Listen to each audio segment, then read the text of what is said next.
This is Hulk Hogan, brother, and you're listening to the best of the Bubba the Love Sponge show. I had the absolute vacation from hell. So bad that I'm not taking any time off on Friday, that I'll be here. Now, I want to make sure I emphasize if people had plans. Lummy didn't have any plans, and Rhett didn't have any plans, so I can be on the air, and neither did Andy. But it comes down to you, Anna. If you did have plans for Friday. This Friday? Yes. If you did have plans for Friday, because we're going to take Friday, Monday off. If you did have plans for Friday, no problem. Like, continue on with them. Take the day off. It's not a big deal. We'll find somebody, or we'll figure it out. But I am so not traveling, and so. Were you planning on traveling somewhere? No, I wasn't gonna. That's why. That's why I'm not. Okay. And I'm really just based I'll on be my here. Okay. Well, thank you. We do have Monday off. It's a national holiday. Yep. Lummy's working on the best ofs for that. So you're not doing any like Expedia.com commercials? No. I'm not doing any Southwest commercials. I'm not doing any Expedia commercials, and I'm not doing any Grand Sierra Resort commercials. I got stories for all three of those.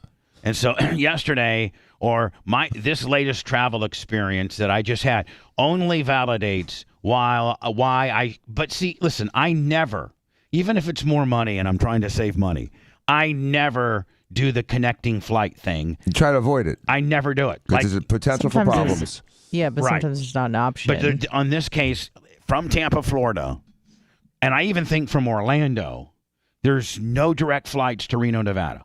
right. There's just none. So you have Because to, Reno's a jobber town. Right, it is. It is. Less, a.k.a. Jobbertown. Yeah. less my father living there, Yeah, the yeah. great Doug Klim, who we had an unbelievable time together. That's nice. And that was overdue. Other than that, Reno sucks. Reno absolutely sucks. It's like What? Fresno, California sucks. Is it just Fresno that there's nothing sucks. to do? I've never been to Reno. Is it just that there's nothing to do? Don't go. I'm not planning on it. Well, and the only way you go to Reno is if you want to. And like Tahoe. Dan, when you went to Tahoe, you probably had to fly into Reno. Yeah, and we skied. Right. And we were there snowboarding. You're there doing something. Right. Did you go to the casinos? I was living in a casino. I mean, That Sierra is a casino? Yeah, the Grand Sierra Resort's supposed to be. Now, the Grand Sierra Resort's supposed to be like the best one there. Like the big hoity-toity, best one there.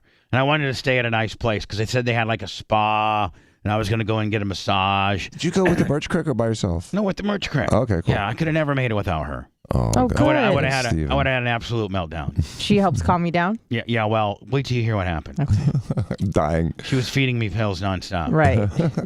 She had Touch your pee-pee. she had Klonopin and Xanax on a Pez dispenser. Oh, good. So, no, touching my pee-pee, that's good for TSA. You wouldn't. Oh, I saw. They were touching your Oh my pee-pee? God! It's insane what they do. Like, and Blitz got Grove bad. oh no, we'll have to get into that momentarily.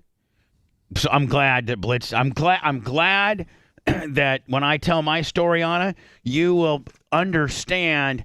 You've seen. I mean, the I groping. was like mouth agape looking at the situation going, what is going on? Exactly. Is that really necessary? And so I am to touch so his balls with the back of your hand? I'm so glad though that you have witnessed Yes. how they shake Yep. how they thoroughly inspect a man that they suspect has something metal in their crotch. Right. Make you pull back your foreskin? No, I mean, is that but they might well. It's aggressive. I'm gonna. So we'll just start with that, okay? Because that'll get probably 5 minutes. Yeah. So I'm going. Okay.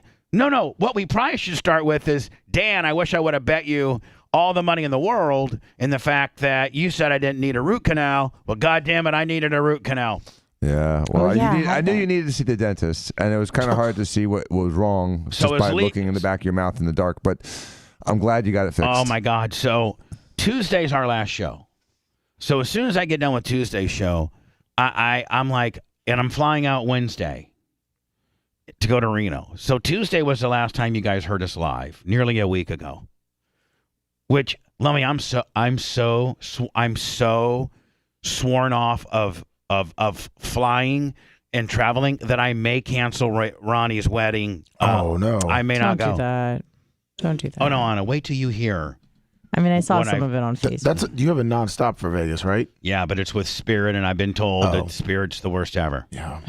Oh, they're not the worst ever. Oh. They're like the second worst ever. Yeah, next to Southworst. Yeah, Southwest sucks. Instead of using the hashtag, want to get away, they should say, want to get delayed? Yeah. Because, my Lord. So anyway, let's go back to Tuesday. I got this toothache that's just bugging the hell out of me on my, I think it's number 17 on my left rear molar, my latest one, which has a gold crown over it. And so I go to Dr. McSherry, who says hi, by the way, Anna. Oh, wonderful. And I say hi back. And I get it. So I have to get it. He says, listen, let me look at it. He pokes around a little bit. He does an x-ray on it. He's like, yeah, that root on 18 or 17 looks angry. Like, I can touch, that's your problem. And at this point now, I'm sitting in the chair, and literally I'm asking him to pull it out. I mean, it hurts so bad. Like, I'm next to a kidney stone.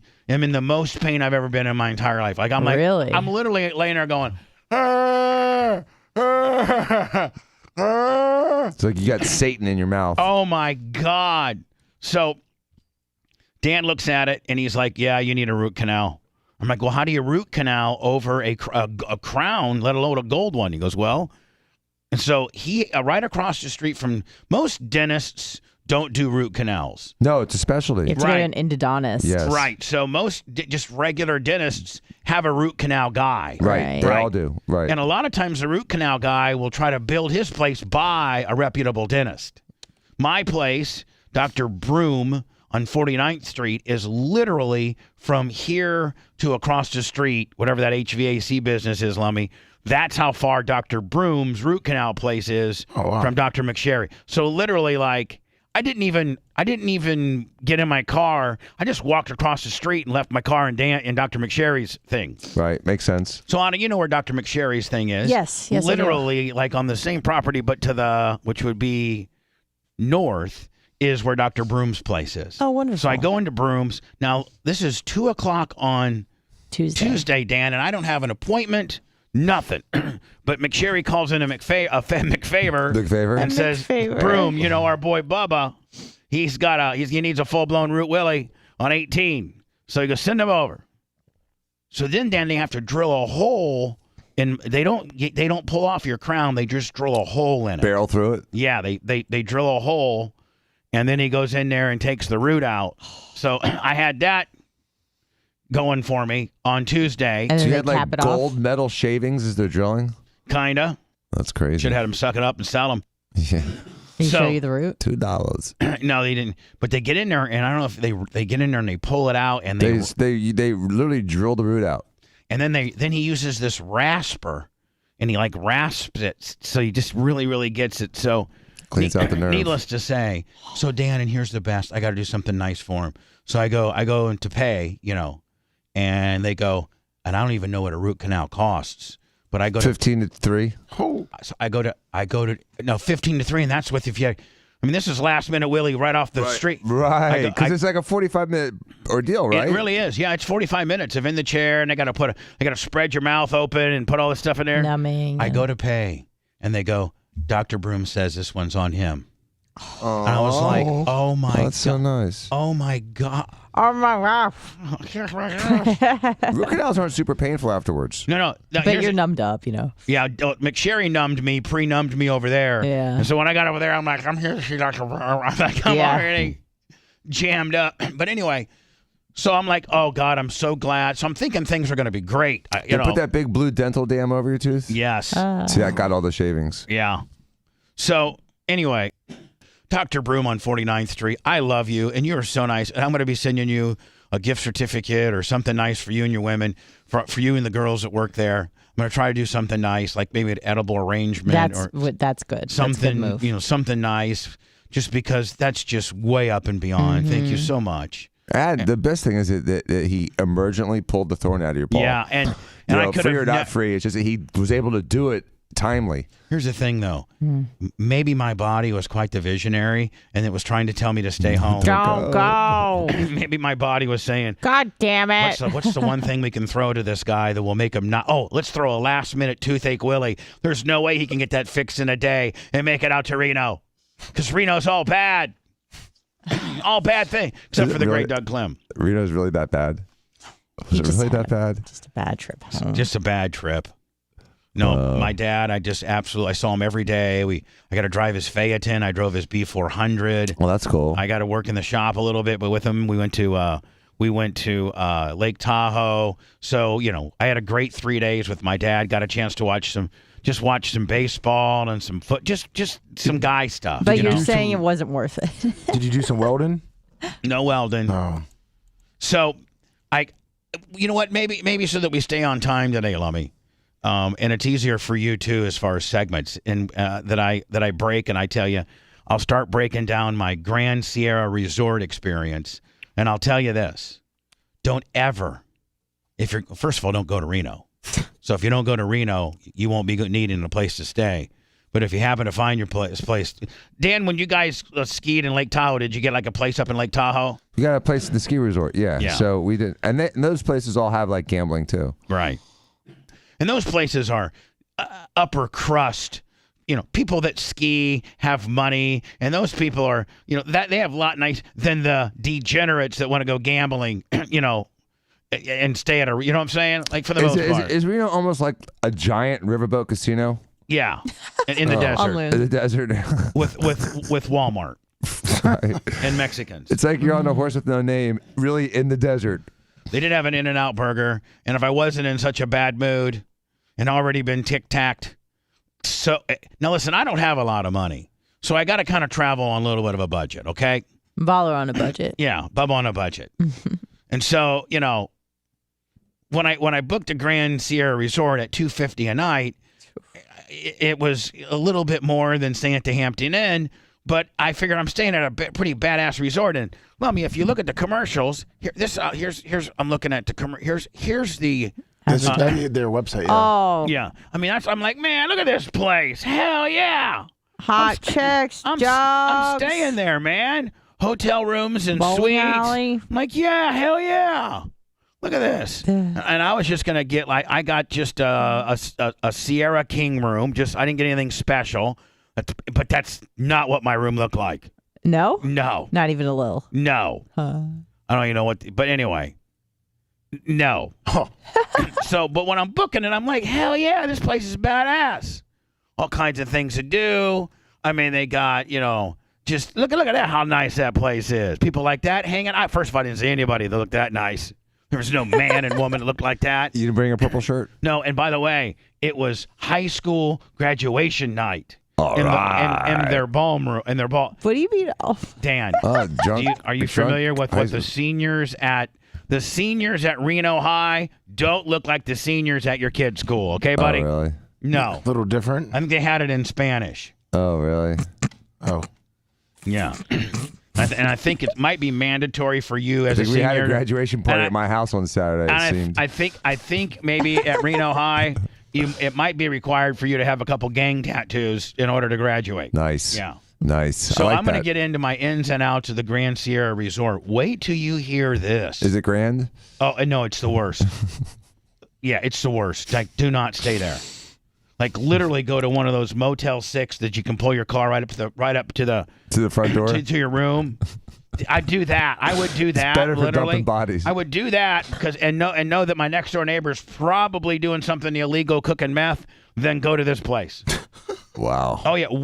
And Dan, you have money, so I'm gonna go through some of the various things that this place does and charges, and you let me know if you wouldn't even be mad about it. Now I know you got money.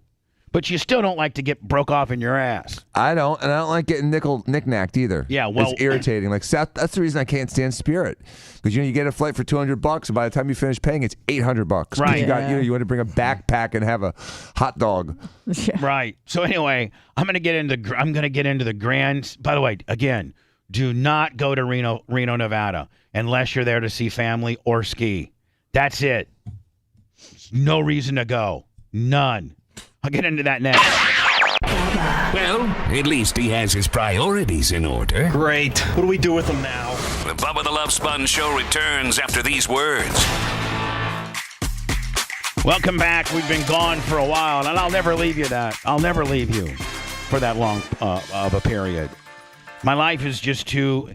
I'm just too structured and regimented to take that much time. Like I'm too much of a creature of habit that I can't get out of my element for that long. I'm going to make it a yearly trip to go see my dad. And next year we're flying private. Yeah, I'm not going to. I'm going to fly private, but I don't know what I'm going to do. Hall of Fame Grouper Lips gifted 5 subs. Venmo, PayPal, and Cash App more than ever. That's how you help us out and we keep the show on the air. Again, Venmo, PayPal, or Cash App at the Bubba Army.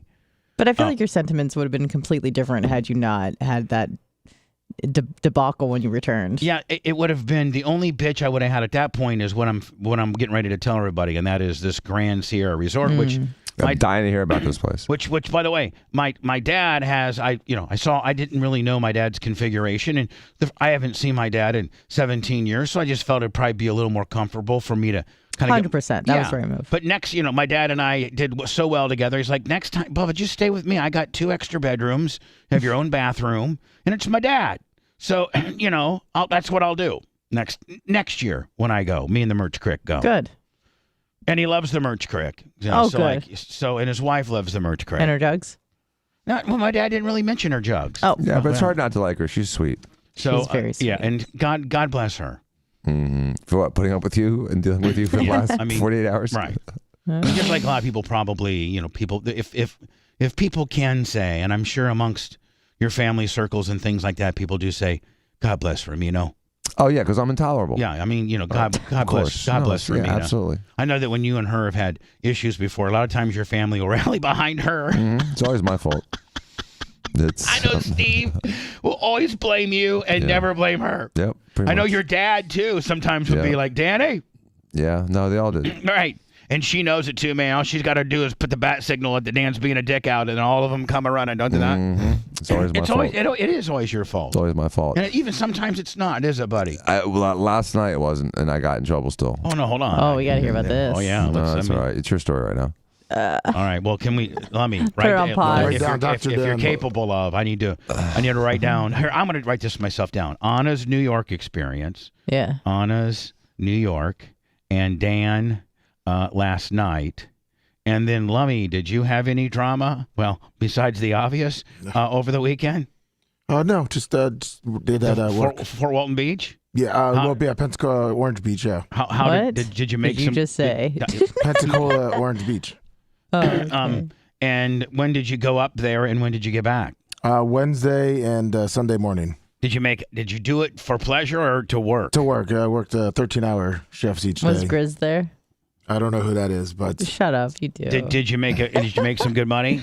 Yeah, not too bad. There were some problems with some people. The young crowd that got there got a little too drunk and started passing out everywhere. And so what did that mean? You had to beat people that up? That wasn't alcohol. Well, I did help a guy pretty much put his hands because he passed out for about 25 minutes, and I was able to at least get his breathing correctly. No, hold on. Passed out from 25 minutes or what? Let me. No, passed out 25 minutes. Oh, now are you saying he face planted and went into like a little ball?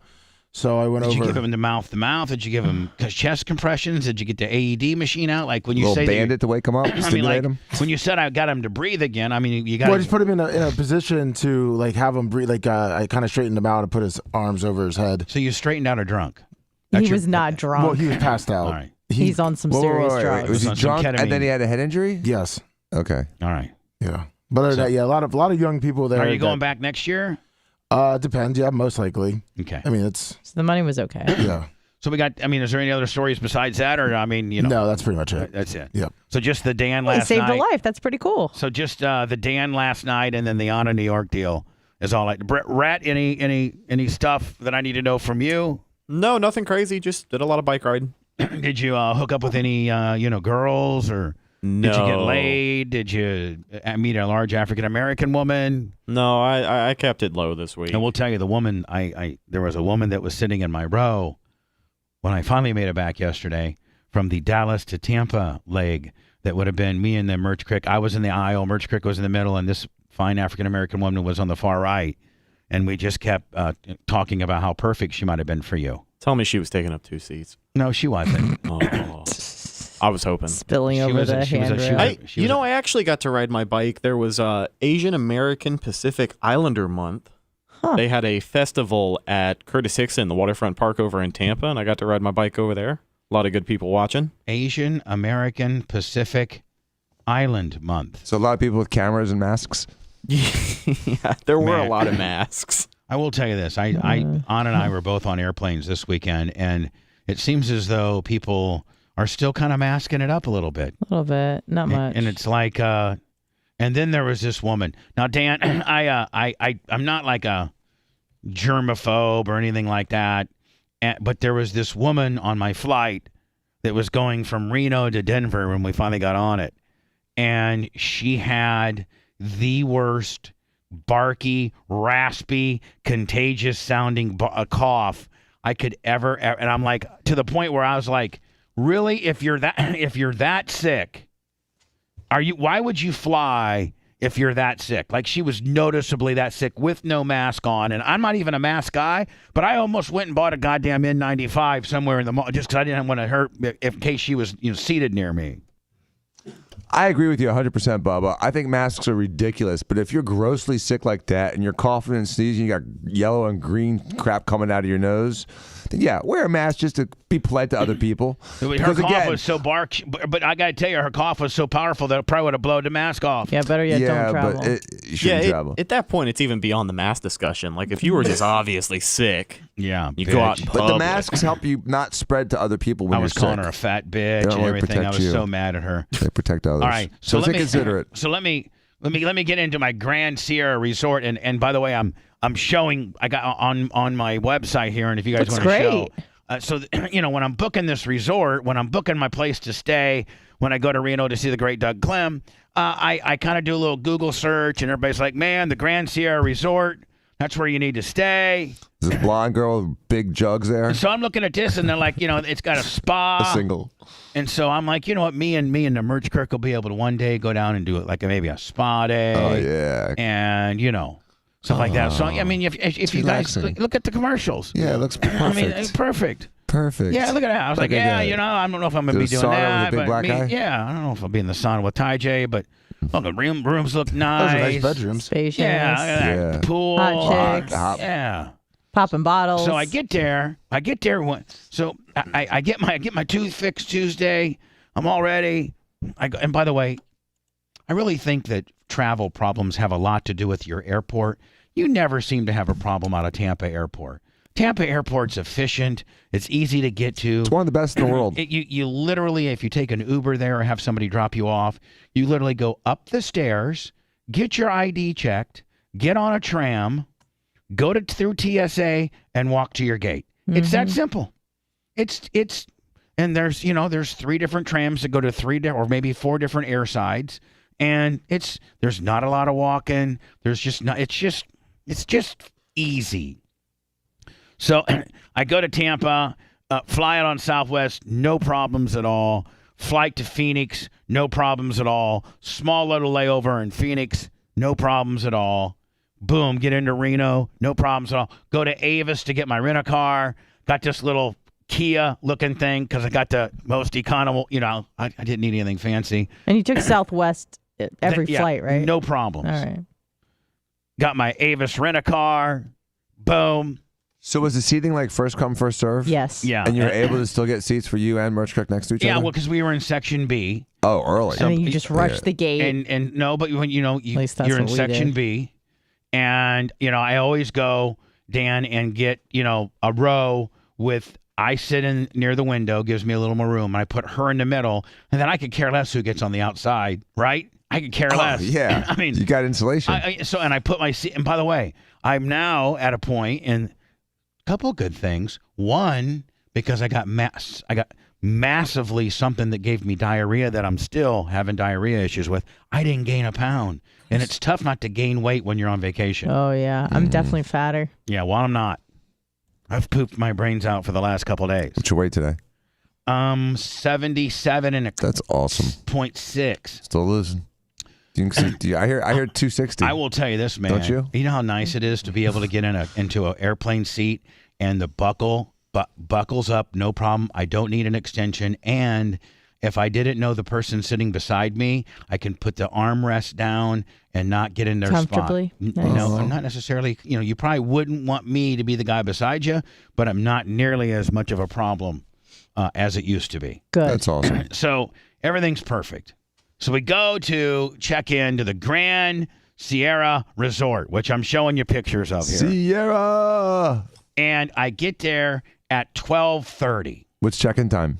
3. 4? 3. Oh, 3. Which They wouldn't let you do it early either. well, most places will. I can hang out in the Yeah, lobby. Well, especially at a casino type. They Right. definitely will. So I in. get there and they're like, "Listen, it's 12:30, 1 o'clock. Let's call it 1:45." And she's like, "If you'd like to get in your room before 3 o'clock, it's $30 early check-in fee." I'm like, "What?" And she's like, "Yeah, $30 early check-in fee." I'm like, "Well, we hadn't eaten." I go, "I'll just go." And she goes, "You can check your bags over at Bellhop Willie, and then if you want to go have some lunch or something in one of our 5 million overly priced hamburger places, go ahead." So I'm like, "Okay." And she said, "Give me your cell phone number, and I'll text you when there's a room available. And if I can get you a little closer to 2 o'clock, I'll just let you get in for free." That's Like, nice. "Oh, okay, cool, thanks." Because it's the Sierra. The Yeah. Grande Sierra. Right, the Grand Sierra. Love you. So all of a sudden, I go and get like a hamburger and some onion rings or something, and I only eat half of my sandwich because really, Dan, I'm on the Ozempic with you, and you just can't eat as much. No, So- you eat sensibly. Yeah, and so had like half my fries, and I had like half my sandwich, and I had an in a to-go box because Anna, I love leftovers. Oh, yeah. I do. It's a foreign concept to me, but yes. I love leftovers. Yeah. So I get half my sandwich, and all of a sudden, it's about 1:20, and my phone goes off. My phone starts, text. Like I have a text, and it's like, the Grand Sierra Resort would like to inform you that your room is now ready. I'm like, oh, great. So I tell the merch crick, I'm like, oh, great. We can go in our room, and say, I bet you they don't charge us. So we get up there for the front desk. Now, Dan, I'd already given her my credit card information and everything, so it'd be super easy at that point. Mm-hmm. And so I go there, and it's a different woman. And she goes, yeah. I go, I just got a text and says my room's ready. And she goes, okay, let me look you up.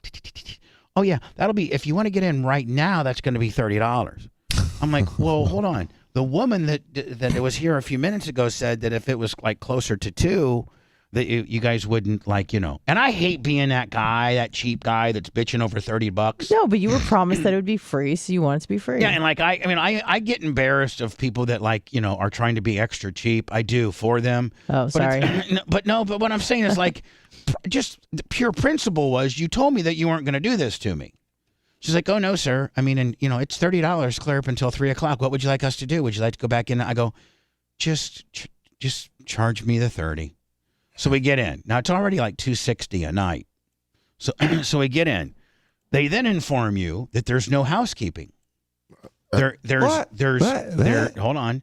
There's no housekeeping unless you text them at a certain number and let them specifically know that you want housekeeping. There is no housekeeping. You can get new towels. Well, that's kind of cheap, I thought. But I'm thinking, I really don't matter about that because I can sleep on the same sheets for 3 days, and me and the merch crick are going to be so very busy. Like if I was having a lot of sex or something and dropping a lot of DNA, then I would text them. But having those bitches stay out of my room and me just getting some free towels every couple of days, I ain't got a problem with that. But it's still a tic-tac. Can I ask you a question? Yeah. So when you get to a place and you're going to stay for not just one night, for like 2 or 3 nights. I'm there for 3 nights. Okay. Do you take your suitcase and completely unpack it and put it into the drawers, or do you live out of your suitcase? I just live out of my suitcase. Yeah, I can't do that. Yeah. Hold on. So you unpack? Oh, 100%. You take everything out and Every freaking thing. Yeah, my suitcase becomes my hamper. Oh, okay. Hang everything up. Wow. If I'm going to be there for 3 nights, I absolutely unpack. If What do I'm we got there on- a night, I'll live out of the What do suitcase. we got on 1 on 2? Charleston? No, 941 and 863 Florida numbers. Hello. How's it going, Bubba? It's Zach from Eugene. Hi, buddy. I just wanted to co-sign with you. I did a cross-country trip. I do it a couple times a year from Eugene down to Lakewood Ranch, and I have to attest, Reno is an absolute dump. I traveled with the family through there from Eugene right outside University of Oregon, through there, traveled all day, and, sort of had the same experience. And was greeted on the quote-unquote strip, which is right outside the highway, with an In-N-Out and a Walmart, like you described. And basically, criminal thugs on the street, homeless, mental illness, getting to the resort, as you would call it, and it was just trash. And I had an issue with the lady at the front desk, opted to just drive through the night. I was tired by that point, but opted to drive through the night to get to Vegas, at least for a decent place off the strip, or, in Henderson in the suburbs there. And that place is trouble. Reno is terrible downtown and right off the strip. It's appalling. And I had kids with us and stuff, and it's just a problem. Are you calling from the pet store? Yeah, you got some parakeets there? What's going on? I'm sorry. I'm on the back porch with these birds out here. Oh, they're very happy today. That makes for a great background. Hey, man, thank you for your call, buddy. I appreciate you. Thanks. 813-90 Bubba. Hello. Hey, it's Matt from Sebring.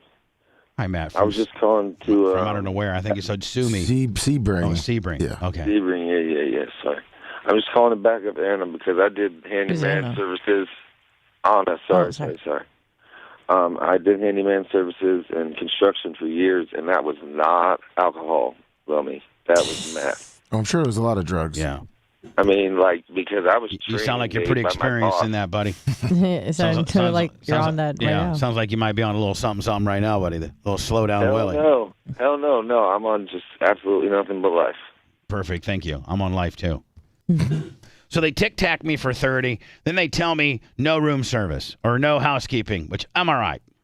So then but it doesn't cost you anything. You just have to text them? Yeah. Okay. That's not too big of a deal. Yeah, not too big of a deal. So, but still, I think it's crappy. It's still crap. So I walk in my room. It's not like any of these rooms I've seen on here. It's like it's a part of the hotel that seems like it hasn't been remodeled since the day they built this place in 1974. Yeah. Real dark, like brown marble in the bathroom. Not even classy brown marble, like 80s, marble. And they now unplug all the lights in the room except for, remember, how you walk into a hotel room and they have like that first light that opens up like the little lobby door area. And then usually, the entrance. Right. Then usually you have a light like over the both nightstands will have a light. And then there'll be like a couple other lights. Well, they unplug them all. Now, they still work, but you have to literally plug them back in. And what they're hoping is people don't plug them in. So they use the electricity? And one of the night lights, my night light worked, and Erica's night light did not work. The bulb was broken. So it seems like they're cheaping out on like unplugging everything, hoping people don't plug it back in. Here's the kicker. There's a $40 a day resort fee. What? A $39.95 resort fee. And so I'm checking in. She goes, I'm going through it, and she goes, I go, what's the $39.95 resort fee? And she goes, just to use the pool and to, I'm like, just a resort fee. I'm like, really? I mean, you can't dispute it at that point or anything like that. But I think that's kind of tic-tacky, don't you think? Yeah. Before you complete the vacation, or no? As soon as you check in, they let you know about the $40 a day resort fee. They do that in Miami too. Yeah, then a lot of hotels do that now in Florida. Oh, it's no, BS. It's such a lie because they don't allow you to get the room without it. They should just include that in the room's price. Right. And so it's misleading. And there's actually legislation to try to knock these resort fees out because they are so misleading and they are so unfair and they are such BS. Either show your price or don't show your price. The resort fee is it's like Spirit Airlines tacking on another backpack. Here's another $80 to your ticket. Right. It's BS. All right. So let me just They're irritating. Let's just hear it go. As you can tell. Yeah. Let's just go here, Lummy, and book a room for whatever, and let's see if they if they up front upcharge let you know the about resort the fee. Yeah, here we go. So book a room now. Book direct. Let me see. And save. Yeah, book direct and save. Okay, book now and save. Loading. This is the Grand Sierra Resort. This is exciting. Okay. 25% off. Right. So where am I going to, where's it show me on a book? Okay. Right there. Arrival date. Let's just say we're going to go there. We'll give it a little bit of time. See the asterisk? Did you see the asterisk? No. Look right above the view calendar. That little section right above view calendar. Right there. All right. This promotion is subject to availability and cannot be combined with any other offers. Oh, that's just for the 25% off. Not available to groups attending meetings and convention. A daily resort fee of $39.95 plus tax, and a daily $2 tourism fee, and an optional housekeeping fee. I didn't know about. They would have charged you. They would have charged me. Yeah. If they don't include it, you pay extra for it. Yeah. View calendar. Base lodging rates exclude the $39.95. Well, I didn't see that when I was booking. So I'm checking in on it. They tell me about, and it sounds like now, Dan, that there would have been a fee had they came and cleaned my room. Yeah, that surprises no doubt. me. So here's the all. I have to.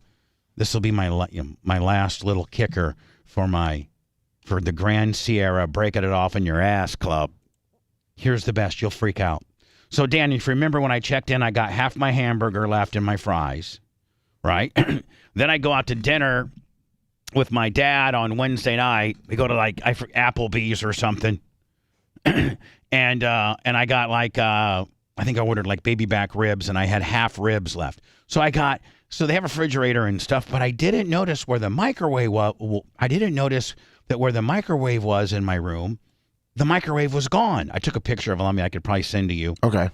I'll do that here, on the way out. There's a dead spot for the microwave? Yeah, here, I'll show it. I can show it on camera right now.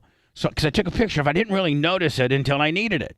I didn't really notice that there was no microphone. No microwave until I need it. So I'm going to put it up to the camera, and you're going to be able to see.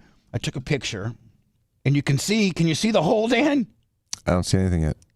We're on a delay. Okay, you guys will see it here in a second. Kick's got it. Yeah, YouTube's on a slower delay. We're on Rumbles. Oh, Rumble's even slower. Yeah, it's even slower. Yeah, there we go. So you can see that's the hole. It's like a TV-sized hole. Yeah, that's so you guys can see it. Let me know when you guys can see it. Hand behind it. You'll have to touch your screen again. It dimmed.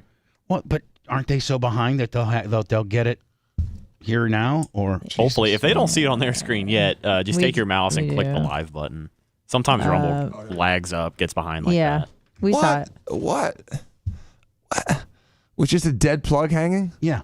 What? An S-hole hotel? Oh, no, it gets better. Oh, it's a resort, Dan. It gets better, Dan. So it gets better. It gets better. GSR? It's not like GNR. So listen to this. So I'm like, well, I got 2 days worth. So Friday morning I get up. I'm like, man, I'm not due to meet Doug. I got Mario around noon that I'm meeting at the resort. So I might just warm up those ribs or that sandwich or something. I don't care if breakfast is lunch and lunch is breakfast. I don't care. So I go I got my leftovers in my fridge, and I go to. I'm like, oh my God, where's our microwave? Merch Crick. I said, hey, Merch Crick, call down at the front desk and tell them our microwave's been stolen. That's what I told them to say. I did.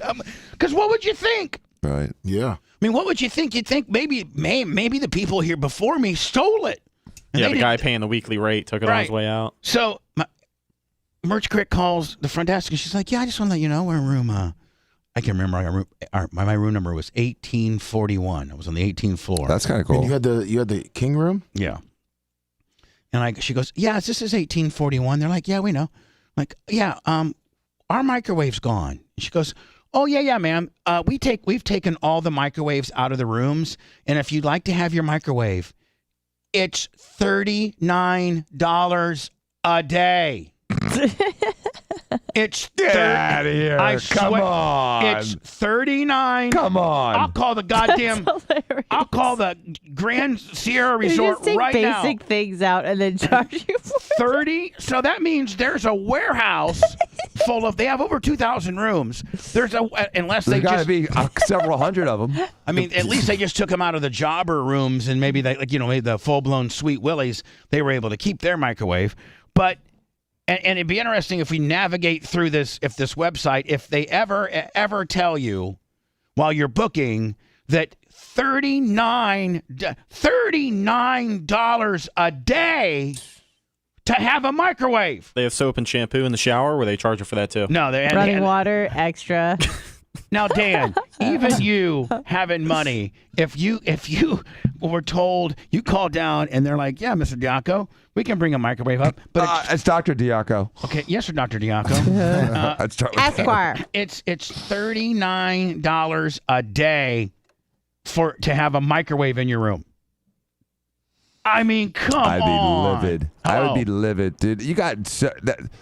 I can understand your frustration, Bubba. I thought you were overreacting when you told me how crappy your weekend was.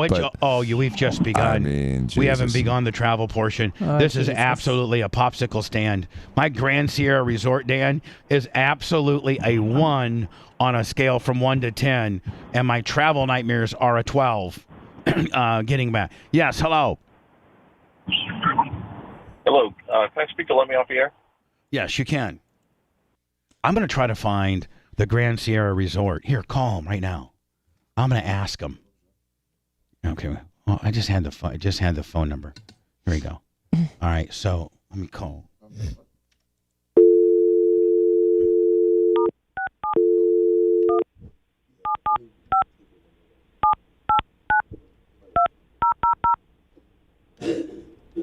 I'm just going to tell him that I'm.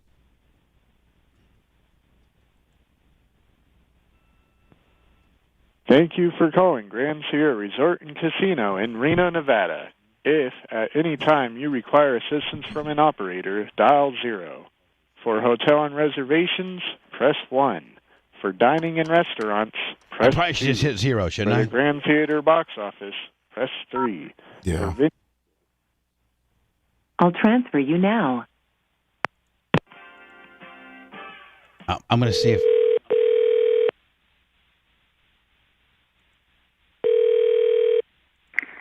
Thank you for calling Grand Sierra Resort. This is Lorena. I'm assist you. Yes, ma'am. I'm in room 1841, and my microwave isn't in here. Can I get a microwave? We don't have them available, sir. I'm so sorry, and there's nowhere that we can send you to that you would be able to use one. Well, I called yesterday, and they were like, it was like $39 a day that I could get one. Is that true? I mean, if that's correct, if we had them available, but we do not. Oh, so if you did have them available, it'd be $39 a day, but you don't have any of it. You got them all rented out? Yes, sir. Okay. You only have a certain amount of them, and then once they're all rented out, then you don't have any. I couldn't even get one if I wanted one. That is correct, sir. I'm sorry. Okay, no problem. Thank you. I just want to make sure. All right. Yep. Am I lying? Right. Jesus. Pimping out microwaves. Am I lying? How do they run out of them, too? Jeez. Because they're stupid people that will pay $40 a day for a goddamn microwave. No supply and demand, man. You could literally go to like a Walmart and buy a microwave for under $100, can't you? Mm-hmm. Yeah, we did last week. Under $100, aren't they? Yeah. Yeah. A nice one for $100. Yeah, I go buy 50 of them and then advertise. Sell them to other people. No, advertise that I'll sell them whatever. I'll rent come it to my for room, microwave $40 a day. Come to my room, microwave your stuff, $5. Yeah. Have a microwave party. You know what? I'll have a big pickup truck downstairs with 5 microwaves across the back and say, hey, listen, just come on downstairs. It's $2 to microwave. Yeah, in the old days, you'd have like a big old limo with champagne. Now you got a white box van with microwaves. I mean, so as much as people thought I might have been embellishing, right? No, it looks like they started taking them out because people were stealing the microwaves. They were stealing them. Oh, I'm sorry. Your security isn't good enough to be able to stop people with microwaves Welcome over their to shoulder. Reno. You know what?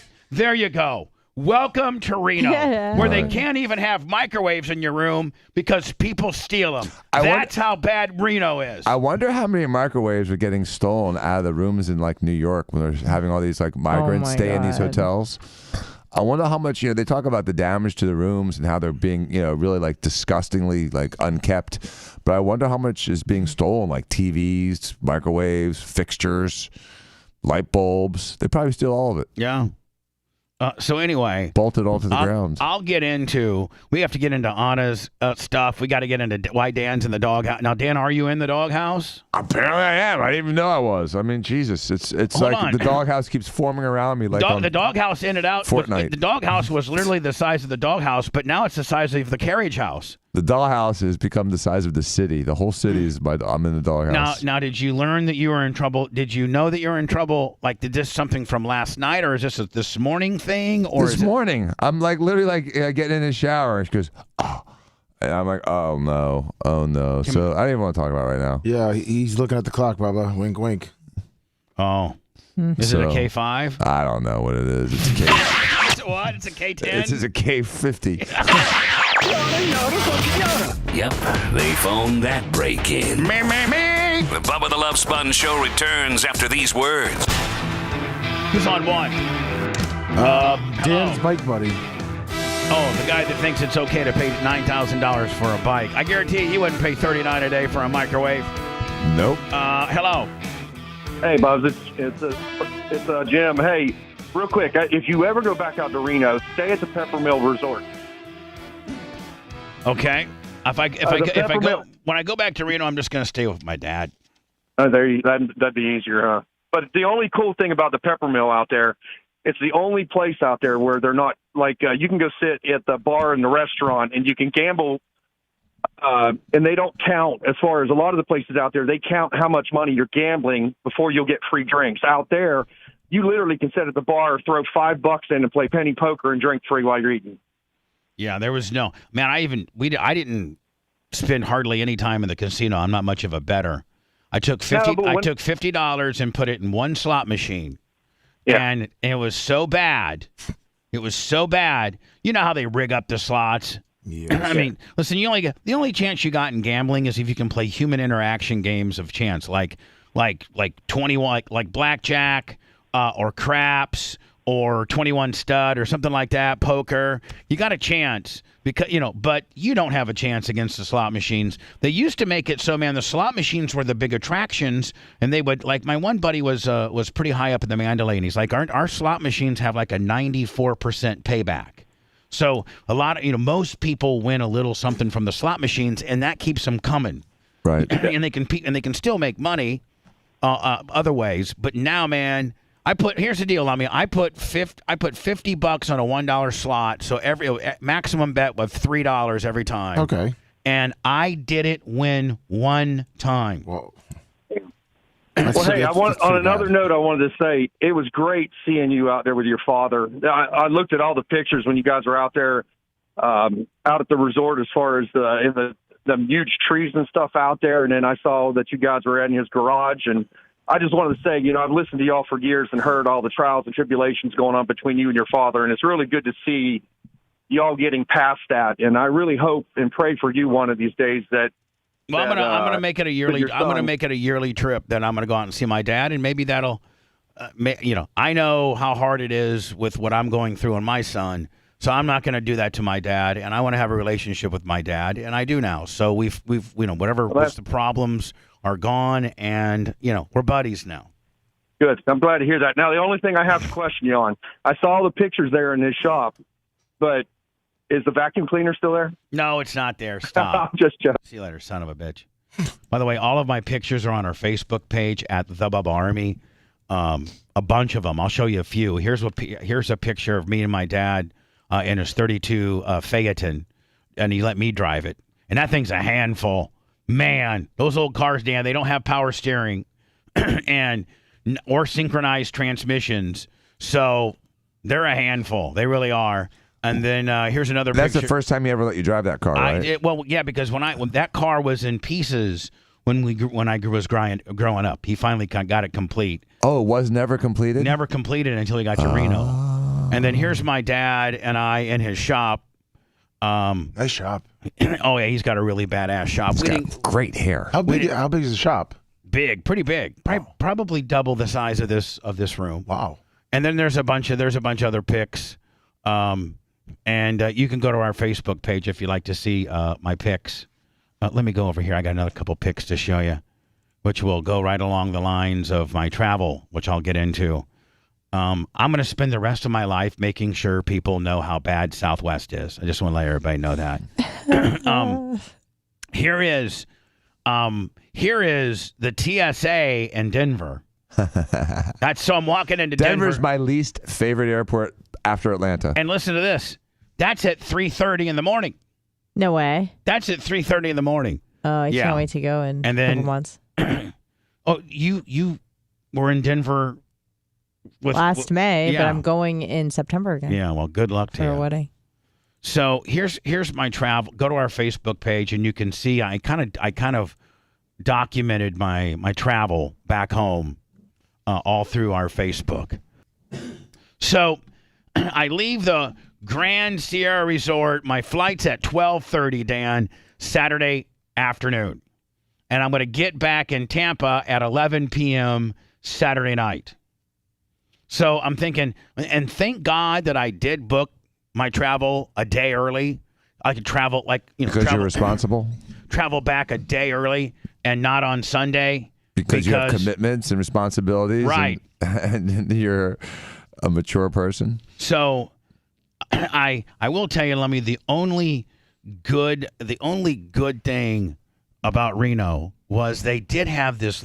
We did have a little extra time. We left. Our plane wasn't until 12:30, so I figured I didn't get there till about maybe 10:30, quarter to 11 to return the car. And TSA didn't seem to be a big deal. And by the way, the Reno airport looks like it's straight from 1986. Like it looks like straight from same shag. Yeah, just whatever. So I did stop at a little place called Jack's Cafe, some little mom and pop joint, like and somewhere in downtown. And it was like and God, I had the best breakfast ever. That's the only thing besides seeing my dad, that's the only thing I would go to Reno, Nevada for. This little hole in the wall called Jack's Cafe. So we get to the airport. Here, I wrote it all down so I didn't forget it. Anna, you're never going to believe. And I know you're a patient. You're patient, more patient than me. But I even think you being patient, and Dan, I know you would have absolutely blown your lid on this. So we are supposed to leave Reno at 12:35. So we get into the airport. PM, right. With a connection, here's the problem.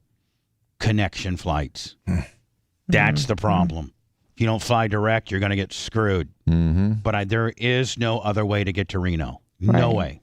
So the first time I went through Phoenix, I did meet this really, really nice woman in the Reno Southwest ticket counter that did give me a few. She was a big listener listening to the show. She knew who I was. Oh, sweet. And she tried her best to hook me up.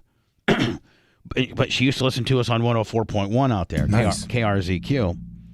And she, when this was all going south, was trying to help me. But she said, never fly through Denver and never fly through Vegas when coming to Reno. Always go through Phoenix. They never have problems on those flights. Well, anyway, we return our car and we go into the hotel, into the airport about 11 o'clock. Now, our plane leaves at 12:30.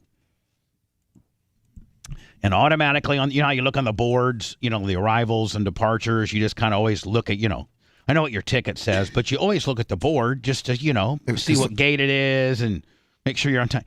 It says, I look up there, and it says, to Denver, Southwest flight number, whatever, to Denver, delayed an hour and 35. I'm like, okay. So I get to the gate, and the woman's like, listen, we're checking in, or we're at the gate, and she says, listen, it's looking like the plane that's leaving Vegas is supposed to be your plane that's taking you to Denver, but it's having mechanical issues. So they're having to switch planes, causing it to be super late here, and it's looking like you're going to miss your connection in Denver. And if you miss your connection in Denver, then we're going to have to give you a hotel voucher for you to stay at a hotel, near the airport, and then we'll give you another $200 voucher for your problems. And she said, then we can get you out at 5 a.m. Sunday morning to Dallas, and then Dallas to Tampa. Sounds like a lot of fun. Oh, yeah. So I'm like, oh, God. Well, it comes to find out that so I'm sitting down, and this girl's named Stacy. And again, I only got this VIP treatment because she knew who I was. So she walks up and she gives me all these vouchers and all these tickets and all these new tickets because my old tickets aren't good anymore because I'm going to be new tickets because I ain't flying today. I'm flying tomorrow. And she gives me these hotel vouchers and she gives me these other vouchers and everything. And she's being super cool. Well, then she comes back to me and she says, it looks like you might make it. So I'm going to give you 2 sets of tickets. I'm going to give you, in case you get in Denver in time, you only got to, we were 10 gates away. We're landing like at C-37, and our gate to go from Denver to Dallas was like C-27 or something. She's like, so if you get off the plane and you run, you might be able to make the flight. That right now, according That just look like I run? Yeah. Okay, right now, because the plane's landing, and if we can get everybody on and get everybody off, you still got like 17 minutes. I'm like, okay. Yeah. And what kind of bag did you have? Any? Just my little roll-on, Willie. So then she comes up to me. She says, listen, let me go ahead and take those other tickets away from you that I just gave you, because it's kind of looking like, go ahead and give me your tickets now, because it's looking like your guys are not going to make it, because the plane's here, but the pilot that flies your plane is delayed because the dispatcher had him he was supposed to fly in from another city into Reno, jump off that plane and get on my plane. And his plane's running late too. So we had the plane, right, but we didn't have the captain. Now why wouldn't you have a captain?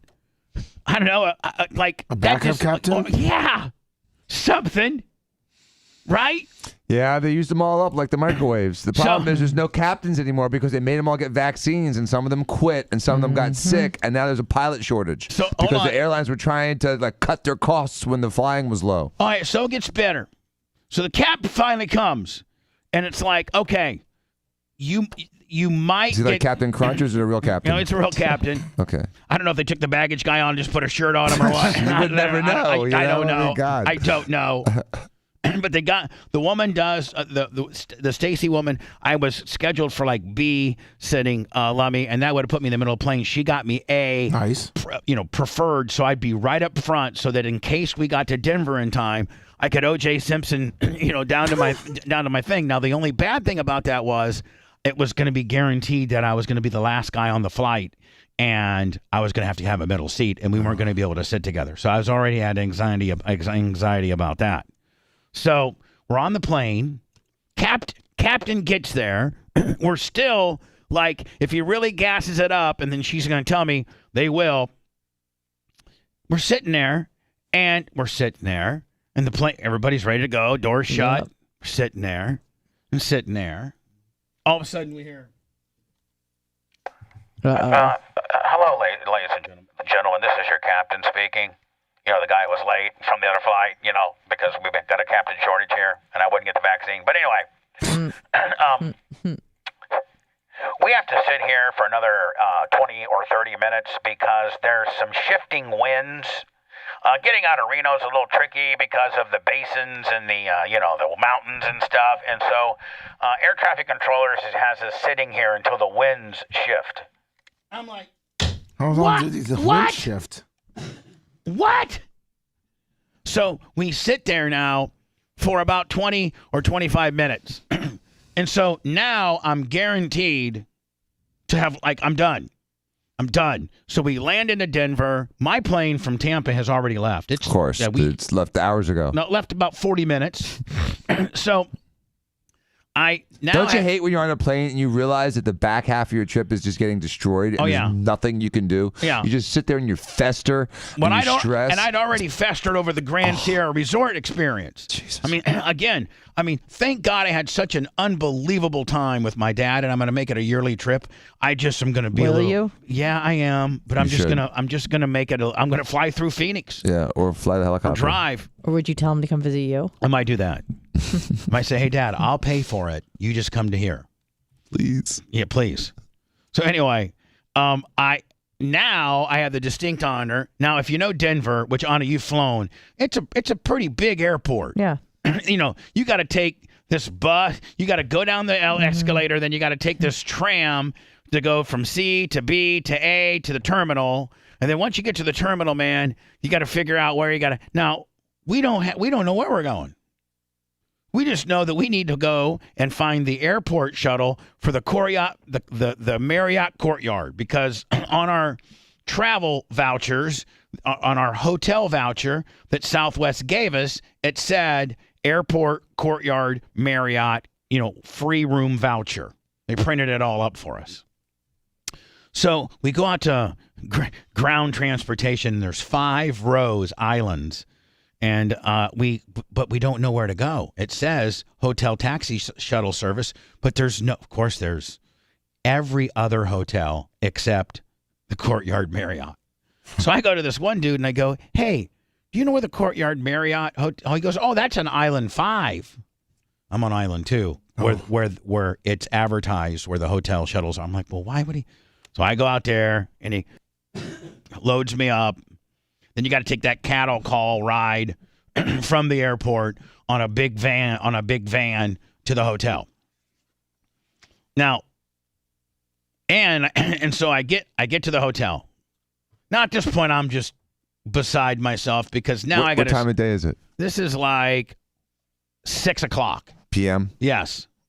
So you've had enough already. Oh yeah, I've been traveling since 9.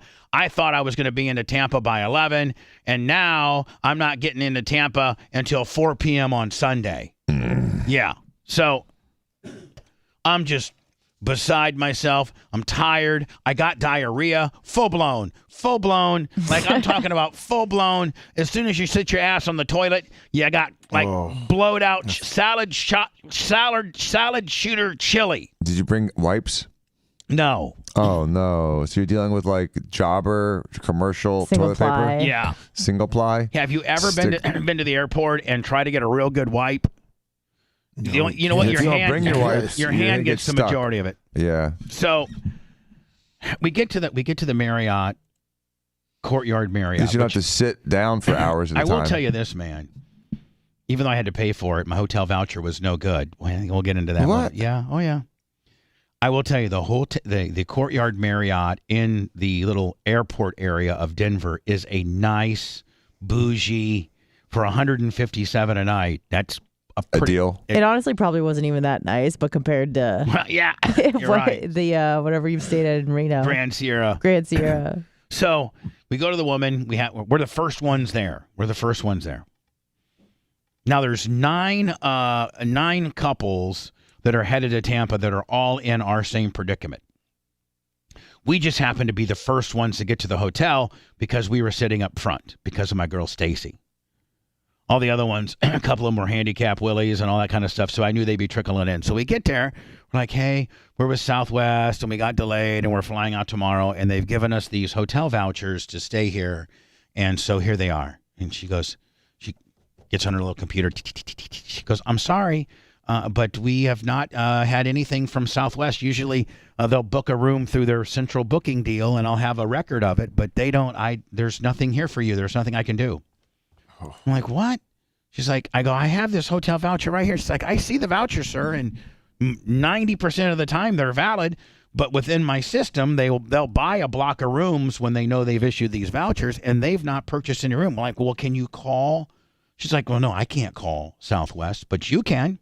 Oh, I'm like, okay. Making you do the heavy lifting. So now I have to get out of line of the hotel and go sit in the lobby. Not me, the merch crick. And the merch crick is now on the phone with Southwest. Don't you love? Oh yeah, so great having her with you though. But not only that, Dan, Oh, would this Andy. not swear you off of traveling? Oh yeah, well, I hate traveling. So I'm now in a lobby. I'm supposed to be getting a hotel room. It's 6:00. I got swamp ass. I just want to take a shower, take pills, and watch the Nuggets beat the Lakers the last half. That's all I want to do. So the merch crick's on the phone with Southwest. And they're like, this is what they say. She's got her on speakerphone. I'm listening. She's like, yes, ma'am, I see that you were issued a hotel voucher, but things have changed. It looks like they've switched hotels. And No way. Yeah. So your hotel is a different. So we're like, okay, well, what hotel is it? Is it at least, in this area? Because we were in an area where there was like maybe 10 hotels. How each, even in Tampa. Airports have a cluster of hotels around them. Exactly. Absolutely. They always do. So I said, so ma'am, or Merch Crick's like, okay, ma'am, so how do we get to the right hotel? And she goes, well, first of all, you're going to have to go back to the airport and you're going to have to go to a ticket counter, and they will have your confirmation in your name, and they will issue you a new voucher, and then you're going to have to take that shuttle bus to the new hotel. I'm like, no. What? I go up to the front desk. I go, how much is a room here? She's like, it's $157 with tax and tag and tourism fees and yippee-yo. At least she was upfront about it. She goes, it's $195. I'm like, here, please, just get me a room. So I get a room, spend the night, have to get up at 3 o'clock in the morning, travel to Denver. I mean, go to the Denver, and then we walk in, and I think I showed you guys. Did I show everybody the picture of the Denver TSA? Yeah. Mm-hmm. So then, while I'm at the Denver TSA, now this happened in Tampa, and this happened in Phoenix. Every trip I took, so I took Tampa to Phoenix. I went through TSA one time there because, once you're gate side, you don't have to go through it. Right. Then I went Reno to Denver, and I had to go through TSA there. And then I went Denver to Dallas, and I went through TSA there. So I went through TSA 3 times, and every time they gave me the advanced crotch search. And Anna, it sounds like Blitz may have gone through that same search. I was shocked. And so mouth agape, being like, he is getting groped. So the guy, it starts in Tampa. And so this is pretty much how it goes with it. This is pretty much how it went with all 3 times they checked me. First of all, they show this big blob of metal right on my cock. Bubba. Right. Yeah, I probably should dump that. They say that. So I dumped it. This is chicken I was You traveling forgot. with. Yeah. So adult chicken. I had a male chicken. I had a rooster with me, and I played for South Carolina. A doodle do. I'm a gamecock. Maybe you should take 5 days off. So That's the rules. I go to the scanner, and they're like, sir, we need to do an advanced search of your groin area because they're showing that you have metal. Do you have any metal plates or anything or any hit? I'm like, no, I don't have anything. Big brass balls. I don't have nothing. He's like, are you sure you don't have your cell phone in your pocket? And I said, Nope. no, I don't have anything in my pocket. He's like, okay, well, we're going to have to do a search. Now, please let me. And they go through this whole spiel. We'll be using the back of our hand, and we'll be going over your crotch and through your buttocks, and we'll be using the back of our hand, and we'll be sweeping in a downward motion. And I'm like, okay, all right. Now, this has never happened to me before. I'm like, okay, I get it. Like, please step over here, sir. Like, okay, so I'm sitting there, and Anna will tell you, it is borderline sexual battery. Yeah. It's bad. I mean, they get up on your balls. They get up on your balls. They get up on your rectum. Not your balls. I mean, Anna, what did you see? What did I see? I mean, am I lying? Exactly what you described. It was like a guy was groping Blitz with the back of his hand up in his pee-pee, around his balls.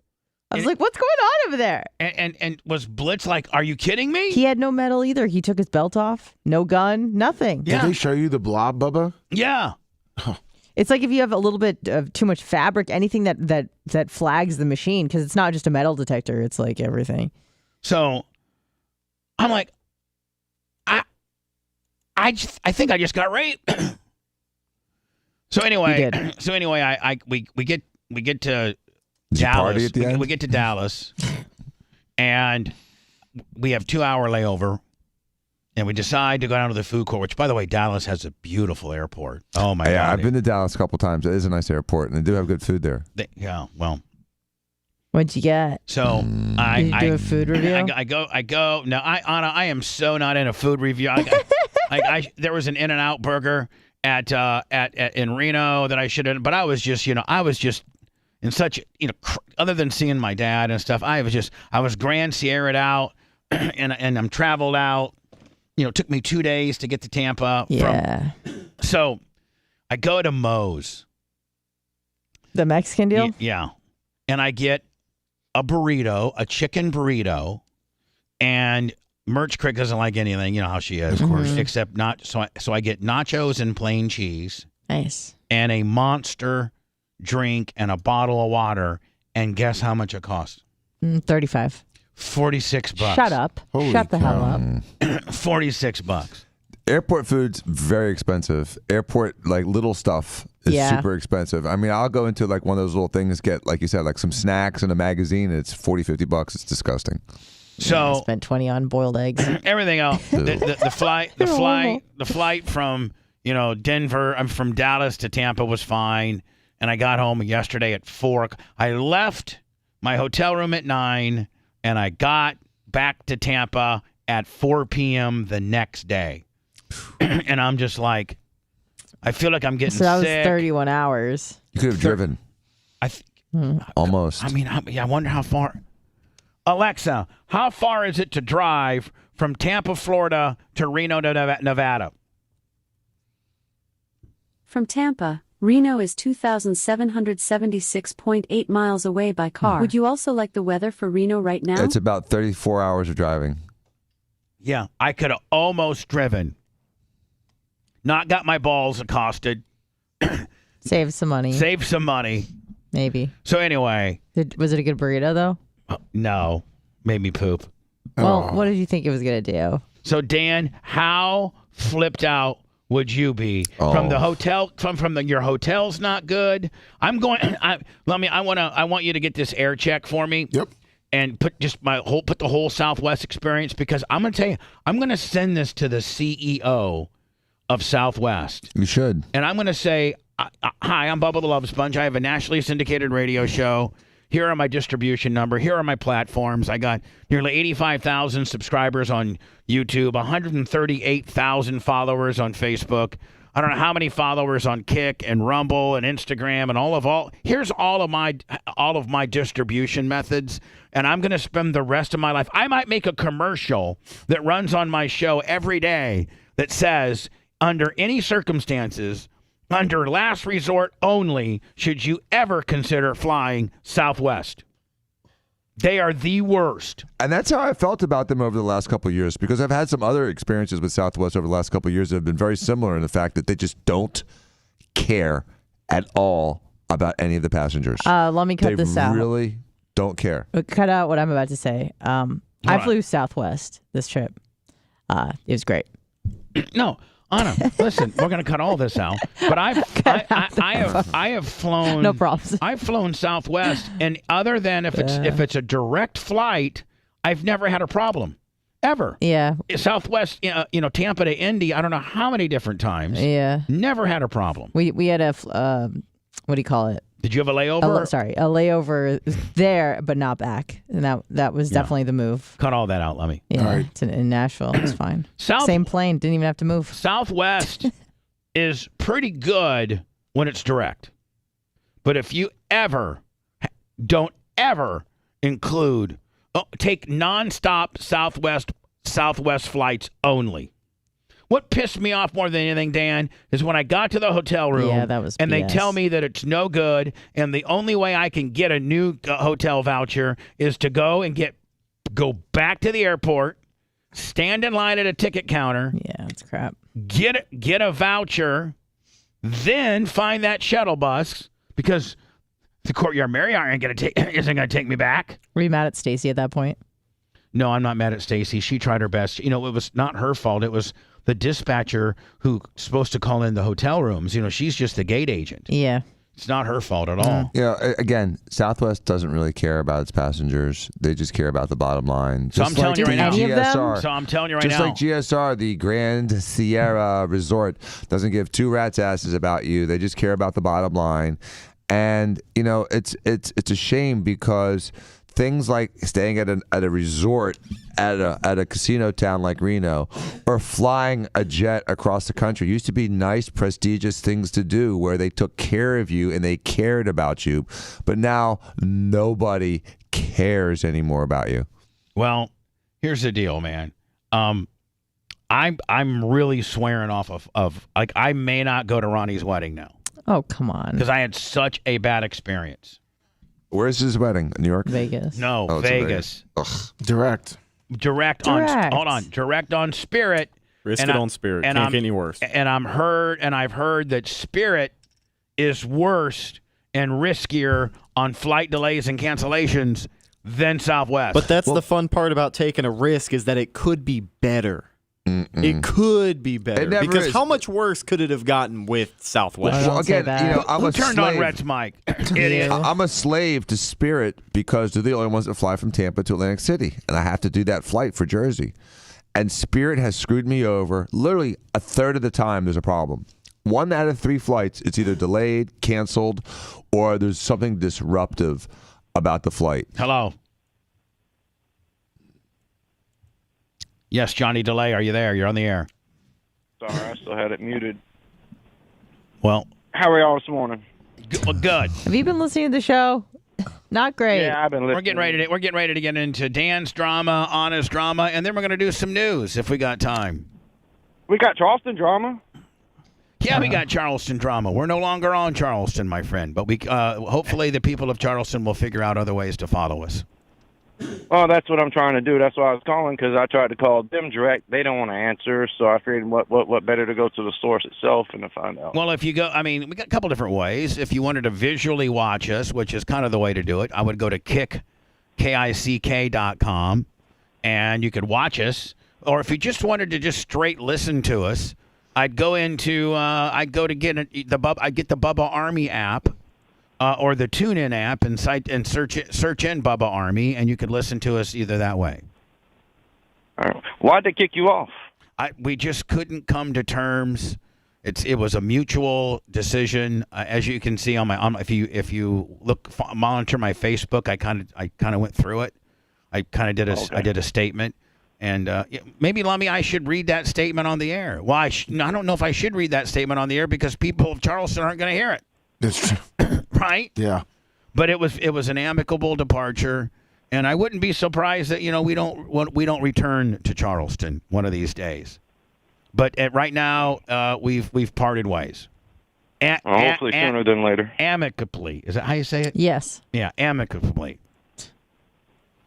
I guess I have to find new ways to listen now, because I turned the radio on the other morning and they were playing music, and I was like, no. They got great music over there, so. Continue to listen to them or find us by some other means. Okay, bud? Definitely will. Appreciate it. Thank you. Charleston Bubba Army. Hey, Bubba. Yeah. Hey, instead of writing a letter to the CEO, why don't you send a letter to Pete Buttigieg? Yeah, that's true.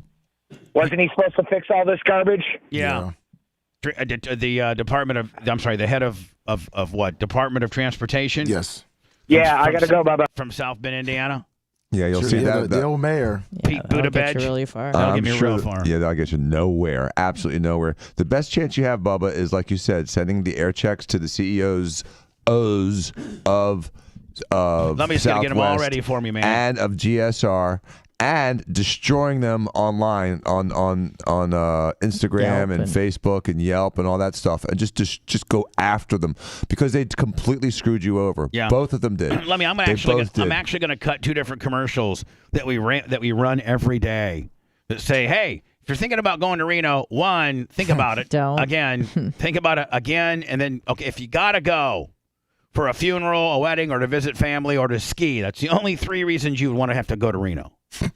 Then don't take Southwest, and don't stay at the Grand Sierra Resort. And if you're flying anywhere else in the world, don't take Southwest. Well, you want to get delayed? Take Southwest. They're the worst. And it looks like they're about to have a pilot strike. Great. Oof. They already have a I was on my plane and we didn't even have a pilot because he was flying in from somewhere else. It's ridiculous. Don't you think your pilots should be in the city? Right? At least an hour before. God. Anyway, Anna traveled to New York. We'll have a couple stories about that next. And Dan says we cannot speak about his situation. For probably another 20 minutes? Yeah. Probably. He's not part of the solution. He's part of the problem. It's Bubba the Love Sponge.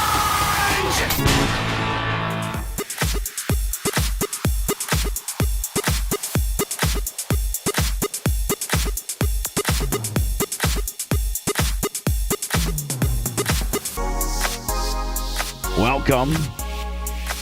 Hello, Anna. How are you? I'm well, thanks. How are you? Good. feeling a little better. You sound so much better. I think I have a little more horse. Although by the end of the show, I'll probably be a little. My voice will be worn. People don't realize, man, that when you talk for 6 hours a day nonstop, that it's tough on your vocal cords. Oh, no doubt. It really, like, most people don't have to talk all day. Mm-mm. Most people, like, sit at a desk, or even if you're a heavy equipment operator, you're just in there. Maybe you're singing along to a song or something like that. But just a lot of, not everybody's a full-time talker. That's and what not only we are. that, at least for me, my social quotient is exceeded by the end of the day. Oh yeah. So like in jiu-jitsu yesterday. Oh, I really like that. What you said, what you call it. The social quotient. Yeah, I really like that. Yeah, because can you teach me that? Yes, teach me how to words, say new it. words. My social quotient. Yes, absolutely. Okay. So I could be like, "Hey Tara, I'm sorry it's 5 o'clock, but my social quotient is just right." At the end of it. I've reached my quota today for talking to other people. So like at jiu-jitsu yesterday, I didn't want to talk to anyone, which is hard when you're doing partner work. Right, when you're like learning. And you're trying to be friendly, and I was just like, I just want to do the moves, you do the move on me. I do the move, you do the move on me. But instead it's like, how you doing? Some I'm like, women, shut up. and I know that people probably think that, some people think that I'm a dick because I don't like to talk. Like after the show, I just don't like to talk. You're just exhausted, mentally exhausted. Right. Like I'll text all day, but like sometimes Mark Tate, the owner of the building, which God bless his soul. I know who he is. I love him. Yep. FT, Greg, and Amy, Hall of Famers, 25 on the cash Oh, app. God bless him. Greg and Amy. By the way, Amy saved my ass a few nights ago. Did she? She let me use Talked her. you off the ledge. She let me. Oh, sorry. Amy's so cool. This is how cool Greg and Amy are. Yeah. So I wanted to watch this thing. I guess I'm probably admitting to something. Maybe they'll. You know what? I may not be here tomorrow. I may be in federal prison. Nonetheless, there was something that was on Hulu that I needed to watch. Well, I don't have a Hulu subscription. So I texted all my friends, everybody, and nobody had one. And I said, well, maybe Greg and Amy that are on the road all the time. So I texted Amy and I said, hey, Amy, obscure question. Do you have a Hulu account? She's like, well, sure. I go, can you give me? Can I tap into like it? a straight white trash. I go, can you give me your sign-in code and passcode? Because I'd like to. Well, there's one show I want to watch. I'll completely erase everything afterwards. I go, I'll never. She's like, no problem. So next thing you know, I'm in bed watching Amy's Hulu account. Yeah. Greg and Amy. See what she's been up to. No, I didn't go into any of that. I watched my one show and I got out. Jay Kosteka, 50 on the Venmo on the overnight, and Will Wilson, 20 on the Venmo. You know, Anna, you're white trash when you're on such a budget that you have to get a hold of your trucker friends to get their Hulu passcode. Well, you want to know something funny? What? Blitz and I are still on his ex's account, so. Oh, yeah, really? Yeah, there you go. She hasn't kicked him off, so we're like, whatever. Yeah, I mean, whatever. Let's see what she's been watching. Because it'll tell you, like, recently watched, so I'm like, oh, man. And you're a Snoop Dogg. That looks, and I'm like, oh, that looks like a good show.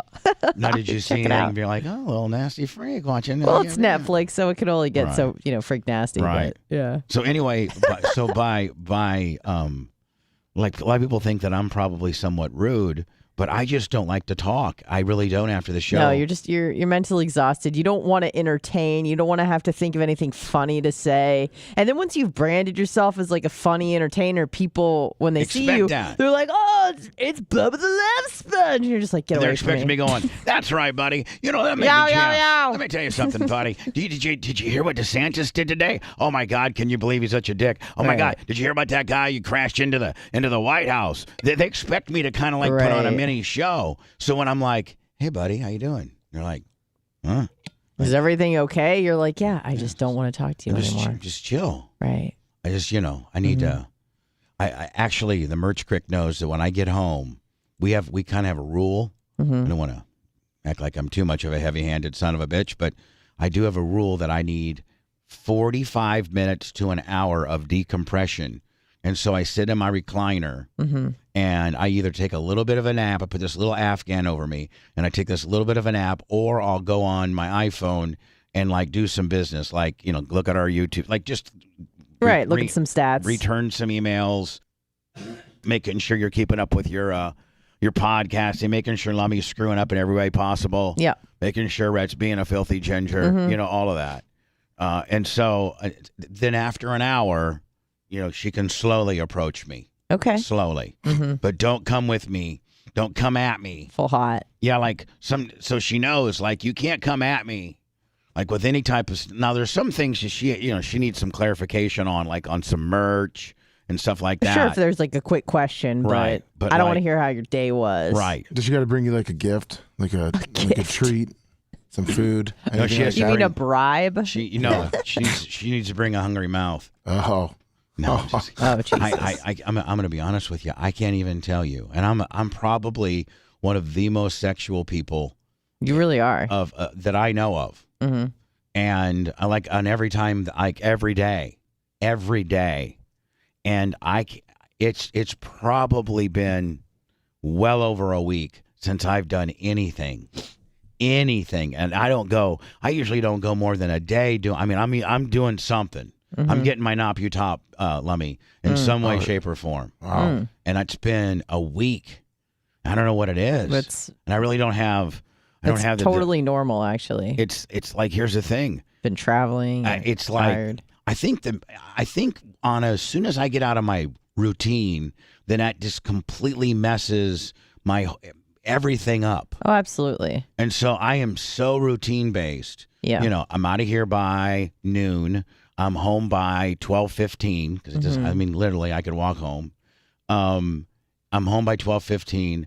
I eat at 1:30.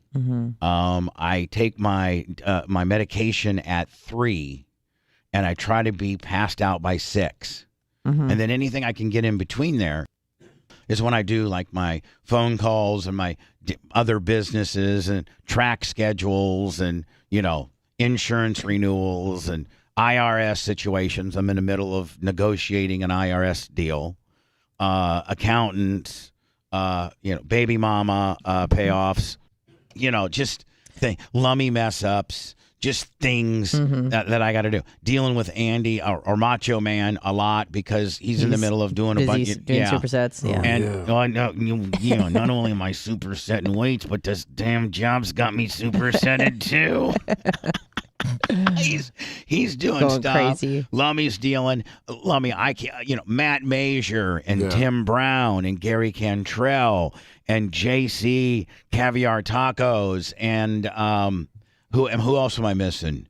I think that's pretty much it. Yeah, they have really all stepped up. Oh, yeah. Tim Brown and Matt Major, they've all stepped up and they're helping us kind of clean things up with regards to our Bubba Army landing page. We're in the midst of making BubbaArmyRadio.com more user friendly and taking out all the old stuff and reskinning the new stuff and maybe a different processing credit card processing deal. And maybe there's a chance, we're trying to get various estimates. We might make BubbaArmyRadio.com free and then run ads instead. Nice. There's just a whole bunch of stuff that we're doing.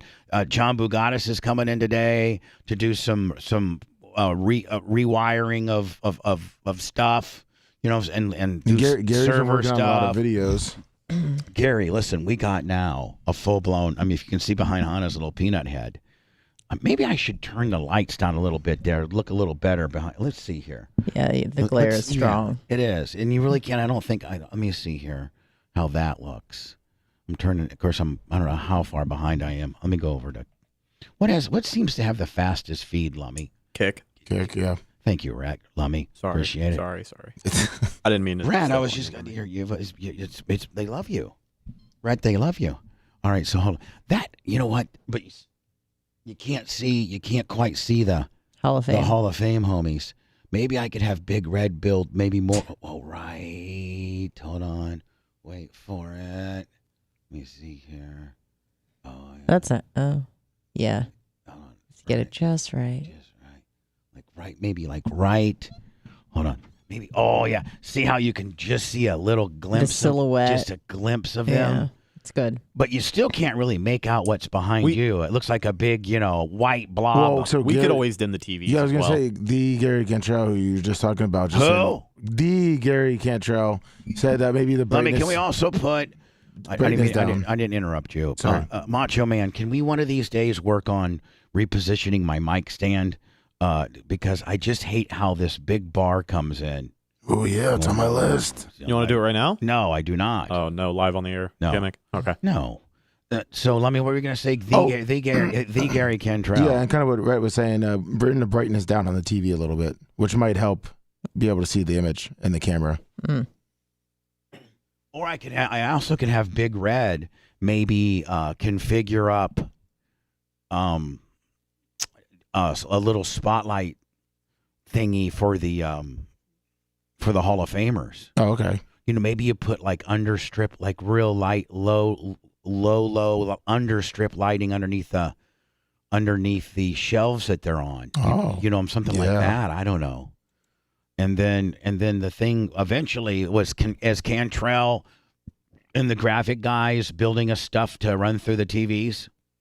Oh yeah, they're working on a lot of different stuff, and so is Caviar Tacos. Yeah, and I need to, within whatever artwork or whatever graphic that we use on the TVs, which there's going to want. By the way, I think Big Red hangs my TV today. Oh, nice. So there'll be a TV behind me. Where? Directly behind me. Yes, your Warsaw sign. Well, no, I think your Warsaw sign. Yeah, honestly, that's what I was concerned about. Anna, I know your little peanut head. I'm going to have your... By your Warsaw sign, I got you. Warsaw sign. I love looking at it so much. I'm going to have it displayed, okay? I may put it on the refrigerator. I don't know, but we'll have it displayed. You may have it on the refrigerator. Because honest to God, I'm going to be honest with you. I'm not, because I could care less what you think about me. Yeah. I mean, I'm not here just to like blow smoke up your ass. Oh, I know. But honest to God, it's one of my favorite gifts. Oh, that makes my heart happy. No, it really is, because one, it took thought. Yes. And two, it's something that, I'm a mark for Warsaw. Oh, I know. And I know. It just took so much. Like, what made you think of that? Were you just like on a sign website and you can make any sign you wanted? Like, what made you think of it? Well, here's the thing. Like, I pride myself on being a good gift giver, because a good gift giver is a good listener. So I'm like, all right, what is this a-hole like? I'm like, Indiana, Warsaw, Packers. And then I just start like thinking about stuff. Yeah. What can I do?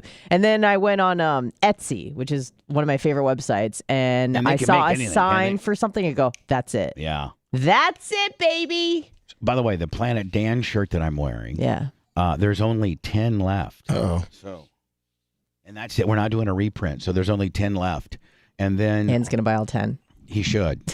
And then Mushroom Mitch, Lummy, he does tumblers now. Yeah, I saw those. They got put up. We got a 20-ouncer. I'm sorry, we got a 20-ouncer.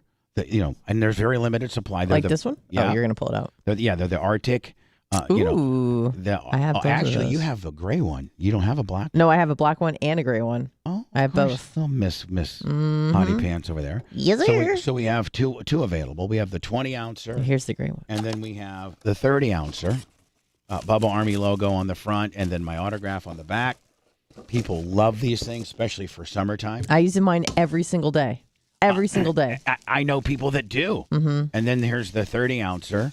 Nice. And those are both available as we speak in a very limited time. She thick. I think the merch cricks here is supposed to come here later today, and she'll get all those out. So go to Bubba Army Merch, Bubba Army Store, or BubbaArmyShop.com. Get your shiz. And grab you a Tiz Umbler. Mm-hmm. The other thing, Lummy, is I got a reorder for the university. Those things sold so well. Oh, that's my favorite shirt that you've ever done. I love it too. I just like the classic kind of college university look. So we have I think maybe early next week, a whole big box of that coming. We reordered, and then Lummy, I'm working on, and I got this idea from Nash's. Anytime Justin, because Jeremy's the inside dog. He doesn't. Yeah, of course. He can't. I mean, but Justin. That's a working outside, wiring up son of a bitch, full-blown electrician. Sure is. Climbing ladders, getting gout, the whole 9 yards. Is it getting gout? Yeah. Shame. He's got gout. Yeah, he does. Bad. No. Really? Yeah. Oh, my God, and he drinks so much beer. No, he cut it down now. Because beer causes gout flare-ups. He's got the worst gout known to man. Uric acid. He drinks a gallon of water before 12. So anyway, he is always when he comes over to the track. I think Bob Cook has one too, but I guarantee, I bet you Joe from Average Joe Landscaping, I bet you he's got one. But a lot of guys that work outside have like these straw hats. Yeah, they're very popular. Yes, they're very popular. Kind of like rice patty hats. Kinda, yeah. And I'm ordering some straw hats that have just a little 2x2 Bubba logo on them. On the top. Right here. Let me right on the forehead deal.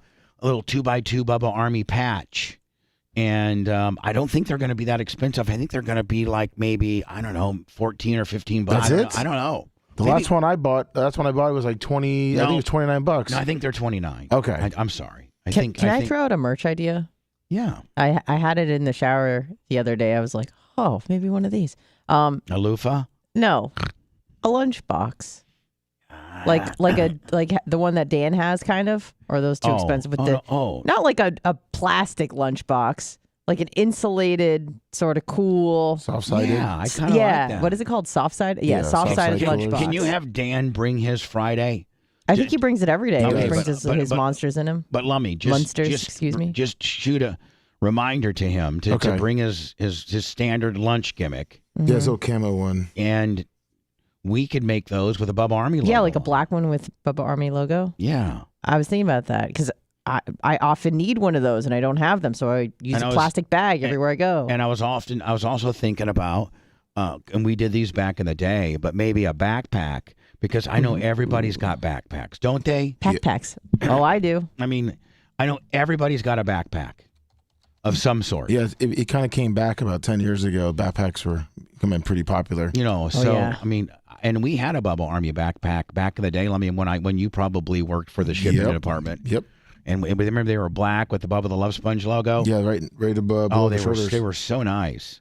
So maybe that for like a back to school, kind of deal. Not that any kids are listening to us. Hopefully not. Although it was refreshing to get a 21-year-old dude, yesterday cool telling us about how cool we are for the younger generation.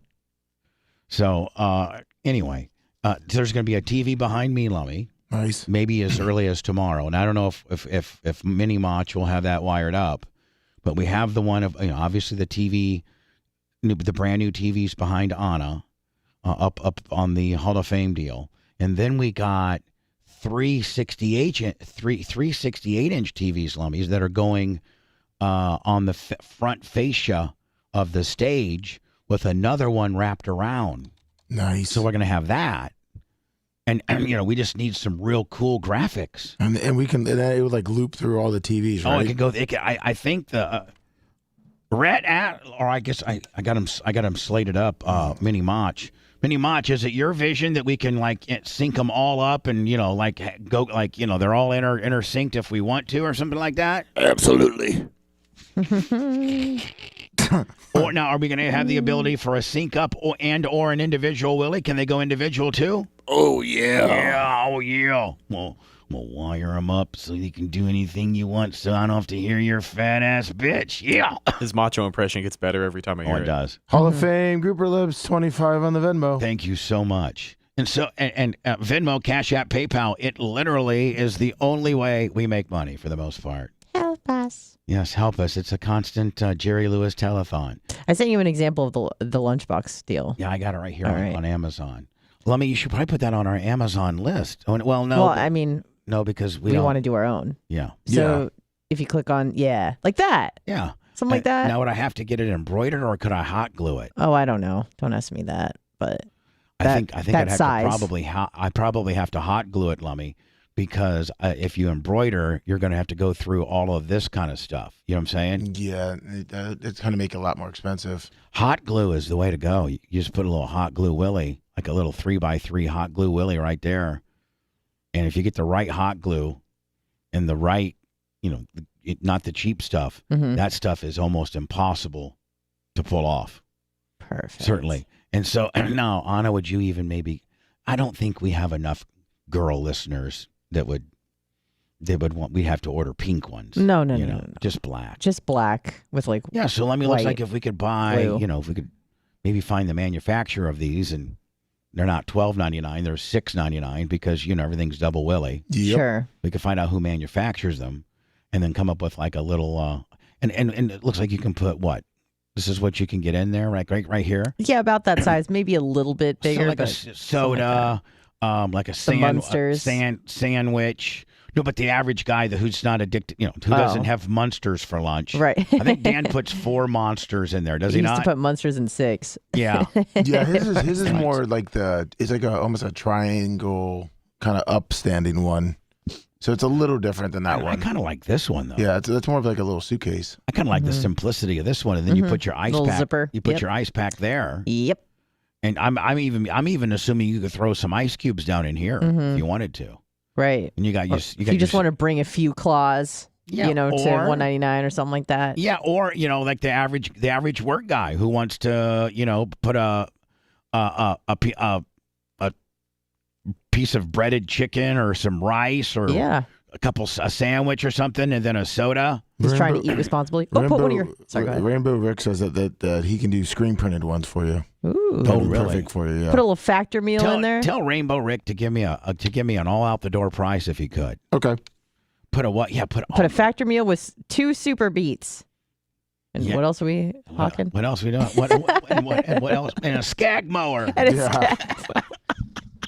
the Canon oil filter too. Yeah. Canon and oil red filter. red line. And the zipper. Quarter red line oil. All that craziness, right? Mm-hmm. Yeah.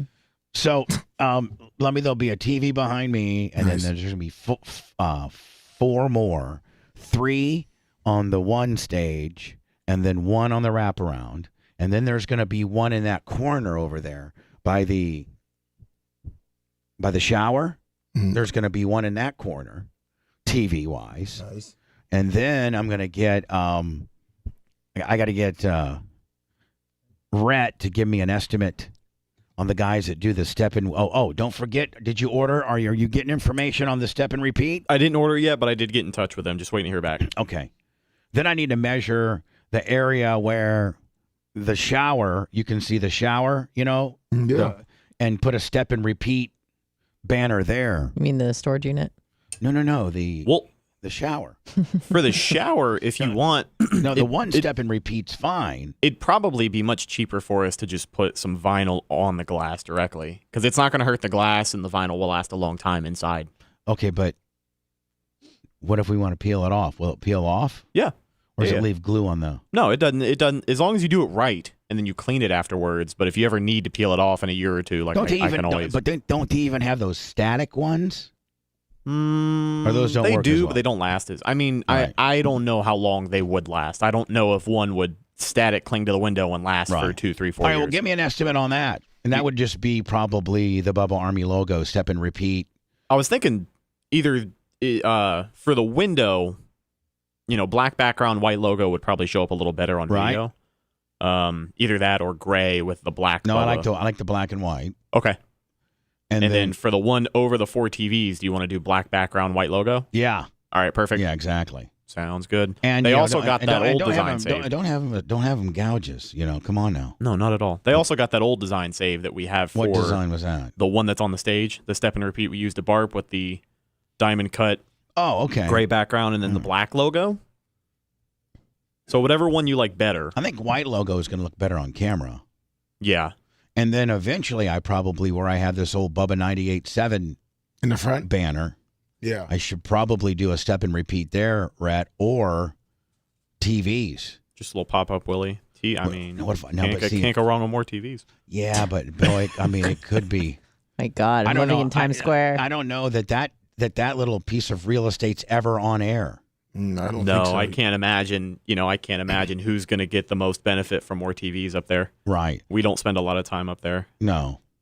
And what we should do is we should get a piece of black vinyl and somehow Velcro it to Lummy and Anna's table, and then Velcro it, have Red build like a little ledge against the wall, and then Velcro it. Lummy, kind of like how the Rays tarp off the top. Yeah.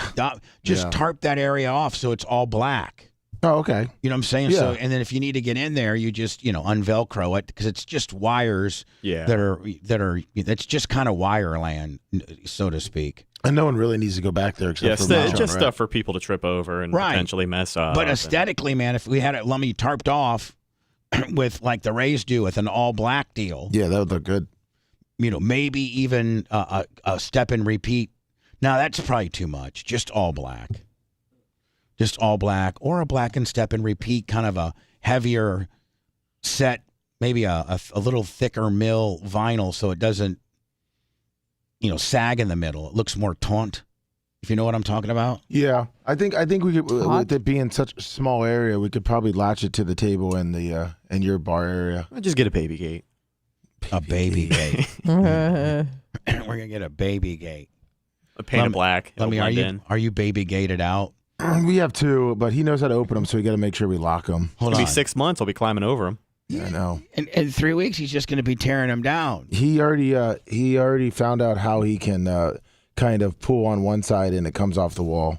He's just going to start Mike Allstott his way through them. Pretty much. Yeah. He's going to Mike Allstott right through him. Yeah. So anyway. I'm excited about all of our new graphics. I just hope, Lummy, that we do something besides what we got now. Just this right now, it looks like I'm on an acid trip and I'm listening to a Beatles record. If I look behind Anna, it's just like like it's a big lava lamp deal. Oh, we talked about you too about putting some different graphics up there. Well, different graphics and then the logo, and then let's not forget the original ideas. And I don't want to abandon this, but that is to flash the Hall of Fame names. Yeah. So no matter what artwork we use, we need to constantly, every once in a while, be throwing up a Greg and an Amy and a Scout and a Big Gulp and a Bubba Light and an Airtight Ski Pole and a Scotty Landers and a Heather Wiz and like those Iggy McGillicuddy, Pium Pium, Big Rad, Pium Pium. Well, how hard would it be if we had Pium Pium, like a John Cusack $100 or Susan Poitras, Mr. Carpenter, to flash their name on the TVs? Well, I don't know. That's going to be a Rhett Macho Man deal because they're going to have Tournament Central back there. So I don't know if it's going to be just once we make something, it's set until we reprogram it, or if they're going to be able to change things on the fly or not. Yeah, the live ticker element of that is going to be step 2 probably. I think step 1, we need to just figure out how we can format our video loop to get up there and make sure it gets all the info we want. Hall of Fame names, and then of course, follow us on YouTube, follow us on Instagram, Kick, Twitch, all that. And then the step 2 process of that, once we figure out step 1, which will take 3 years, then the step 2 process would be to be like, oh my God, Melissa Carpenter, $100, pium pium pium, right, Lummy? Oh yeah, I think that'd be really cool. Right in the background, that their would names. Be great. That'd be that's a whole nother level. The Jamaican. It does its own horn. Yeah. Heard those a lot over the weekend. Oh, did you? Oh, Jesus. Oh, but hold What a on. nightmarish place. Everyone loves New York. I'm just like, who wants to live here? This is a hellscape. I haven't heard anybody say they love New York in a while. I couldn't tell you, man.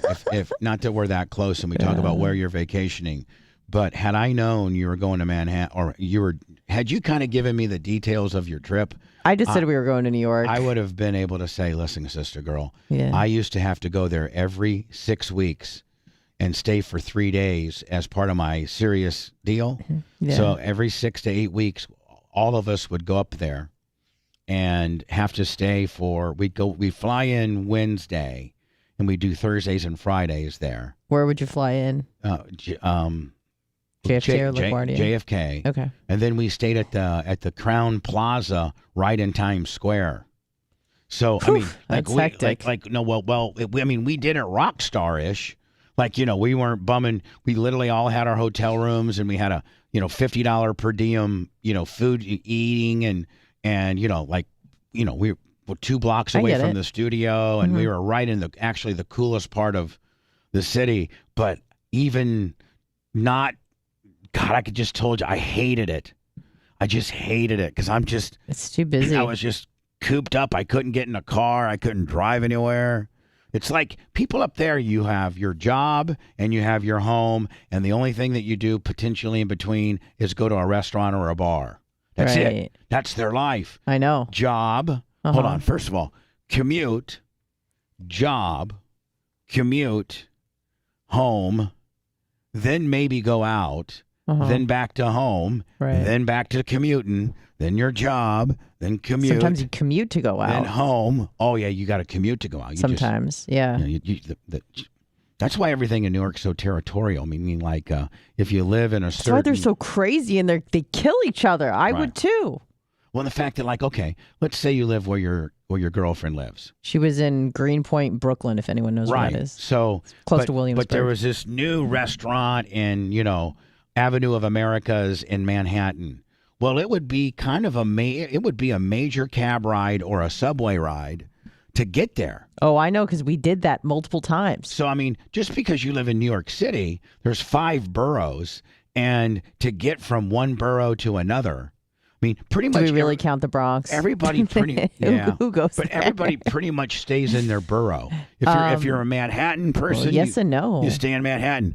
But there's a lot of Long Island people that work in Manhattan, so they have to travel to get there to work. Yeah. But as far as like what you do, entertainment, or where your kids play, like I feel sorry for kids that live there, because they don't have the unbelievable amount of ball fields and pickleball courts, and there's just not a lot of real estate of other than Central Park. And well, here's the thing: even the parks that they do have, because there's so many people, and we went to one. Well, it's not that it sucked, but there's so many people. We were walking like on the pedestrian path, and we were in the outfield of someone else's softball game. So we're like walking into the players because they don't have enough room to play their game. We don't have enough room to walk. Kids are going crazy or just on their iPad. I'm like, this place is a mess. It's a jungle. It's horrible. I can't wait to leave. It's a goddamn jungle. As soon as I touched down in Tampa, I just took this deep breath and I'm like, got space. I got space now. Open the door on your plane and you get that humidity walking down the gangway. You're like, I'm back. Home. I'm back in Vietnam. Give me the hurricanes. Yeah. Give me all the hurricanes. Like Reno had 18% humidity. I mean, that's nice. Oh my God. Don't you feel lighter? It is so beautiful. I know. Listen, you can't beat, it's unbelievable to wear shorts, but be walking in the snow. And Denver, although I'm mad at the Grand Sierra and I'm mad at Southwest, I'm really not mad at Reno per se. Right. I mean, the weather got to back down. Weather guys listening. No. Oh. But the weather's beautiful. Like, you could not beat it. There's 18%. You could probably beat it. You don't need air conditioners there. You need what they call these swamp coolers. Okay. And it's like, and like air conditioning in Florida takes humidity. One of the way they cool is it takes humidity out of the air. Well, in Reno, they put wet, cool humidity into your air to make it less dry. To make it to cool your room. I guess that's far more efficient than the way we do it. Swamp coolers and your electric bill are like, I guess, half of what the standard, HVAC conventional suck out the humidity kind of deal. Yeah. But so you go from 18% humidity. It was literally like 88 in Reno, and it felt cool. Yeah. But when it's 88 or 89 in Tampa, and the humidity is 88 or 89, it's like double wash rag Willie. Yeah. And then around August, September, you just feel like you're walking into a wall when you go outside. In Florida, man, like August through. No. Like July, August, July, September. like June, July, August, September. Those are the worst. You literally can't even go outside and work for like 5 minutes. Like, if you were to turn the lawnmower on and do like 2 strips of your lawn, you're already just completely soaked. Oh, 100%. That's lummy. That's lummy sweats it in the winter humidity's like 100%. Well, Anna, that's even you. Like, if you do anything physical, after like 3 minutes in Florida in July, you're drenched. Oh, yeah. Yep. So anyway, but I'll take that over ice and snow any day of the week. Oh, I know. I hate you, Detroit. I hate you. Detroit really, really scarred you. You need therapy for Detroit, too. Yeah. But here's the thing. I'm grateful for it because it made me very appreciative of every other place I've been. I'm like, well, it's not Detroit. Yeah. It set the bar very low. That should be a T-shirt. Yeah. it could be worse. It could be Detroit, or Right. at least it's not Detroit. A lot of people like to sport the Detroit versus everybody, and I'm like, any place is better than Detroit. I wonder what the worst cities of America are. In terms of what, like crime, happiness, All of it. Like it just in terms of just, like just people being, well, first of all, weather, then 2, people being miserable, 3, crime, 4, I got to think here is just off the top of my mind. Okay. Probably some pretty crappy places. Mm-hmm. Detroit. Yeah. Cleveland. Memphis. Oh yeah, that's bad. Baltimore. New Orleans. Not New Orleans. I think New Orleans could be. It's smelly, but it's got, some character. They said it's pretty bad lately. I mean, crime is high. I would say probably the worst cities, besides the ones that we've mentioned, would be like these places in Appalachia, like West Virginia, where the community's been completely ravaged by Oxycontin, and everyone is on heroin. You mean like where the Metzgers live? Yeah. Like that Oh, kind the of deal. Whitakers. Yeah, that sort of thing. The Whitakers. Yeah. Yeah. Like, exactly. Because I've watched a lot of like Vice documentaries on those communities, and it's just devastating. The cities we were talking to were just well-known urban centers. Right. But there are probably some depressing Claypool, Indiana, Clifford, Indiana. Like, just where there's no resources, at least in like Detroit and Cleveland. Those are big cities, right. and they can kind of help you out if you're struggling. But you get into some of these cities, man, and they got like a population of 700. Right. And, 400 are related to each other through inbreeding. And there's like one Walmart and a Dollar General. And like some real backward ass hill jack. Yep. Just like you said, the Whitakers or the Metzgers or whatever. When my dad moved up to Tennessee a little over 10 years ago, the first town they lived in was like that. It was a town called Greenville, and it was population 900. Yeah. Everybody knew everybody, and if you weren't from there, they made you feel like it. Right. It was good old boy network at its finest, and a lot of those people were weird, man. Oh, yeah, they're running meth and having sex with their sister, having kids with their sister, raping their aunt. He worked for the sheriff's office. He got to see all of it. Oh, now he's probably the shadiest of all. They're getting paid off. Those small little agencies. They moved from there a couple of years ago. Yeah. I mean, you're a sheriff in a 900-town city, 900, and you pull over. Of course, whoever you're pulling over, And, at that point, either you like him or you don't like him. If you don't like him, you're taking him right to jail. And if you do like him, you're like, man, Jimmy, don't worry about that. Those 3 little girls you ran over. Don't worry. We'll go ahead and dust this up. It'll be a nothing. This is the video I'll go I ahead watched. and give you a police escort home. Yeah, I'll give you a police escort home. Let's stop by and get some beer. I sent you a video for a Vice video I watched somewhat recently about just this community that's completely ravaged by drugs. Yeah. Everyone is on heroin or oxys. There we go. I should go be the mayor of this town. Yeah. Really. 16, in part because of his promise to bring the American coal industry back. We are going to put our coal miners Oh, maybe this is a coal deal. to work. 3 years later. Well, this is probably... Same kind of area. What I'm saying is, this is probably a long-form video of this crappy town, but that it was all under the guise of reviving perhaps the coal industry in this town, and it didn't happen. And what did happen is the heroin and the meth came in. Or because everyone lost their jobs, they turned to drugs. Right. So exactly. There's a lot of people in the national conversation, right? But they oftentimes talk about coal towns as being antiquated, right? A relic of the past, a part of American history that doesn't really have a place in the future. People look at me differently when I say that I'm from southeastern Kentucky, or that I say I'm from rural Appalachia, or that my dad's a coal miner. People probably think most of us are stupid. I think this guy's stupid. I think this guy's on meth. Listen how fast he talks, Johnny Auctioneer. They probably think people in this region are on opioids, or so I feel like that they're not worried about helping us because they see us as like subhuman. Subhuman. Yeah. Look at this guy. He still hasn't seen nothing.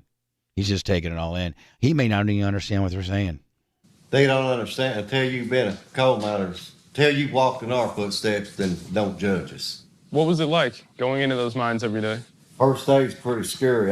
You never forget it. You go in, you're scared to death. You don't know if it's going. Coal mining is a tough business, and we don't really we treat our coal miners like a bunch of hicks, bad people. But if they weren't out there doing that, we wouldn't be having a lot of the things that we have today. Yeah, we might not have any power. Hello. Hey, Bubba, it's Mountain Bike Jim. Who? Oh, Mountain Bike Jim. Yeah. Yes. Hey, two quick things. Hey, I completely agree with you on the heat and humidity down here in August. I mean, we ride bikes, a few times a week, and we go from in the wintertime when it's cool, you can ride 30, 40 miles, and then August it's like 18 miles, and you're dying. I will tell you, as hard as I was on Florida with regards to the hot months, you get like November through April, and you can't beat it. I mean, like Christmas Day, it could be, 70, 77, and, so the good with the bad. Yeah, and hey, on another note, I grew up north, up in the northern part of West Virginia, so I lived in a steel town. And when I was growing up, there were 15,000 people working at the steel mills, and now there's like 600. And I know what you mean. I mean, our town went from being as good as it could be, being a beautiful town and taken care of, to you go downtown up there now and there's weeds growing everywhere. Downtown's all strip clubs and Keno now. There's gambling, and it's just everybody up there's on meth. I mean, it's rampant. Isn't it amazing when a municipality starts going south, it goes from having stores and boutiques and manufacturing to strip joints and Keno parlors, right? Like that's just kind of the natural. That's like the porn of industry, You go from having Sally's dress shop and Jimmy's custom bake shop and a Starbucks and a CVS and a Target to 3 strip joints and an internet cafe is what you go for. Yeah, I mean, it's terrible. I mean, people don't realize. And you got to throw a Dollar General in there, right? Or Yeah, oh God, they're everywhere. But you lose manufacturing in our country and these communities. They all just regress. I mean, people don't understand. We don't make anything here anymore, and it's taken a huge toll on our smaller rural areas that did a lot of that. It's terrible. I mean, I got out of there at 17. I'm 54 now, and I ran out of there as fast as I could because there was nothing left when I grew up. A lot of these places can't even listen to the show because they don't got internet. For real. Yes, you're right. For real. Yeah. I know a couple people who live in rural Indiana who do not, unless they get Starlink, which is very expensive. Unless they get Starlink, they don't have the ability to have the internet. There's some places in West Virginia when you drive up through, I swear there's towns, you'd be driving down a road and all the homes just look like the same and they're trash. Everybody's sitting on the front porch, and you swear you went back 60 years. Or that you're in Guatemala or something like that. Bosnia in the 90s. I mean, Anna, we can't be a perfect country. We have to have some third world feel about our country now, don't we? Keeps us honest. We need some flavor. Yeah. All right, Bob, I want to give you a big compliment. I want to give you one big compliment. I'm going to tell you what, your show is so easy to listen to nowadays. You're so chill compared to years ago when you were a little more wound up, but it's so easy to listen to you now because you just carry on such great conversations and you just talk to people so great. And I just want to tell you, it's your show is evolving and it's getting better and better. And I appreciate that. And thank you. Thank you, Mountain Bike. What a great compliment. You, Mountain Bike. Mark. Yeah. Appreciate you, buddy. The only man that thinks it's cool to pay 9 G's for a mountain bike, like him and Dan. Yeah, him and Dr. Dan, the only two. Best buddies. Let me go to words, and when I come back, Hamburger Mary's is now filing a federal lawsuit against Governor DeSantis. DeSantis made some kind of I like DeSantis, but man, I think he's kind of overreaching on some of these things. Got a big day today. The legislation that they shouldn't have little kids go to drag queen shows. Now, see, is that what it is? Yes. Adult entertainers should not be performing for children. So it doesn't say that you can't have a drag show. It just says that you have to be an adult to watch it. Yeah. Okay. Well, I don't got a problem with that. Hosting an adult live performance where children are present. The way that they spun it was that kids. I'm sorry. That even, if Anna and I wanted to go to a drag show this weekend, it's illegal. We wanted to go have brunch, which I've done before. But at a drag show. So drag Which is a lot of shows fun, actually. aren't illegal. It's just you need to card people and have them at least 18 to get in, right? Correct. Just like it is for a lot of different establishments. Yes. Well, I don't got a problem with that. Well, that's how they spin it, just like the Don't Say Gay bill, which wasn't even the Don't Say Gay bill. Didn't even say anything about being gay in the bill. They should have said it's not only not the Don't Say Gay bill, but it's a be gay if you want to be bill.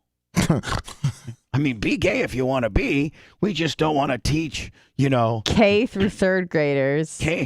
Kindergartner through third graders. We don't really want to just bring up any of the sex stuff. Let them figure out on their own. But be gay all you want after fourth grade. That's what it should have been. Be gay all you want after eighth grade. Yeah, it's ridiculous. That's what the bill should have been, Lummy. Yeah, exactly. Be gay after eighth grade. That's what it should have been. I got my free speech ears on, good buddy. We got Bubba the Love Sponge show coming up here straight ahead. The Bubba the Love Sponge show returns after these words. Man, Lummy, some of our imaging sounds so cool, does it not? It sure does. Yes. Have you, Alex Stein, have you noticed some of our imaging? Does it sound better? Yeah, it sounds really good. Yeah, I think it sounds epic. Right, number one. How are you doing, my friend? I'm doing good. You look. Did you see? I saw. We just played your video. It was brilliant.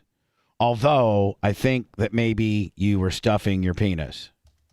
Well, I didn't want to touch my penis to the fabric in case there's some transsexual that tried it on. I didn't want to bump uglies. No, which is cool. I think you can say that. I think you can say that. I think you can, but I mean, that's probably not the transgender. So is that not transgender? Is that?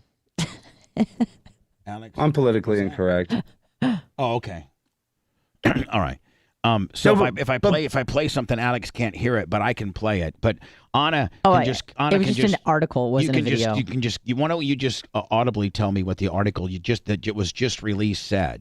Oh, let me pull it up here. Maybe this is in the middle of. Look at the little kitty. It's rubbing the microphone. This is 2 hours ago. It says Target pulls some LGBTQ plus merchandise from stores ahead of June Pride Month after threats to workers. So Alex, it looks like they just 2 hours ago announced Target has pulled some of these products that that you may have tried on, maybe. Yeah, well that is the product because I'll be honest, now I'm like considered right wing, and what's really annoying is I put on that bathing suit, and a lot of people loved it. You looked great, by the way. You looked great, by the way, yeah. Even though you stuffed your crotch full of like a bratwurst or something. But let's not talk about the stuffing.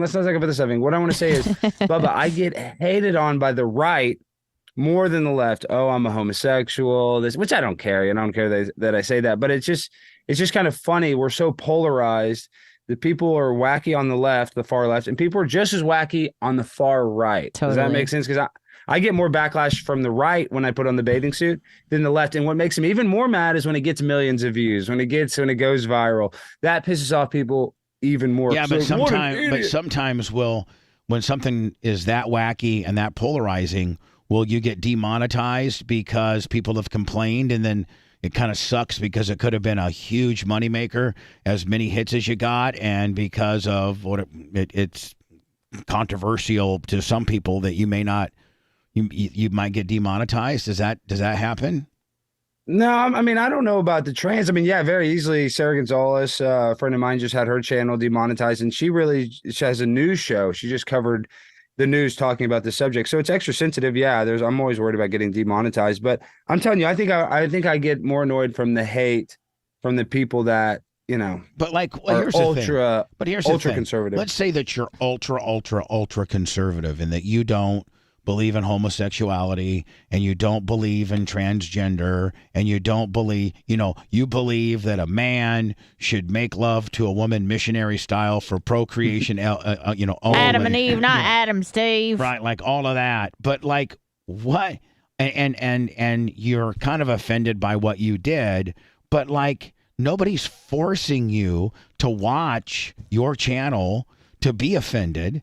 It's not like it's a billboard they have to drive by every day on their way to work. It's not like it's part of their workplace. But Bubba, this is why they get mad. because Alex Stein is a conservative influencer. He made it, and this represents us. Alex Stein is a representation of us, which I'm not. I'm a representation of myself, and I'm an insane person. I'm absolutely insane. Mentally unwell. You got to put certifiable in there.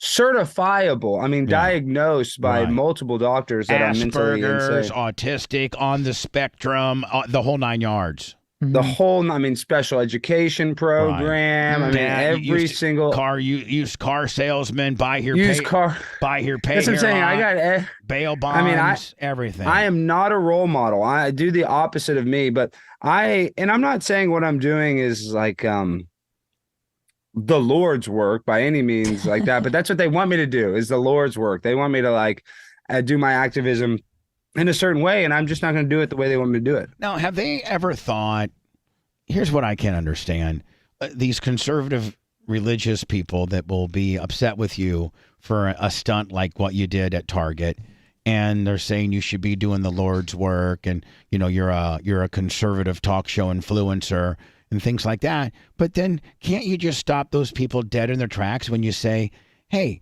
how about the hundreds of thousands, if not millions of children that have been molested by, the Catholic priests and other. I talk about that, Bubba. I talk about that all the time. We make fun of every religion should be held accountable. I mean, the Catholic Church has done so much evil stuff and I'm not saying Catholicism is evil by any means. I'm just saying that church has had heavy, high, powerful priests that got caught molesting children, and instead of facing punishment, they moved them to a country where they would be, safe from extradition. Literally, they literally do that. There'll be a person in Boston they'll send to Venezuela. So what is the problem with you trying on a one-piece bikini that says it's got extra crotch support? What is wrong with that? You're not saying this is in the name of Jesus. You're not saying that denouncing Christianity. You're not making that. There's not one part of the video that I saw that had anything to do with religion. The only thing that I saw was Alex Stein was being a goofball.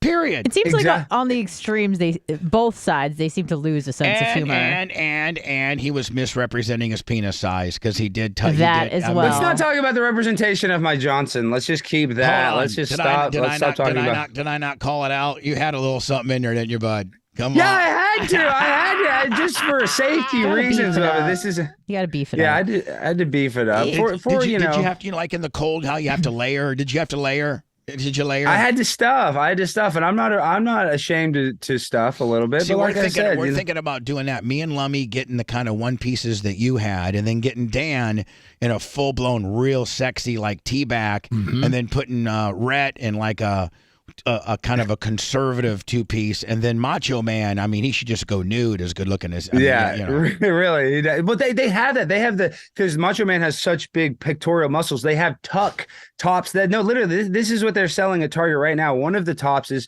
and it's for children all ages, where it tucks your breast. It's a tuck friendly bathing my man suit. Boobs. It'll take care of my man boobs. Yes. Maybe when you buy that, Bubba. Yeah, at Target. I definitely need man boob control. I do. Well, they call that a chest binder. Yeah, that's what they sell. That they sell the binders. I think so.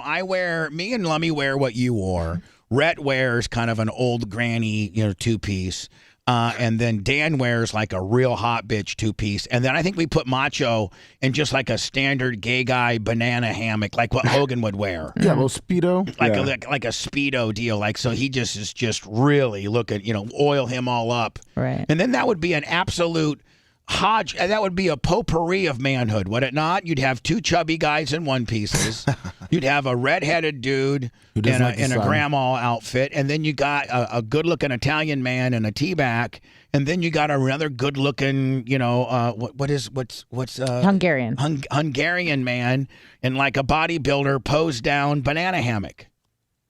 I love that bit. I think that works. But see, that's the other thing, Bubba. They say, oh, well, you're just as bad as a transgender person. This is the people on the right because you're wearing a bathing suit. Yet I'm more covered than Hulk Hogan. I'm wearing the same exact outfit that Andre the Giant wore. You are. And, you are. Literally, that's the one that was literally Andre the Giant's whole entire outfit, what I'm wearing. So it's really not that. Like almost a one-shouldered singlet. That's what I had on. It was That's exactly what it is. One-shouldered singlet. It's like a wrestler. Yeah. Hey, I got wrestling boots, and so maybe if I just put wrestling boots on there, I'll be like, I just got my one-shouldered singlet on. Is all I got.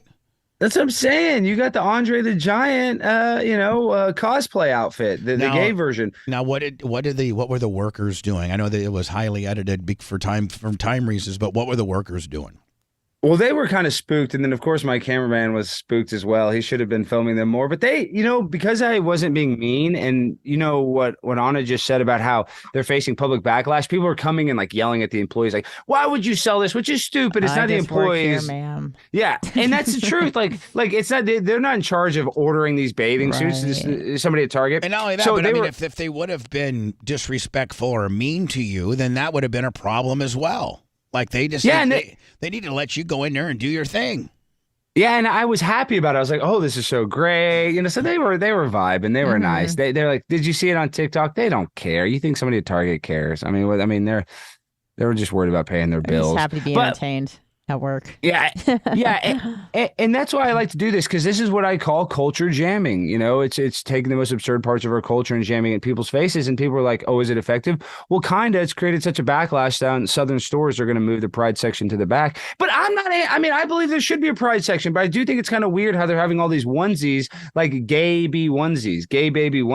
I don't know if you've seen that. That's kind of part of the backlash, Bubba. It's not necessarily the adult stuff. Is that Target has a whole line dedicated towards children. But how does a kid? I mean, in the front. But and this is purely question form. Like this is a question. But how can, until a child can communicate, until a child can kind of give you some feedback, how do you know that a child's gay? I'm just asking for a friend. I mean, there's a Larry David episode, very great one of Curb Enthusiasm, where he buys a kid a sewing machine because the kid is very effeminate. I remember that one. That was the best, and his mom got all mad, and it was great. It's a great episode, and that really, he's left wing as it gets, but that is kind of showing you that. I don't know. There's just also the whole part. No, but hold on. But here's the deal: if you buy your baby, let's say a boy, and you buy him a Gaby one piece, aren't you choosing your baby's sexuality, and your baby doesn't really have a say-so in it? And that's completely not cool. And the fact that the parents should not choose the child's sexuality, the child should develop into what they are, organically. I think a person will be able to grow into their sexuality as they get older, and they shouldn't have. I mean, maybe you can be influenced by your parents, but they shouldn't just shove it down what they want. There's probably on the other side of that, in the generation that we grew up in, Alex, there was probably some dads who had some gay boys and these boys wanted to be gay because that's how they felt inside, and society and their dads would be like, "Man, I ain't gonna have me no gay boy. He's gonna have me out here playing baseball and out here working on the cars." But that's probably how it started first. But but now it's kind of almost the reverse of that, where parents may say, "Hey, I want my boy to be gay," and so they start dressing you in these Gaby type stuff. And I think that's not. I think each individual human being has the right to grow into what their sexuality. Well, the baby onesie kind of things are more like expressing that they're proud of you, like the parent. Like it says, like it takes all different types. Be yourself. We're proud of you. Like being an ally. I believe in you. Like, it's not saying I'm proud or, I'm, whatever. It's saying like love is love sort of stuff. It takes all different types and things, and I'm proud of you always. Sounds like a bunch of hippie ass parents to me. Yeah, which is okay, but I mean, it's just gone to where now there's parents that are not picking their kid's sex and they're letting them pick it. They're not going by the biological sex and they're letting the child. Yeah, I mean, that's absurd. And this is the problem. This is what I always say. No child is born in the wrong body. Listen, Mach, look at Mach. Handsome man, jacked up. He probably has a little body dysmorphia, right? He trains hard. He wants to look good. What I'm saying is everybody can have a little body dysmorphia. We're like, oh, I want to look different, right? I don't like my body the way it is. I want to change it. So I'm saying changing your body, that's not necessarily that bad. Mach was a heavy kid. And he did. Yeah, and he got lean. Yeah, that's what I'm saying. He didn't. No, but I think he's even said to me, like, I used to be bigger, Yeah, and I'm like, in my head, I'm like, I got to be thinner. I got to be leaner. And in my That's head, what I'm saying. See, on it, I get have it. that same thing. I have body dysmorphia where I want to be thinner too, where I don't really like my body, but that doesn't mean that, being anorexic is the answer. Right, so right. it's like we're giving these kind of absurd prescriptions. We're actually sterilizing children. Lupron is a drug that we give to predators, Bubba, that have been sexual predators, and it chemically castrates. And they're giving these chemicals to children so that they'll never ever to change genders. Yes, for gender reassignment surgery. Actually, they're like puberty blockers. Yeah. Yes. So let's say who makes that call? The parents? Yeah, they take him to like a the psychiatrist. doctor. Yeah. And listen, this is a number one thing that the doctors say when the parents kick back. They say this. Chloe Cole, who's one of the most famous detransitioners, they told her parents, well, if she doesn't get the mastectomy at 16 years old, she's likely to kill herself. So they guilt trip the parents by saying that they're likely to kill themselves if they don't do this. Do they talk to the kid and say, hey, what do you want? Yeah, they talk to the kid, Yeah, but the kid, what does a kid know? Right. What does a 14-year-old know? What did you know at 14, Bubba? What did you know at 16? What did you know at What do you 21? know now? Nothing. What did you know at 25? Probably nothing. I'm just At 14, I knew where my dad's hustler stash And the was. shop vac, yeah, too. me too. I knew where my dad's Playboy magazine was too. But yeah, I mean, it's just this kind of weird thing where. Listen, I don't want to be considered transphobic or homophobic. A lot of people on the right I don't are want to so be any of transphobic. that. I don't want to be any of Yeah, that. I don't. But I want to have some common sense and allowing people to grow into what they are.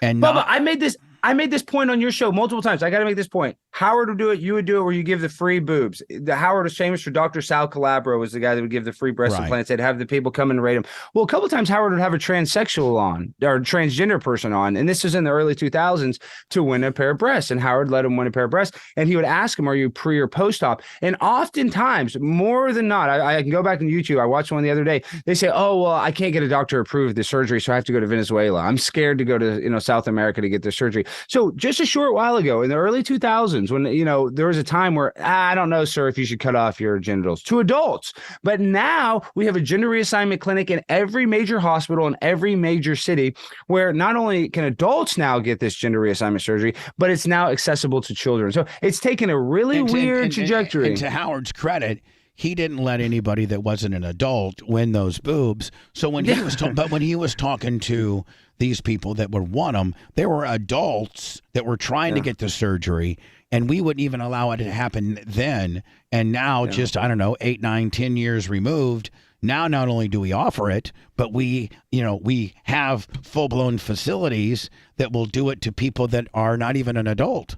Look, wait, can I want to ask Alex a question, because I'm curious about what you think about this, because I think that you're pretty libertarian as things go, right? Like you should be able to do whatever you want to do, as it doesn't infringe on anybody else's right to do the same. Well, what do you think about this? Because I think it's a horrible idea for a minor to transition, no doubt. But don't you think that people should be able to do with their children, within some reason, what they want? If a woke mom takes her, 12-year-old daughter who wants to become a male to a doctor who is willing to prescribe them certain hormones to transition, don't you think people have the right to make, in our estimation, a bad decision like that? Or Well, no? I'll tell you why. The answer is no, because there's a famous guy. You may have heard of Dwayne Wade. Have you ever heard of Dwayne Wade? The basketball player? So his son, Zion, is now Zaya. He has transitioned his son. Well, the stepmother is a famous actress by the name of Gabrielle Union, who Zaya has, credited for her transition and said that, that she was, instrumental in helping her transition. But the biological mother, Dwayne Wade's ex-wife, is against it, does not want this to happen. And because of, legalities, they were able to still push through and beat her in court because he's a multimillionaire. She's not going to beat Dwayne Wade in a court case. And there's a guy named Jeff Younger who had a similar situation where he got divorced from his wife. He had twins, and the wife ended up transitioning one of the kids. So there's a lot of crazy parents out there. There's a thing called Munchausen by proxy, where parents want to purposely make their kids sick. And this is one thing. This has got caught on a hot mic. Boston Children's Hospital, a woman was, giving a presentation. And she said why this clinic is so important to our hospital, because once we diagnose these kids with gender dysphoria, we have a lifelong patient. So the hospitals love it. They have a patient for the rest of their life. So I understand that that's kind of an outlier situation, but if the parent and the child and the physician are all on board, do you think that we, as someone who's not involved in the situation, should go in and try to stop them? Because I think that, listen, you should have the liberty to make bad decisions with your family. You know, you should have, because a lot of people say, oh, it's indoctrination to do this sort of stuff. But, you know, we've had callers call in and I've said the same thing, that you could also say that taking your kid to church is indoctrination. So I feel like you should be able to do with your family as you please. Obviously, you can't like be raping your kid or turning him into a slave. But beyond that, if everybody wants to make a decision and everybody's on board and there's parental consent, then I feel like people should have the right to do what they want to do, even if it's a bad decision. No? Well, I learned this in my gender studies class. Okay. The reason why we have, I just want to say this, and I got a D in that class, so I didn't learn much, but the reason why we have all of these clinics, because a long time ago, and this still happens today, very rarely kids are born intersexed, where they'll have either both genitals or they have a genital mutilation. Right. And a long time ago, parents would have to choose right then. As soon as the baby was born, the doctor would say, hey, your child's born intersex. We can put them on these hormones and we can basically kind of steer their gender, or they'll kind of grow up in the right body. You know, they'll either give them estrogen or they'll give them testosterone, depending. So parents would have to make that decision. So yes, in that sense. It'd be like pick your genitalia. Basically, because their kid's born intersex, they're not going to be able to reproduce anyway. But see, that's in the case. But it was a very, very minute, section of people that had to make that decision, and then that has now morphed into everybody having the right to make that decision.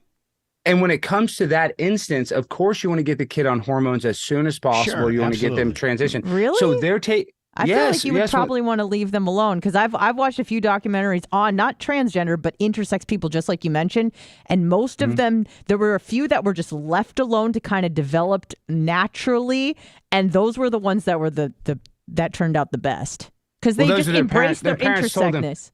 Yeah, I agree, and so their parents told them to do that, but that's where their parents can choose, where they'll let a parent choose then and there. So in that sense, I mean, you can. I think a parent should be able to choose, but even Bill Maher, who's as left as it gets, he talked about in the 1960s how many people identified as transgender. Then you go to the 1970s, it's 10,000% more. Then you go to the 80s, it's 100,000% more. Then you go to the 90s. Now the amount of kids. Yeah, literally. I mean, the amount of kids, if you compare the 1960 to 2023, is 1,000,000% more. And it's not just because of social progressiveness, because of acceptance. There's something that is encouraging people to do this. I don't know what it is. I don't know why.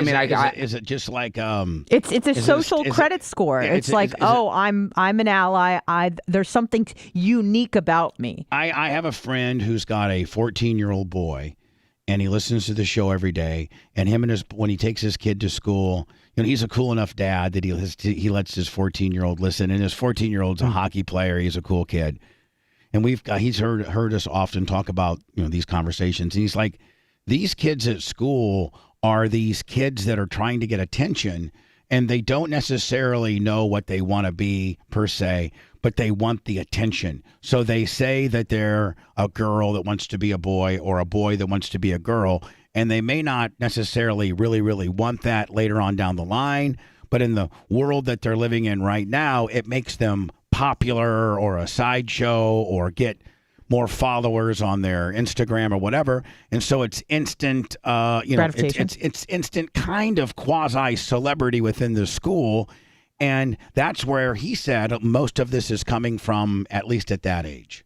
I definitely think that's true. And also, because I grew up doing dance, it's kind of like a dance mom, pageant mom thing, where a lot of the moms live vicariously through the kids. So they push them and they push them and they push them. Well, you could say the same thing about sports, too. Sure. Yeah. Real about anything. And there's probably parents that push their kids too hard on sports, but I think that's a little more of a healthier obsession. But I think you're right. I think that they found another thing that a parent can push on a kid and live vicariously through that kid's popularity or being different or whatever. And I'm the parent of a trans kid. Oh, right. I'm so good. Right. I'm so progressive. I'm so accepting. Right. And I think that there's a lot of that happening. The parents Whether they're pushing your kid to be a football player and he doesn't want to play football, but he has to be out there every day lifting weights and running, and that guy is saying, my son's going to be the baddest linebacker there ever was, I promised.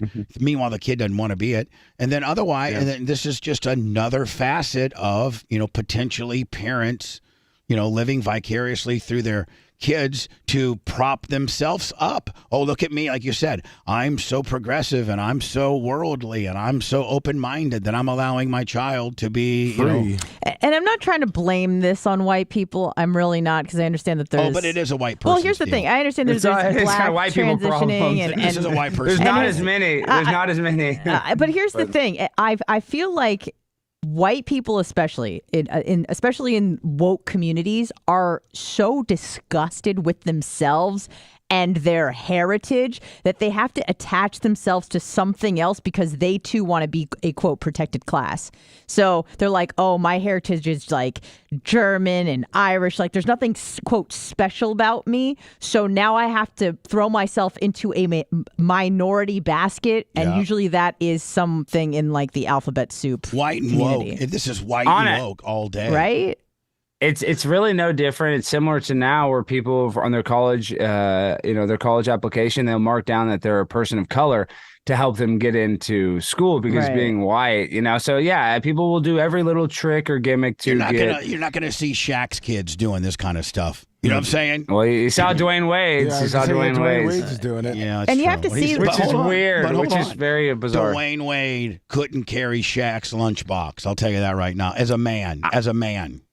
Oh yeah, Shaq would never let this happen. But if you look at Shaq's upbringing with his sergeant dad, yeah. Well, this is what it goes back to, though. Anna, I think it's just like you said. I'm a libertarian. If you're 18, you want to cut it off. If there's some states where it's 17, I think that's very low. But whatever. Whatever. Who cares? Let it eat. I'm just saying. I don't think you should be able to consent to any sort of sexual reassignment surgery before you can consent to sex. So whatever that limit is, I think it should be 18. That for me makes sense. As an adult, you can do it. But for kids, to tell a kid that you're born in the wrong body, none of us are born in the wrong body. We're just born in the body that we have. And I just that's the big point that I want to get. I was supposed to have a body like Macho. I was supposed to be hot and thin. Longer arms. Bigger penis, longer arms, smarter. No, but because of that, Bubba, you had to learn how to be a social, butterfly. You had to learn how to communicate better to get the girl. So it kind of made you stronger. Right. So I don't know. What guys that were 488 pounds were just slaying it and cheating on their girlfriends who were wiping their butts?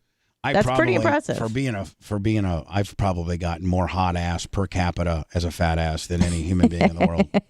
Well, listen, speaking of wiping ass, so I was on this show, this guy, Sam Hyde, who's an awesome comedian. I was on this show. He's doing a 24/7 live stream where you just live in the house and all these cameras. And there's this guy named Airsoft Fatty.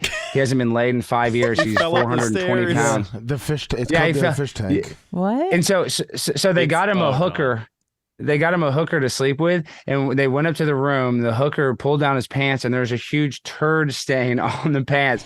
So she came down. She's like, I was gonna have sex with him, but then the smell, and I saw the turd. So then I did a fecal investigation. I took the shorts, and there was a huge brown stain, and he had the same wiping issue. So, Bubba, that just shows you this guy couldn't even get laid by a prostitute, and you had beautiful ladies. Oh, so I did. There is something to it. Wipe my ass. I had beautiful ladies that wipe my ass. There's video of her giving him the good news as well. Yeah, it smells like I thought you were. He tried to pin it on the bed. I thought you had kind of graduated in stardom, if you will, that you weren't doing these content houses anymore. This is kind of different. It's a little different. And Sam Hyde is a guy that I really respect a lot. So just the opportunity to work with him. So I know that you went to one content house here in Florida, and it was a joke. But this is it's more like Big Brother and stuff like that. Cameras or like. But it's like Big Brother on crack. And so I brought Don Terrius in there. I had him naked, and then we did a gimmick where he got caught smoking crack. So that's why we had to leave the house. And I said it was medicinal crack. So I mean, I was just going in the house to mess with the people that were competing for the prize. How are things in Alex Stein's world? How's Blaze going? They like Blaze you? is going good. Everybody's trying to cancel me though, Bubba. Everybody's trying to cancel me. I just know. Yeah, Do you think they'll eventually get enough traction to put enough pressure on Glenn to get rid of you?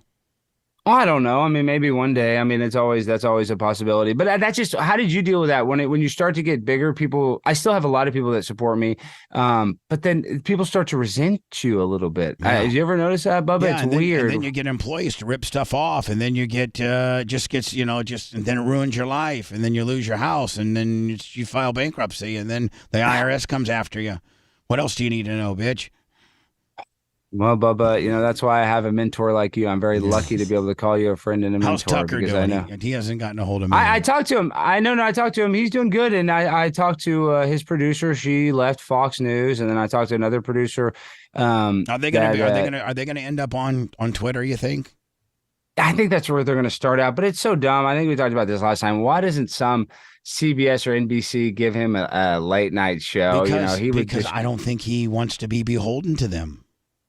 Well, I think if you had the opportunity, I think even if they said, here's $100 million and let's do more of a milquetoast show, I think Tucker's all about the truth. He's badass. He has integrity. But I also do think that Tucker realizes that on Twitter or on the internet, yeah, he can be super big. He can say whatever he wants, but he's still not going to have, sadly, that validity of that thing. Yeah. That thing. I don't know what it is, because they're going to say, oh, well, you're not on NBC, even though he spent his whole entire career working for these corporations, CNN, MSNBC. Right. Nobody has a resume as long as Tucker for his age, probably in the business, but none of that will matter. They'll say, oh, well, he's on the internet. That doesn't count. But I love it because it helps people like you and me, this new digital media era, where basically you being on the internet is the only channel you need. Why wouldn't, obviously Bill Maher is on Showtime. Why wouldn't like a Netflix or somebody like that say, hey, we're going to do Tucker Carlson?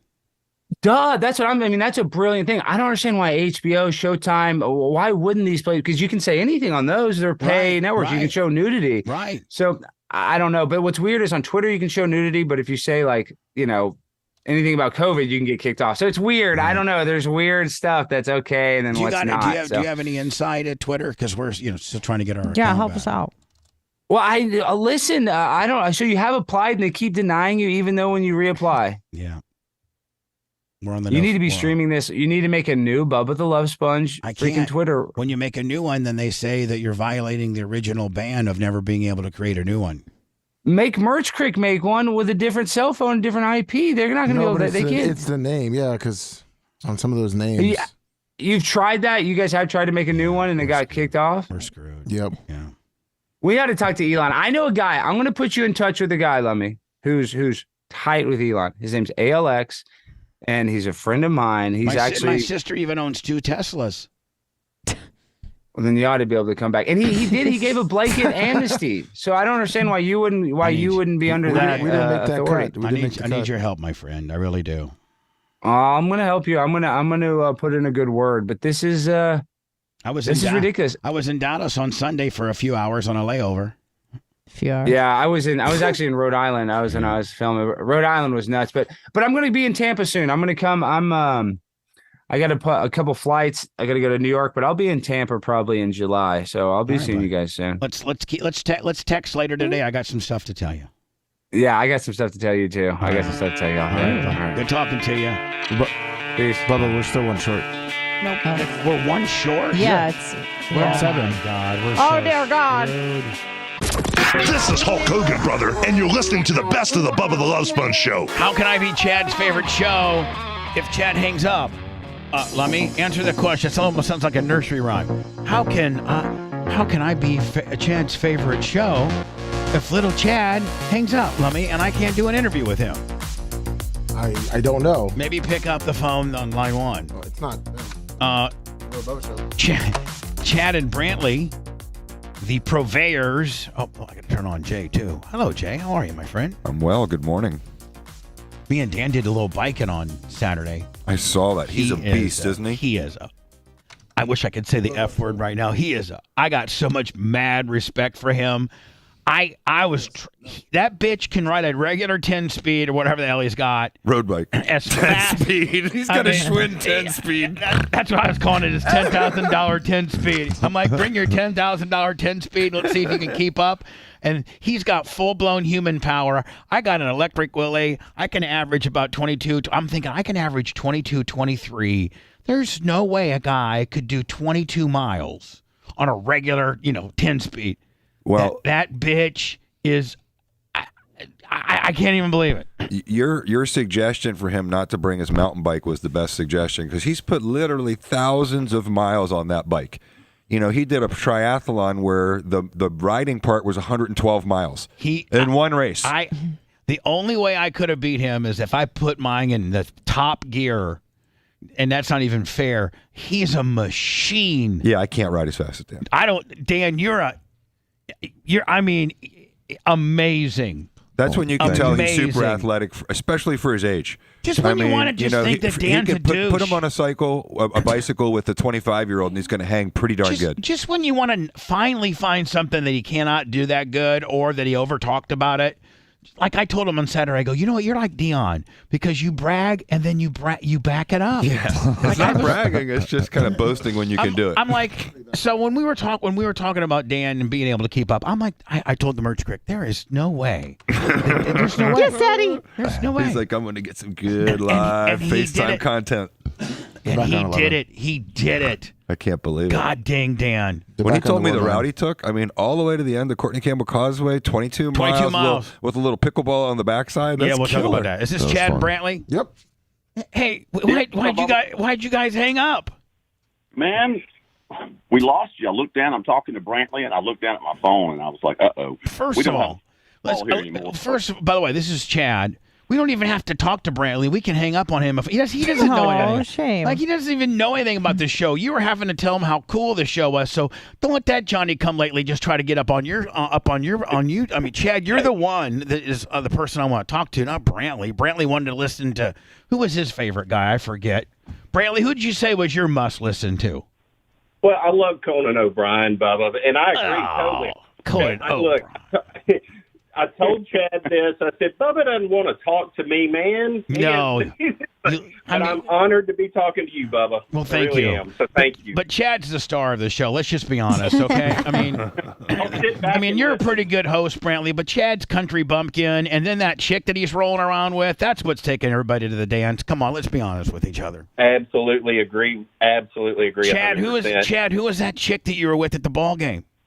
Oh, that's my fiance. That's Amanda. Man. My Lord, that's above the rim action right there all day. I'm telling you that right now. Well, I came in and hit you with that hot chick Willie on the backside. She was unbelievable. Great selection. So anyway, great selection. Let me just give everybody just a little what we're talking about here. That just shows you how unconventional our show is because, usually we would have a big-time star like Tony Mandrich or Brett Favre or something, but we even have guys like Chad and Brantley who are not stars but are trying to do the best they can, putting together some content. Chad is a fan of the show, and by some organic measure, I was on YouTube or something. I think somebody sent me a link. And you said someone sent it to you. Somebody sent me a link somehow and be like, hey, this dude right here has got a podcast, kind of a small podcast nonetheless, but he could have picked 1 million people as to who his favorite radio guy was, and he picked you. And it's really refreshing because usually everybody's telling you how much you suck and, how much you've changed and you've lost it all and you're a fat ass and you're a loser and, and to have like some regular dude that just organically knows about the show and then will talk about it on his little show, it just really took me back. And especially... You know a lot. Well, and here's the thing. I'm just going to play the little 25-second clip. I wish I had the other clip, but Lummy lost it because he's stupid. But this is the clip that got my attention nonetheless. Hold on. This dude's great. Like, he's just talking, he's got crazy guests on. Great friends with Hulk Hogan. Then this radio war started happening between the afternoon guy, Bubba. He let Hulk Hogan have sex with his wife, and it was recorded. And then the dude in the afternoon stole that information and then published it. And that was that Hulk Hogan sex tape. So Hulk Hogan ends up making $100 million. Bubba gets run out of the radio. I mean, I like him already. And Jay, I like to say radio. Jay, you're my lawyer, and you're my lawyer during all that. And this guy is one of the very few that really gets it. He summed it up in 35 seconds. Yeah, I mean, I should have hired you, Chad, to be my lawyer because you summed it up in 35 seconds. Can we use that as the PR statement? Look, absolutely. And so I've been up, and I get ribbed about it a lot. Like a lot of the fans and everybody's like, "Oh God, here's Bubba talking about yeah, we got it. But to hear somebody actually do comprehend what I've been trying to say, right? I don't know, you feel validated. He gets it. Yeah. So Chad, I was just like so taken back that I am your favorite show, and you guys were talking about it on your podcast deal. And I don't know, I just kind of turned like into a little fanboy. I turned into a Chad fanboy, like a little bit. How many times did you watch that clip, Bubba? Oh, say it again! I will It's tell on you repeat. so many times that I can tell you Chad's flat top's on fleek. I'll tell you that right now. I'm just, so much that I'm following him on my Twitter. What are your favorite ones? Oh, yeah. For me, this is a little. This is the whole thing in its entirety. Jay, you're going to love this. And listen.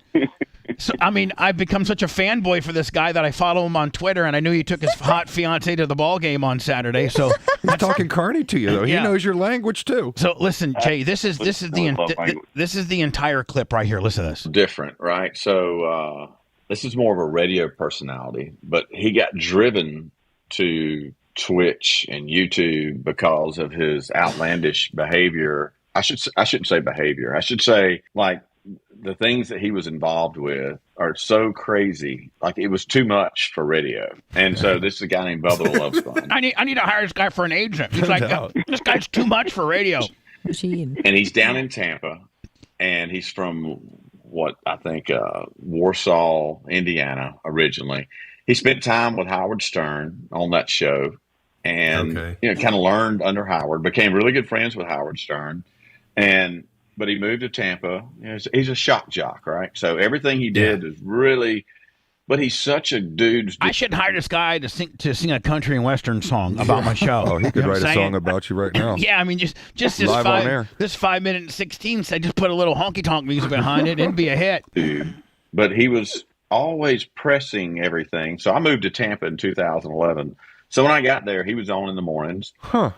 And it was phenomenal. I was like, this dude's great. Like, he's just talking, he's got So crazy he was right in the middle of the guests on. radio war. Oh, yeah. This He guy was right in the middle of the whole MJ thing. This Chad character, he's got it all down, man. He really does. Good. Hold on. Great friends with Hulk Hogan, and he's just out there doing crazy stuff. And then there was this guy in the afternoon named Mike Calta. They called him Cowhead.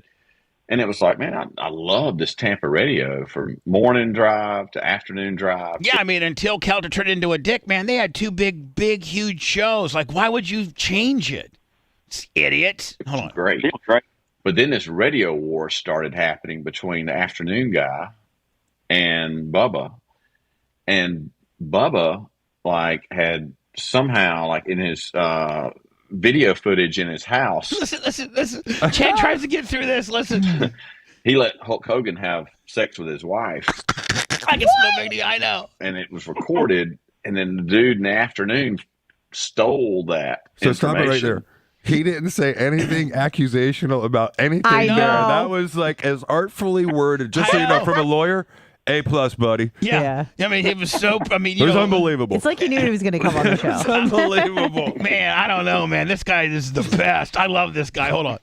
And then published it. That was that Hulk Hogan sex tape. And so Hulk Hogan ends up making. See this, and Jay, this is the story that I wish the public knew. He just summarized the whole thing. And I he goes, know. so that was the Hulk Hogan sex tape. Yeah. So he just summed up the whole thing in 30 seconds. Awesome. $100 million. Bubba gets run out of the radio, because they thought he did it. And it's come to find out, it took 2 years to investigate this. It was the afternoon guy. But the afternoon guy got the morning job, took over, and then Bubba doubled down and got another show, and then got found guilty tampering with Nielsen ratings.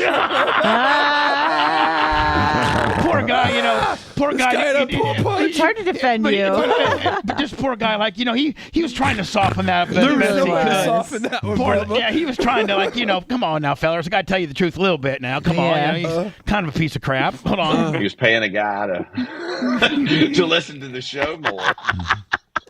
And they ran him completely out of radio, man. Which is true. Well, this guy's so got it. Hold on. And it was I feel terrible for the cat. It was because he's such a dude's dude, and his show is so good and he's so intriguing. It's the guy you want to root for, and you're but I had to find him on Twitch in the weirdest places, to listen to him. But now he's back on radio, I listen to him on Florida Man Radio, and there's multiple. There's a Tampa, I think there's Orlando, there's Fort Walton, and luckily I can listen to 103.1 in Fort Walton. I can hear Bubba every morning. Hell yeah! Nice. So he's building back, but dude, he is like. I mean, like I said, Hulk got 100 million. Bubba got ran out of radio, and That's it. he lost everything. That's it. But dude, you can't help but love this guy. You know what I mean? He's just so entertaining. He's so good. He's so real. But dude, he can't get out of him. You know, he can't get out of his own way. Also true. It's true. I mean, Chad really gets Channeling Tom Bean there. My God. You know what I mean? So it makes you relate with him. Like sometimes you think like how close in life you come to like everything. Oh gosh, everything could just fall apart. And like, look at Brantley. Brantley's completely like, man, whatever. This guy sounds stupid. he does it on radio, but you got to listen to him and you got to search him out. Hold on. Then dumbass Brantley comes up with, talk about complete opposites. Conan O'Brien. Could I be any more opposite? Like, No. I mean, that just shows you who's tough Polar and who's opposite. a little bit soft. Chad, see, he's a country guy out there. He's tough. He's a real Brantley. Meanwhile, he kind of is like the Conan O'Brien softer kind of deal. Is kind of what I'm thinking. Now, Bradley's no Cajun, you know. He's a good dude. He appreciates a lot, and he's listened to this, and I've turned him on to you, and he's listened. Yeah, to I mean, it, but Brantley, you got to admit, like, our show is completely different than Conan O'Brien. Oh, absolutely, but in a good way, man. No, I'm a fan now, Bubba. Don't think that I am not. I absolutely love what you're doing. I love the rawness of it, man. That's what I just love. It's so raw, unscripted. You're ready to rock. Anything. Man, you know, Steve's idea of paying people organically to call us really is going to end up working out well for us, isn't it? make sure Steve gets that check to you guys, fellas. This was all his idea. Envelope. No check. New Bubba, they've got this new marketing idea. I'm going to pay these two honky-tonk guys to start listening to your show. You call them live. They put you over. We'll send you a few $100, okay? Exactly. Hold on here. Hold on. I got to get back to Chad. Hold on, Brantley. Stand by. These days. Hey, Brantley, you're a short timer. You shouldn't even be on the air. Only Chad should be on the air, but we'll let you stand by. Hold on. He loves you. Howard Stern, I mean, has been to like 2 weddings in his life. One of them was Bubba. Look at Chad's got it, man. He really knows. Chad, I love Telling Chad. you. I'm such a mark for Chad. I really am. He's only been here since 2011. He knows your life since Warsaw. He's not even here anymore. He's in Fort Walton now. He's gone. When did you leave Tampa, Chad? I moved there. 2013. So just 2 years. He was only here for 2 years. He's got 2 pieces of artwork hanging on his wall, and one of them's Bubba's. He painted an abstract art for him. So, I mean, the cat is highly talented. He's just self-destructive. Also true. Oh, hold on. Let me play the. Hold on. Let me go. You know what I mean? But I still like him. I actually like him because of those reasons. So, to me, he's like my number one guy that I'd seek out. Like if tomorrow he ended up back in obscurity, you know, and I had to find him on some weird channel, I'm going to listen to him. That's still. awesome. So P1 right that's there. my number one guy in the radio business. And Drinking a Miller Lite. Drinking a Miller Lite. Not a Bud Light. Yep. No, hell no. Not a Bud Light. Entertainment industry of putting out content. It's Bubba the Love Sponge. You had sent me some of that Bubba Love Sponge stuff before and told me a little Here's Brantley in his blue room. bit about Let's him. hear it. Checked him out. Dude is nuts. No 2 ways about it. But very entertaining, sharp as a tack, like you say. Just, I mean, that dude's he's everywhere. So absolutely, I could get more. Yeah, into make sure Steve gets that money right out to him. These guys are killing it. What we told them exactly what to do. Are they not? that. Yeah, no, he's oddly entertaining and he's oddly addictive. I would highly encourage anybody who has a death wish and wants to hear some crazy stuff. I mean that in a good way. Like, I mean, if you just want to hear somebody's life and stories that have just derailed, go to, I mean, your name's Bubba Love Sponge. Bubba the Love Sponge? Or is Bubba it the Bubba Love Love Yeah, he's legally changed his name to Bubba the Love Sponge. It's real name, I think. By the way, I think we'll be hiring Chad to be my new publicist and agent. New PR guy. Yeah, exactly. Once a week appearances. So Chad, where do you live in Fort Walton Beach? I'm actually over like in Freeport, Florida, which is just north of Santa Rosa Beach. Now, what do you normally do for a living? So I'm in medical device sales. So, I mean, Interesting. Doctors like Dan would be great to deal with, man. Those are the cool cats that you deal with on a daily basis. They're not always that cool. Like, so, are you selling hips? Are you selling knees? What type of medical devices are you selling? Yeah, I work with a company called Cordis. So we do basically like vascular access and closure. We do stents and balloons so those arteries get clogged up. Our uncle helped invent the cardiac catheterization way back when. Yeah. My stepfather. If you know anything about medical devices, then you have. That's probably why you knew I was from Warsaw, Indiana, because it's the medical device capital of the world, isn't it? Warsaw, Indiana is the orthopedic capital of the world. It's where, really? It is. All the joints are built there. All the knees, all the ortho stuff. Really? That's Zimmer, cool. Biomat, DePuy. Huh? Yeah, exactly. Now, Brantley, what do you do for a living? Are you out fishing for crawfish all day? What do you do? What do you do, Brantley? I've got my white boots on. I'm getting shrimp all the time. No, man, I sell insurance. It's boring, man. I'm an insurance salesman. Sell that kind of stuff. And how did you two guys come up with a podcast? Just have you been friends and you decided, man, technology has it where we can kind of zoom each other in and talk about you guys talk about all types of various things, not just how cool my show is, but just, life in general. And how did you two figure this out? We were just talking, man, one night, and, just decided, hey, I want to do a podcast. We're coming out of COVID, and podcasts are going crazy, but it's something that I've been wanting to do for a long time. And Chad and I were just visiting one night, and over Zoom, actually. I said, you know what, we ought to record this and then just see what happens. And so they just started doing that and putting it out. And here we are on Bubba the Love Sponge show, which is flat out insane. Well, we've made it to this, but thank you. How many followers you guys have? I think they have, what do you guys got? 130 subscribers on your YouTube channel? Yeah, 130. Something like that on YouTube. Yeah, we don't have very many yet, but hopefully we'll get a few more. Hey, good content grows. We're gonna keep promoting you, have you on from time to time, because as a special little project, you're like our little brothers, and we're big timers, and you guys are just starting out. And rather than to be, most big timers will big time the starter outers, and we want to help the starter outers, especially Chad being the encyclopedia Bubba that he is. I love that guy. Absolutely. But Bubba, I'll tell you, I mean, Brantley is the kind of the pimp in the box. He's the dang Wizard of Oz that puts all this together. I just show up my little shed in the backyard. I've turned into a little studio. I know that's super important. Chad, I know the brains behind the operation. I know you're like the lummy. You're like the lummy. Brantley's Bubba. He keeps it going, and then you just lummy yourself in occasionally, look honky tonk. Hey, we've got a third co-host that comes in, and that's JR the Handler. And he is Justin Moore's tour manager. And so he does a podcast. Well, hold on now. We're not familiar with JR the Handler now, are we, Lummy? We need to see some JR the Handler action. I like here. that name. Yeah. The Handler is legendary in country music. I mean, everybody knows JR. He is the man. But he comes in and helps us out, too. He's just been kind of coming on and doing it. And the next thing we know, we've done probably 8 or 9 shows together. And so he's the trifecta there. And so we're still trying to figure this thing out. We're just having fun right now, looking to add guests to the show at some point. That's what you need. You got to get guests. And here's the deal, man. Don't be discouraged by slow growth. Just keep doing it. I mean, I know that neither one of you, are relying on it for your major income, because there's not a lot of money to it on the podcasting and the YouTube deal at first. Eventually you could get it to be worth, you can make $2 or $3 grand on it. You really could. So don't give up, and more importantly, consider it a hobby. And you guys are pretty, formatically good, and you guys work well off each other from what the shows that I've seen.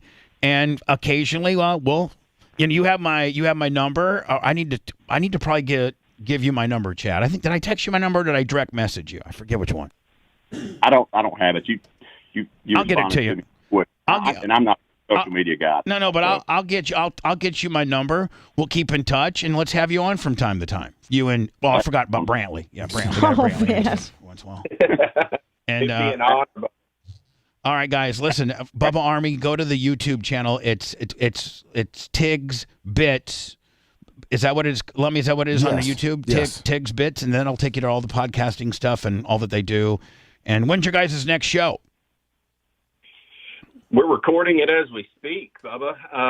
It's become It's Thursday. Oh, that's smart, Lummy. That They're is going to use smart. this as a Yeah. show, Brilliant. and I give them full permission. So there you go. You got my full permission to use this in any way, shape, or form. Yeah, it was going to be the pre-show about the show, and then the after thoughts. You after the guys show. use whatever part of this stupid show you guys want. You guys use it, cut it up, whatever the hell you need, okay? Oh, what are you talking about, man? You're the rock your radio, man. So I appreciate you having us on, man. And we'll keep in touch, and Chad, I'll text you today, okay, guys? Sounds good, buddy. Appreciate you. All right, Appreciate man. you. Thank you, guys. Thank you to Bubba Army as well. Thank you, buddy. Isn't that just so That was like? cool. That was awesome. I mean, you know, That made like their life. They were so excited. and here's the deal, man. Bubba Army, go check their stuff out. Go sub. They're just a couple dudes, man. And Chad, of which one of them really, really is Bubba Army. Like Chad. I mean, you know, I know Brantley's. I know Brantley's. I know Brantley's Bubba Army. He started listening a week or two ago. But Chad. But that's what we want. We want new listeners. You all the can time. have Stockholm very quickly once you hear it. And I'm not saying anything bad about Brantley. Like, Yeah. I'm so very appreciative. But Chad, that's super. He's a P1. That's super P1, is it not? Mhm. Yes, it is. Oh, thank you so much, Chad. Thank you. I mean, like, honest to God, you have no idea. Like, I wouldn't say I almost cried, but I was just like. You were moved. I was very moved in the fact that, man, here's a dude that really does understand my plight. That's the thing. For years, when you and I have private discussions, you always say, you know, no one gets it. Everyone thinks I'm the scumbag here. No one understands it. And nobody He really. just summarized it as perfectly as anyone I've heard summarize it. And most of the Bubba Army know it too. But to have a guy that's got a small little platform and is trying to promote the show and gets the show is cool. Is super cool. Thank you, Chad. Yeah, thank Danny, you got to get going. Yes. And we'll put Jay in the big seat. So Okay. stand by. Uncensored, unfiltered, unfettered. Thanks for the info. Uncensored, unfiltered, and unfettered. It's Bubba the Love Sponge. Topic is immigration. And just here recently, not only in federally is immigration a big hot button, but also on the state level. And so in our state, Florida, we've made the federal immigration laws even stiffer. Right? That's the way I understand it, correct? Like, you know, the federal or the way the laws were prior in Florida to immigration have been drastically changed to be far more up your ass, gonna cause some problems, and it's scaring the migrant workers. All this additional paperwork that you're going to fill out and all these additional rules for employers, and it's scaring the immigrant workers, and the immigrant workers are leaving Florida at an alarming pace. And so we're like, well, are they really leaving? Well, then I just had validation. My good friend Richard Fabrizi, one of my very best friends in the world, who owns the largest roofing company in this area, Handyman Roofing.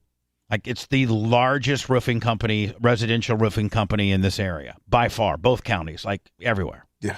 Handyman Roofing.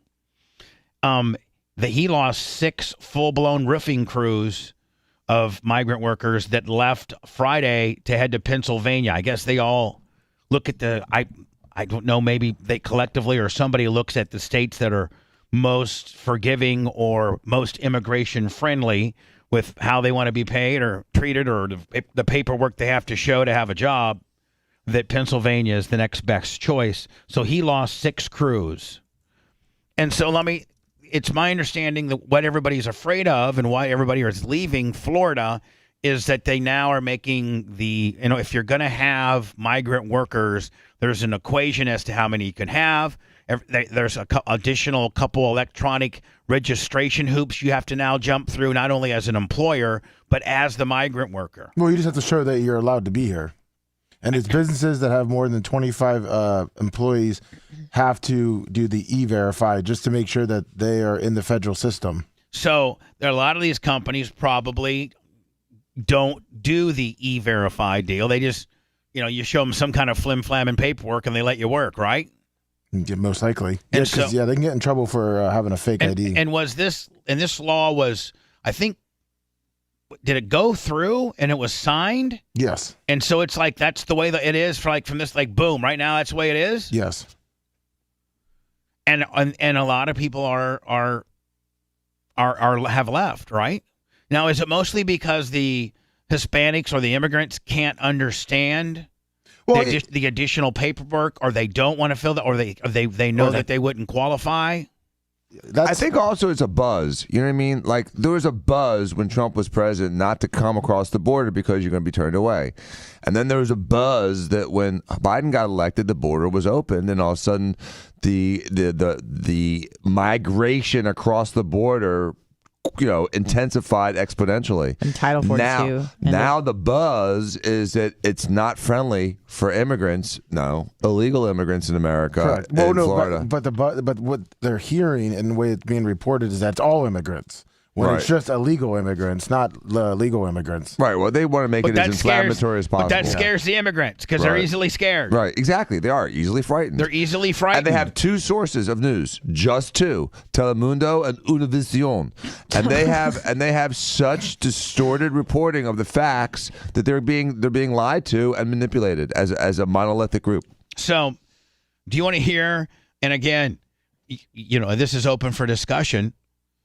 But there's nobody who has nobody else has come up with a system that has effectively made immigration not such a thing. I mean, immigration starts on the federal level, and that's a hot button right now. Just even federally, as to breaking up families. Do you let them in? You're supposed to. Is there a quota of 30,000 a day? How many? Do you get a? Are we giving them entitlements? Are we giving them entitlements, and are they given court dates that are 5 years from now because the system is so backlogged that they're not going to show up in 5 years to rightfully plead their case for political asylum? As they have this temporary waiver, because that's what we give them, right? We give them like a temporary work permit, and we'll see you in 3 to 5 years, and we'll see you, and here's your court date. Well, I mean, please. And then the other thing is, migrant workers probably, they may be getting entitlements, but a lot of them are working illegally, Lummy, and they do not, participate in the tax code. So they're taking and not giving. Right. So that it's very much, a very unbalanced equation where you're giving somebody some money to come into your country that potentially is going to work and not pay taxes. Like, that is as bad as it gets, right? Yeah. And so I think this is this is how immigration should go. Here's the Bubba plan. And you guys, I think you may find it brilliant. If you don't like it, tell me how stupid I am. I got a little. I've broken it down into let them pay, let them in, let them work, let them buy, and that would be to implement a $200 entry fee into the country, $200. I'm sorry, but go and work in your country until you got $200 extra dollars, $200 per person, or maybe it's $200 per person over 16. They're paying. Go ahead, Bubba. They're paying. Yeah. No. What I'm saying is, right now, they're paying $2,500 to $10,000 per person to get to America. I know. To the cartels. To the cartels. Say, you're gonna have a lot of So cartel we're taking insiders. $200. We're giving the cartels $10,000. All right, fine. Lollipop. Who cares? So it's $200 a person at kids for free.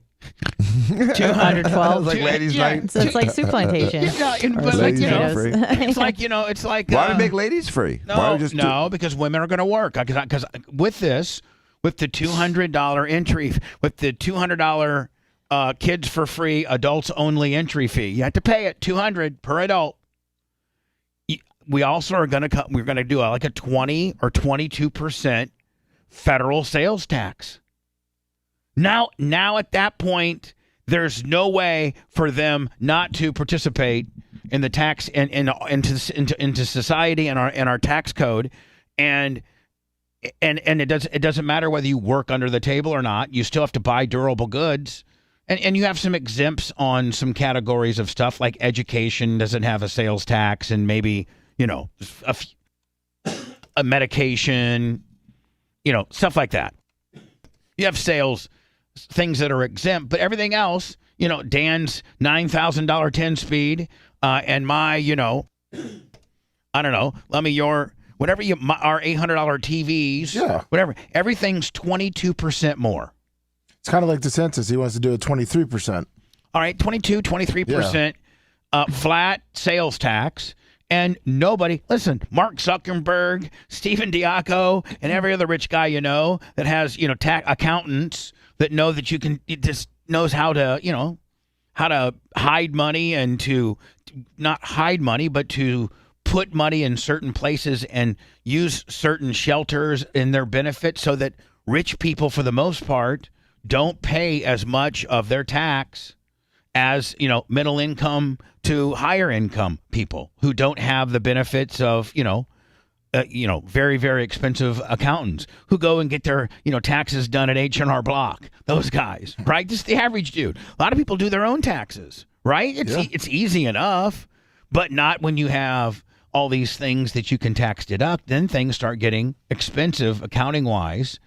And, so the average person can't afford that, which means the rich aren't paying their fair share of taxes. But, a guy that buys a $60 million jet and he has a $1 zillion corporation and is, Jeff Bezos or all these people, Dan, at the end of the day, they really probably get quite aggressive with their business taxes and things like that. I don't really know how much taxes that, Facebook, Amazon, Google, the big Fortune, 50 guys really pay. I don't know what kind of taxes they pay. But when you say their fair share, what is a fair share? What do you mean? Well, you just said if they pay their fair share of 23% of anything you buy. So if you want to buy a jet, well, I mean, whatever number it is. Yeah. I've seen Neil Borch used to say that it was 22%. Pick a number. Just the problem with the flat taxes, Bubba. Have the economists look at what you would need to have the tax for us to take our budget and what it costs to run our country, right? And you could figure out what your budget is, and you could figure out what people buy, and you could probably rough in a percentage. Try to find that number, right? And I've heard that over the years, it's about 20 to 22%. Well, currently now what they're trying to do is 23%. People that know. The fair tax would be 23%. So, Dan, to answer your question is, the guy that doesn't buy a $60 million jet doesn't have to, but he's still rich, doesn't really have to worry about it. He keeps more of his money because you keep all of your money. You don't have a federal income tax. There's no more federal income tax. It's just a flat sales tax on the things that you buy. That's the only thing you pay tax on. I mean, you still have your property taxes for land ownership and things like that. But, But you would replace sales tax and income tax with a value-added tax like Europe. No, you keep your sales tax. You keep your local sales tax. So we get 7% plus your 22%. Yeah. Now we're paying 30%. So there's no real advantage to. No, there is a real advantage. You do advantage to it because you have the ability to collect. The businesses that are taking that additional 22% or whatever, they already are collecting taxes. You're 7%. So they are in the custom of sending in. So now it's 30%. Well, no, if you have 7 plus 22. 20, if you're 20, 23. Yeah. So it's 30%. Sure. Which is what 30% is what the baseline tax should be. If you take the upper income at 39%, right? Am I not right? Is that what the upper, isn't it 39%? It's 39 plus, yeah. Okay. And the lower percent of the people that it's like 20. I think it's 18 maybe. Yeah, it's close to 20. All right, so what's in the middle? 30. 30. And so that, at that point, people's, again, 30, and that's local and federal because you're going to pay your 7%. And there's some municipalities there's some places. But it would cap off at 30. Well, I mean, no. I mean, people in New York, you have No. But what you're proposing. No, it could be higher than that. He's saying Bubba's if he was president, it would be 23%. Let's say 23% national, and then whatever your local taxes. Yeah, whatever your local taxes as well. So if it's 730, if it was in New York. But hold on. Now the immigrants cannot get away from that, can they? They buy food, they buy, beer, they buy, cars, they buy cell phones, they buy TVs, they buy trailers, and your rent would be 23% more too. Let's not forget that. They have to pay rent. I know it's scary. It's scary, but it's really not. I would save so much. I would save. You know how much money I would save? Because I don't buy anything. I don't really buy anything. I'm not really that extravagant. But Dan, on your end, it'd kill you. Buying. Yeah, you don't want to discourage people from moving their money. $750,000 Ferraris. You're right. The downside to that, Anna, might be people get afraid to spend altogether. Yeah, when you start holding on to your money, then problems happen in the economy too. You know what? Then the rich people won't spend. Correct, right. and the poor people can't spend. And the poor people, Sorry, not to unravel your whole deal. Pretty much did, though. Sorry. And again, Bubba, you're talking about. You know what, Anna? I got to sit here and take it because you're right. And Bubba, again, you were talking about charging them $200 when they're paying the cartel $10,000 to get here. Yeah, and so maybe parts of my idea was. Do you know what my idea is? What? Here's my idea for immigration.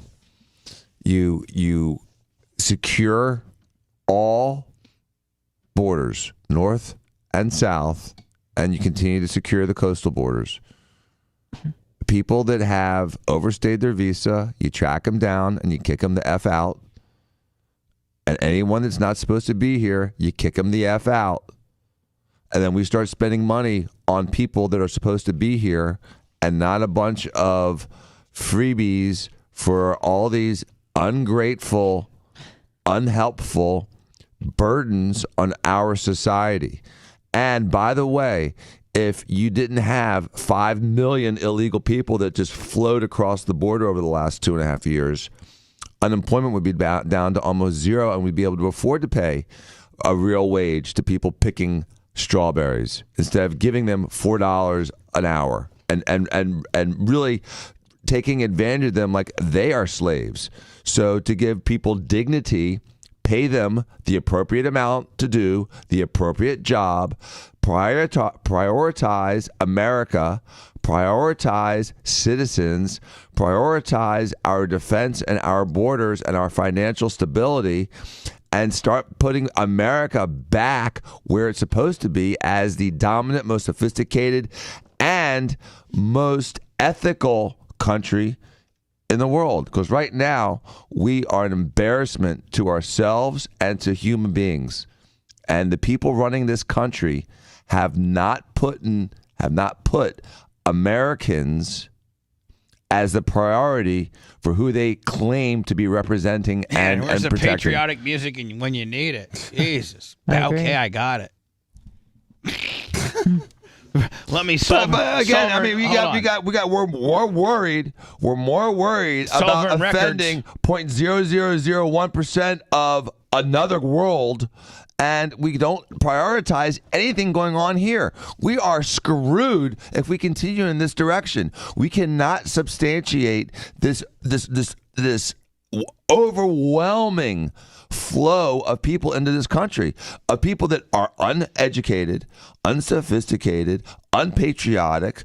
They're not producers. They're consumers, but they're not consumers like going out and buying a lot of stuff, from retail. They're consumers by sucking off of all the resources. Parasitic consumer. Yeah, they're parasitic. I don't want to call them that, but they are. Chill out, they man. are. Get a job. All right, good. Can you shut up? Let me throw down a shut up for Dan. Shut up and chill out. Jesus, God Almighty.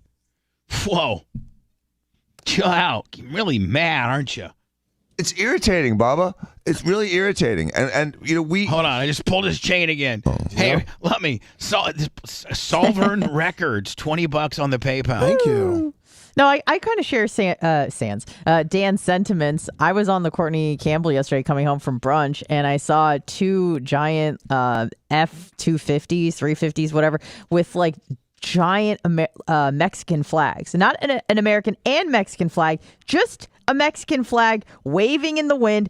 And I was so outraged, I can't even tell you. I was just like, are you kidding me? You leave this horrific, corrupt country to come here and wave that flag? Get the hell out of here now! Well, and that's coming from an immigrant. That was all during their protest of the illegal immigrant thing. They were waving all the flags they came from. Wait, what? The illegal immigrant protest this weekend. Oh, is that what? They're protesting that they're here? Yes. What are they protesting? It's a work stoppage. Yeah, protesting with the Ron DeSantis thing. Yep, they're just leaving. Stop working Who for cares? $4 an Go hour. home. Well, who cares until all these construction projects take 2-3 more years? Okay. No, there's still construction guys that are here legally. Okay. I mean, what are we going to do? The illegal people are protesting the fact that we're calling them illegal people and saying that they actually should be working under real guidance and real supervision. But no. We're the bad people for saying that the people that aren't supposed to be here aren't supposed to be here. That's how woke we've become. That we let the We're bad not guy making enough accommodations for them. Hold on. We've become so After we woke let them in that and- we let people reverse the heat. Yeah. We let the people reverse the heat on us. Yeah. Man, what a bunch of pussies. I know. We are so woke. And so that's why, you know why, Dan, that's why I don't even get all riled up about it, because I'm like, man, we are so far gone. There's no saving us. There's no one guy that's going. There was, and they just castrated him and took his legs out. I know. And lied the entire time about it. So I'm just saying. The entire time. And you know what? Say they got 900 counts on that guy. That guy ain't going nowhere. So wait. Why is no one pissed off that the CIA killed JFK? Why is nobody pissed off that Obama, Biden, and Clinton, Hillary Clinton, set up a false narrative and set up Trump from the day he started running throughout his entire presidency? How come no one's mad about Comey and Clapper and all those people specifically targeting innocent people, creating a false narrative and destroying their lives? Why is no one upset about the fact that we're sending billions and billions of dollars to Ukraine, but we can't control our own goddamn border? His tools are a scalpel, saline, and silicone. Am I here for a physical? Because I'm going to need a few cocktails before I start coughing for you fellas. Let's talk to the greatest plastic surgeon known to man, I'm a great source of this information. Dr. Dan Diaco. No one's pissed. I like the other I'd one be better. pissed. Take that one out I'm of rotation. pissed. I don't like that one. I'm pissed. I know you are. No one's pissed. Where's the outrage? Hold on. 'Cause you don't see it. I'm mad too, but it's just like I'm a realist where I'm like, man, we're over. It's over, man. It's over. They don't talk about it, Dr. Dan. That's why. It's over. Why bother with broadcasting excellence when you can have broadcasting decadence instead? The Bubba the Love Sponge Show.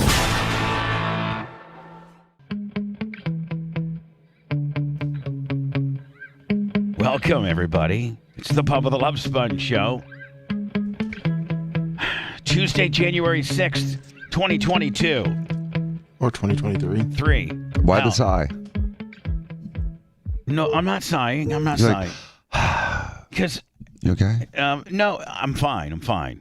Uh-oh. I'm fine. No, I'm fine. Like, That's what you said. I'm That's your fine. girlfriend says right before she dumps you. No, I'm just. I'm fine. I'm not.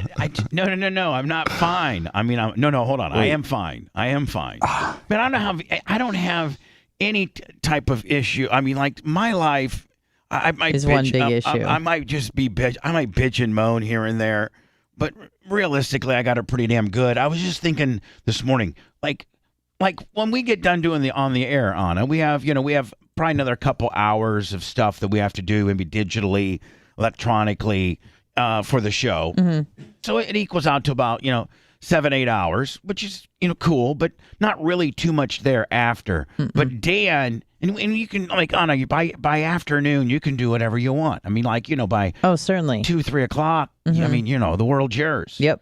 And Lummy, your world's a little bit different. The fact that you're juggling a nearly 2-year-old. Yeah. And then me, you and I, you're so worried about me at all times that you can't even really relax. You're just always worried about me. In case you text or call. I mean, like you're just, you can't even really enjoy life because you're just nervous about me at all times. Yes, that is 100%. Right. So I don't even know about your world. But Dan, I was thinking, Dan leaves here. Then he has to Ferrari it either over to the office and start looking at people, or he has to Ferrari it over to the surgery center and do surgery, and then after all of that, he has to go. Well, he goes to the law office later in the afternoon. So I did that yesterday. And he's also a dad, a husband, a coach, a brother, and my boyfriend. Mm-hmm. I mean, so just think about, damn, Dan, man. I had a daddy until 10 o'clock last night. Wait, because Conrad came over? No. Homework deal? No. Conrad go bye-bye. Oh, He's dead? I think so. Oh. No, hold on. Not literal, like not. No, he's not like swimming with the fishes. You know, he didn't do that. No, like it's not the problem, but I think it's going to be like a breakup. Yeah, a soft breakup. Really? Yeah, they Hold on. I don't want to talk about it too much. I don't want to hold about it. the soft launch. I don't want to talk about it too much either. But unfortunately, one of the uncomfortable things about being on this show is that you have to be a little. You're going to be a little transparent. Not all shows make their co-hosts, like we can't, how their lives out onto this. Yeah, but I mean that's kind of, right? I mean, Anna, isn't that kind of our thing? Yeah, it's strange when thousands of people know when I start my period. Yes, that's weird. Yeah, exactly. Hundreds of thousands of people know how weird you are, know your hang-ups. Oh yeah. I mean, and you know what? They ask me how Gus is doing. I'm like, what? You, though. But here's the deal. Yeah, I know it's bizarre. And like everybody knows about Lummy's world, and everybody knows about my world, and we're starting. With the first, people know Rhett likes big black girls. I mean, right? Although he did switch it up and go vanilla this time. Yeah, supposedly he's got a new one, and we kind of know a little bit about that. And all about my drama that I'm having, oddly enough, as I wear his with my son. And all of my nonsense and necessary. Bless. And who's that? Dang it. You tricked me. Who did? He wanted me to say God bless, and so I did. Anna, you can under sneezing circumstances. Oh, that's right. Okay. It's just a reaction. I forgot. Don't you? I thought he tricked me. I had your back, sister, when we were making the rules. You're right. I was like, just reactionarily, she may just say it, and it's, she doesn't even know what she's saying. She just says it. Like, that's not a true GB. Mm-hmm. That's true. Only true, yeah, exactly. So, Dan, you got to know that being on the show, we pry open your life a little bit, and sometimes it hurts, Dan. Sometimes you get heat for it. But, that's just the cost of doing business if you want to be a big-time superstar like you are. Mm-hmm. I mean, Dan, you are a superstar. I mean, all the kids on the team found out that you're on the radio, and they started listening, and then their parents started listening. Donating money. It's pretty cool, Dan. I mean, Dan. Organically growing. I mean, you being on the air certainly helps your brand and helps your ego, and is really probably somewhat therapeutic for you. Not necessarily in that order, but probably therapeutic. Dan, hold on. You got your own T-shirt that you're. I mean, Look, come on now. I mean, you can't tell me that, yes, and because of the transparency, Dan, you build a cult-like following that will enable us to do things like merchandise and things like that. So, but with that, the scab of that or the hurtful part of that is sometimes we have to, kind of talk about some stuff in your life that you probably rather not talk about. So in order to be the transparent superstar that I've created, please realize that we have to talk a little bit about this, just a little bit. And I want to be respectful about it because I don't want to get any heat from the family, both families, or Romina. So I want to be respectful about it, but talk about it as much as we can respectfully. Okay. You know what I'm saying? Mm-hmm. So I start with the first question? Yes, I guess. Dan, may she start? I guess, sure. Who initiated it? Hold on, Dan. You're the one, when we were just going through how we were doing, you're the one that brought said subject matter up. So, right? Yeah. I mean, so, like, you can't get mad at us for digging. I'm not. Right. Like, if you hadn't said a word, we wouldn't know nothing. Nope. Right? And you know Bubba well enough to know that he wouldn't just skirt over it. Yeah. Parenting till 10. You knew that when you threw that Connor may be bye-bye, that I just wasn't going to go, shucks, let's go into commercials and talk about, I have no idea what we're going to talk about. I have no idea what we're going to talk about next, as Dan just told me that there's trouble in paradise with a 15 and a 16-year-old, one of which lives in his home respectfully. Yeah, the line smelled blood. And is female. And we've discussed this. We've nurtured this relationship a little bit on the air, have we not? I mean, we have publicly talked about Conrad and Sophia. We have. They're supposed to come onto the radio today. Yeah, it was. Oh, yeah, that was your. And by the way, that was their idea. Last week. So I don't want to. While I was planning this frickin' New York trip. So hold on now. We can really go hard in the paint now, Danny, and the fact that, you know what? I need to know why they canceled, for today's appearance. So that being said, you're going to have to tell me. Okay. Like, they got themselves into this. If they didn't schedule themselves to be on my show and didn't break up the night before, well, then I wouldn't have anything to talk about now, right? Because they weren't supposed to be on my show. Well, they're supposed to be here. Dan's telling me that that appearance may not happen because of potentially a breakup last night. Yes. So now, were you, as the dad, were you dealing with a crying teenager? No, surprisingly not. Did she initiate it? No. He wanted to Dan meet her. did.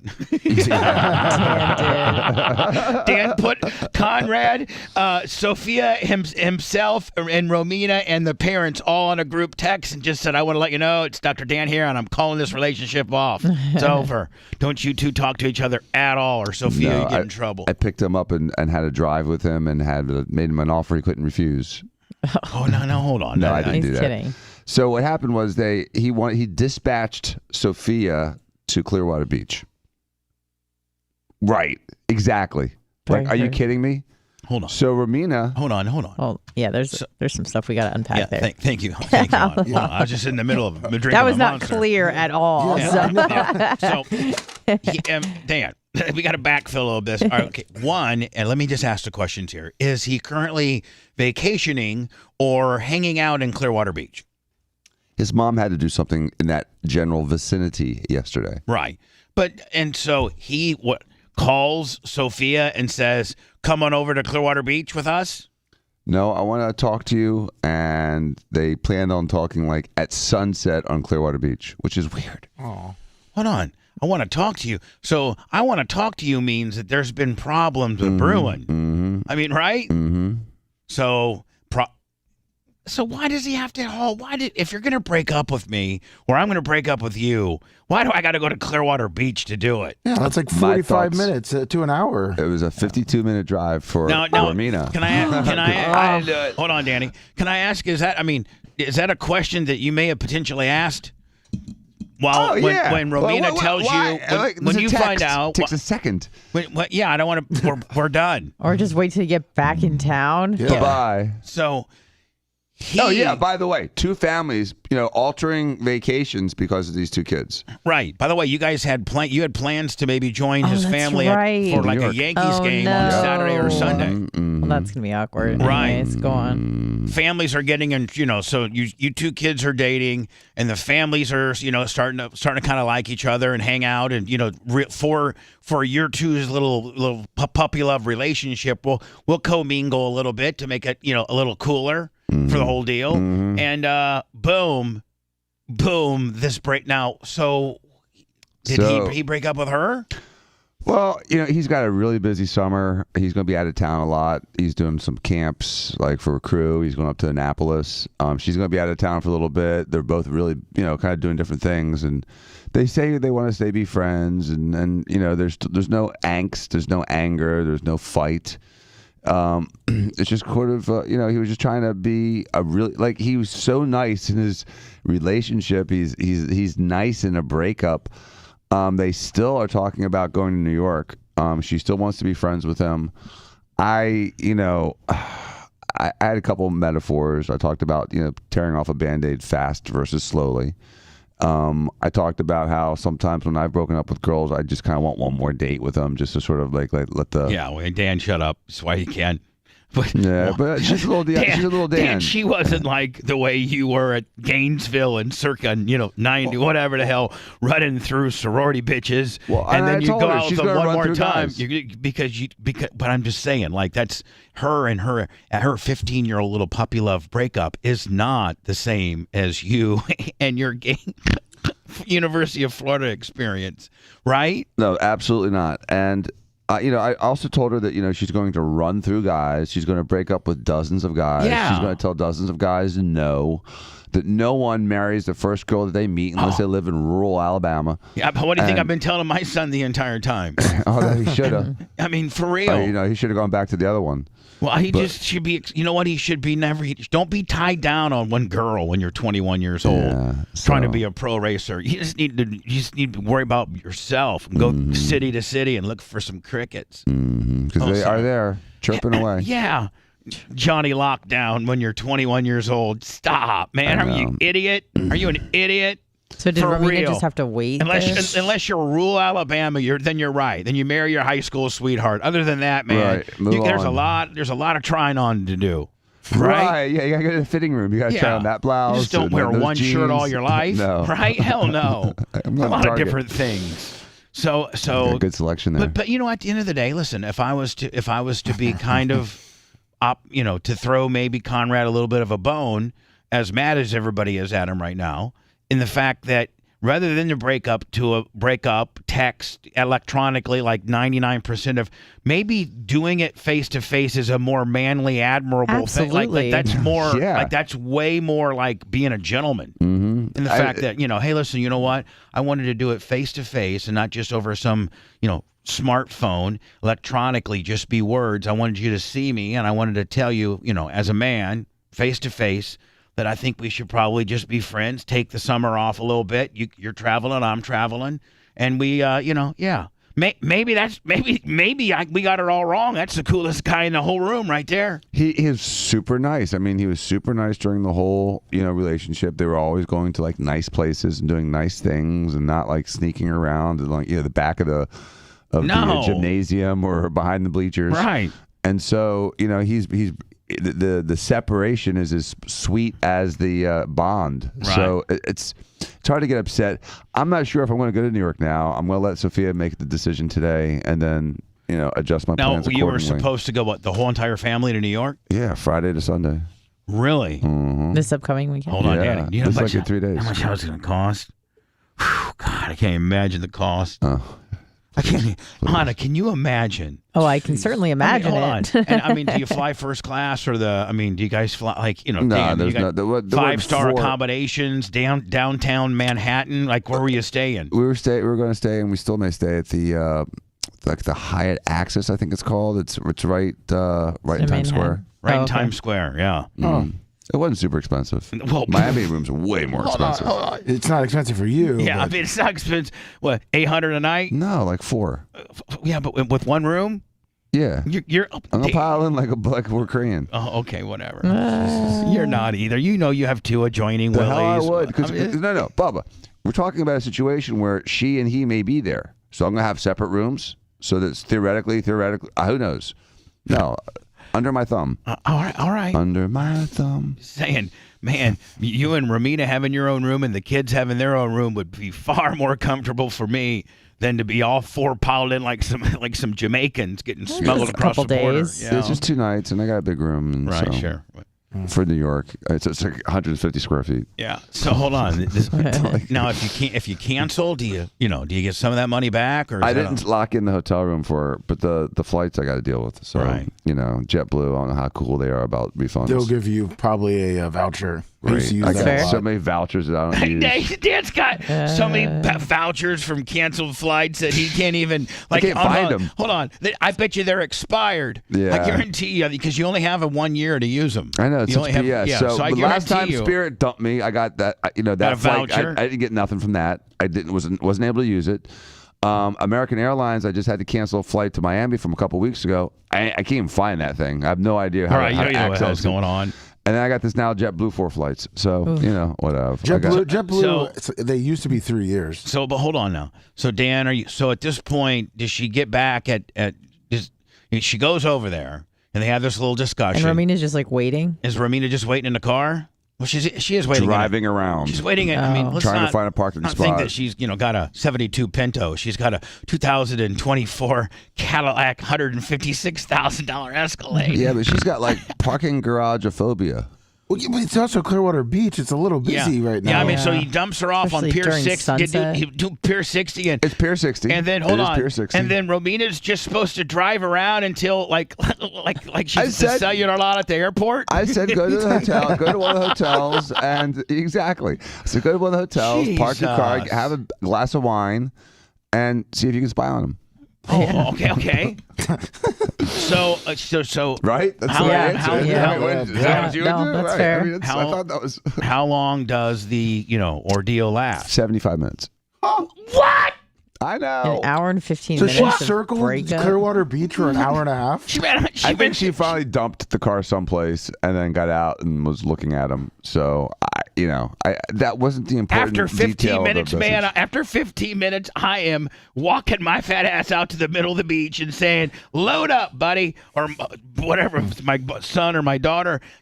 Let's done. Get done but what I you guys think they need wanted to be done. watch the beautiful sunset, which didn't go down until about 8:30. Man, So you guys have lost control. In a breakup? of a Not parent. really. I know, it's weird. A Dan, I romantic thought, breakup. I thought you guys were good parents, man. Letting these kids push you all around. Well, I Come didn't do on, anything. man. I sat home and Whatever. Don't tell me did nothing whatever. about what you did.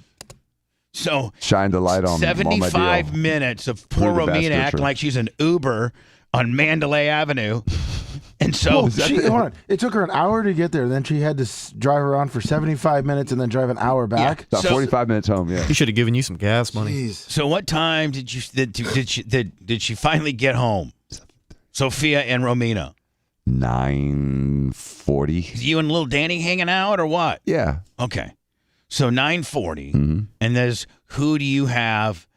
Now, are you texting Romina during this time as to get a little bit of updates? Yes. Okay. And And so you're weren't- getting they updates. They weren't real, dramatic or informative or anything like that. And so, Did you pick up the phone and call her? No, I did not. I'm like, anything? She goes, heading home. Well, they broke up, but they are in good terms. I have mixed feelings about going to New York. That's her? She said that's Romina. Yeah, bingo. If Romina has mixed feelings about going to New York, that's all you need on her to cancel the trip. See, if Romina was still wanting to go to New York, then you maybe could get a little heat. But Mama's already called the trip off. No New York, buddy. Hey, hold on Pew. a second. This Conrad kid couldn't wait 1 week. That doesn't make sense either. I know. I agree. Why right before you're going to go to New York? You nice kid. Yeah, you're right. Yeah, Jackass. Maybe his messed up everyone's parents. trip. His parents should have said something to him. They bought the tickets to the game too. So again, who knows? That's No, bizarre. no, screw them. Stiff them with the tickets. Make them go sell them on the streets. I smell what Danny investigates. Yeah, like Danny, do not go to New York. You're not my boyfriend anymore if you go to New York, you bitch. Be a man and Look, say Sophia we're not going to New York. You And already then, paid for it Dan, you already got double insulation Romina backing on this. Yeah, Nobody she's already not sure what paid to for do the either. flight. But, So but I'm, here's the like thing. I'm saying, like if you were the bad guy calling the whole trip and everybody else wanted to go, but you got Romina backing, bitch. That's like you boss hog. Trip's over. No more. No trips for anybody. We're gonna enjoy this weekend. I'm gonna save $10,000. So let's hold on, Anna. Let me go ahead and put it in those terms. I'm saving $10,000. I guarantee that's exactly what it if costs. you can salvage the tickets, then I probably wouldn't go. But if you can't, then I don't know. Yeah, I'm just saying. As soon as you get up there, man, taking out to dinner at $550, $600. And it's not like it's going to be hard for them to sell the Yankee tickets. I mean, they're playing the Red Sox. Exactly, Danny. You can probably make a profit One night on you it. guys are going to go to dinner. Maybe I think his family's affluent, so one night he'll pick up the tab, and next night then you got to pick up the tab. You know what I'm saying? And that's what, like how many people? I mean, 4 plus is 3 or 4. yeah. So eight dinner for $1,000 all day at long. Smith and Lewinsky's or Oh, whatever place. more than that. Yeah. Especially in Manhattan. $2,000. And they're wine drinkers, right? Oh, they're big wine drinkers. Oh, Christ. They're $300-$400 a bottle. All right. Man, This is Atlantis Part 2, Dan. If I was you, Dan, I'd be sending Conrad a couple of hundo on the backside for helping me out on this one, buddy. I'm so irritated. So anyway. So I don't know what to do. But the nice thing is that Sophia was like melancholy, but not like crying or anything. She wasn't, she was pretty stoic, I thought. Well, she's got your genes in. I mean, she's I'd have tough. been a mess. She's tough.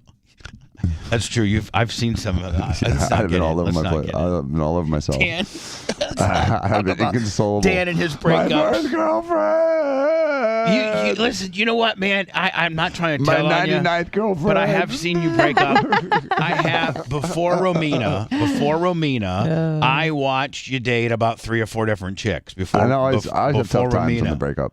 And Dan was always, man, just tore up. Yeah. They would break up with you? Me and Jim. No, it was circumstances. Whatever. Yeah. Let's just say that. There's just circumstances. What's that?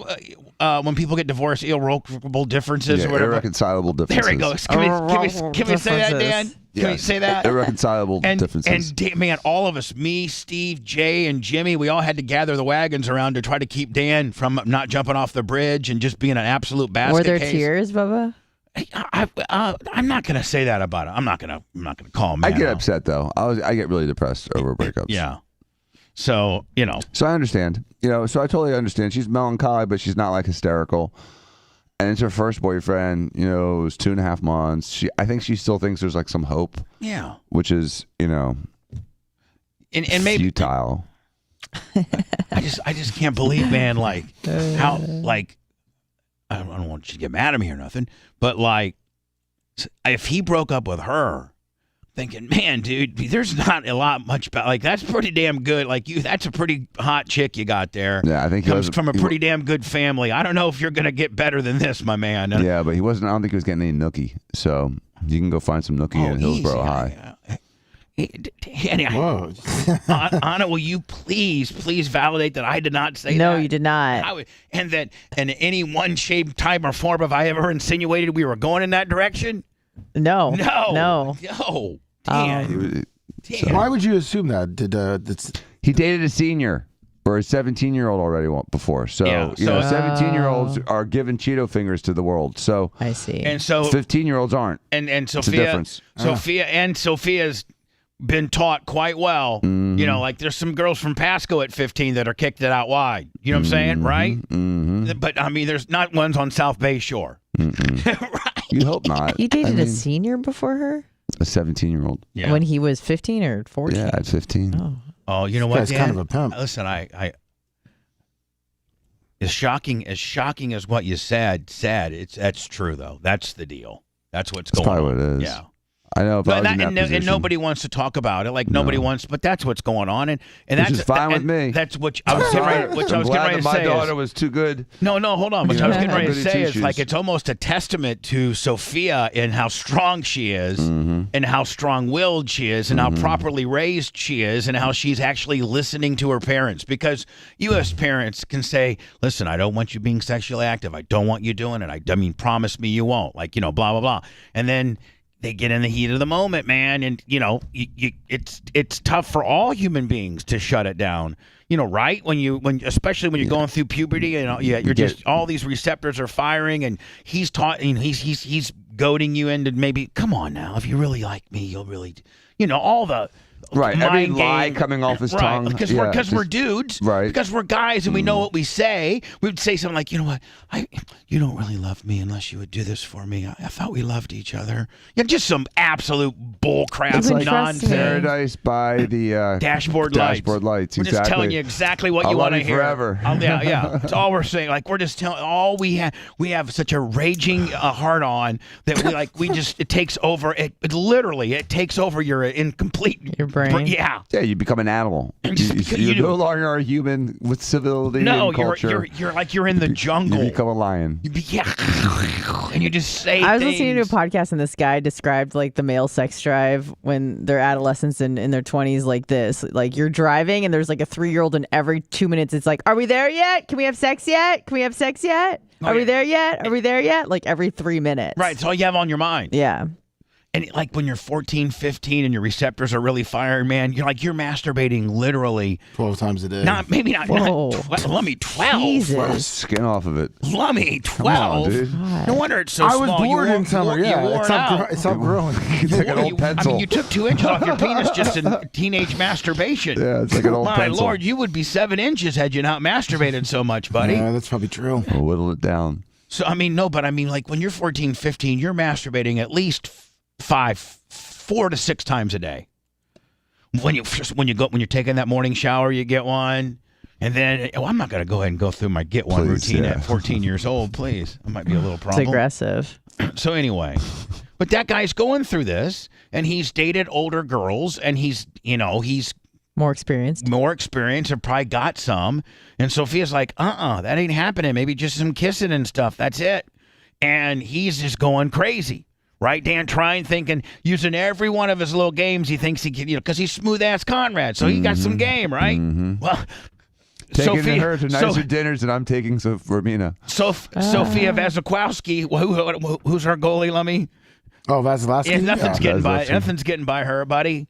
She's a great goalie. Every one of his advances she's blocking and did. And that frustrated him. And he wanted to, go have the rest of the summer to go find that girl from Hillsborough High, like you said. Right.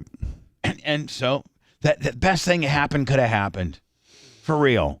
Do you feel relieved? She's still a little young, to be doing that kind of thing. And am I relieved? Yeah. I mean, I am. I am relieved a little bit. I mean, at least as a boyfriend, he was kind of, so overly nice that he wasn't, It was a great first experience. I told her, I'm like, listen, most guys aren't that nice. Right. So most guys aren't that generous, and most guys aren't going to take you to that nice of restaurants and do those nice things. It was a great first experience. You couldn't have planned it any better. She got treated like a lady. Right. She went to some good restaurants and did some nice stuff. And then when it was time to progress into, things, she said no, and he said, I'm out. Which is not a big deal. She's whatever. She didn't want to be tied down all summer with him, having to check in. He's at camp. She's at camp. How you doing? Hell no. Just want to be able to do your own thing.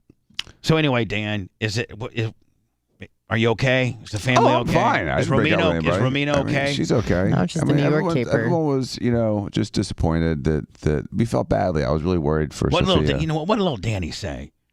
He had nothing. He has no idea. I left my fifthing buddy. What's that? I left my fifthing buddy. I lost my fifthing buddy. Let me put yourself down for a pop, buddy. It's a sign. The end times are here. Ultra-powerful hurricanes, tsunamis, massive earthquakes, and Bubba the Love Sponge. Sorry. Lummy, that was pretty funny. Thank you, Bubba. And he saved you a lot of money if you don't go. Will Wilson, 25 on the cash out. Thank you, Will Wilson. Yeah, Dan, who wants to be? And then you're going to miss most of them. Then you're going to miss Monday's show. Why did I miss Monday's show? You told me you were going to miss Monday's show. Never said that. Never said that. You have to get the red eye back. There was a Monday, buddy. Don't get fucking stiff with me, bitch. I'm not getting There was a stiff. Monday that you told me that Jay was going to come in early and you were going to have to leave early or something. That was this Friday. Oh, this Friday. That was this Friday, yes, sir. Okay, so then there you go. There you go. Yeah. Monday I was always planning on coming in. Oh, okay. So so you won't have to maybe miss the show Friday if you. Won't have to miss half of Friday. We'll see. Well, I almost fell over. I knew the New York trip had caused some type of disruption in your service. It sort of just pressured, I guess, events to unfold, which I wish they had unfolded 2 weeks ago before I got the fucking place. Or 2 weeks later. Yeah.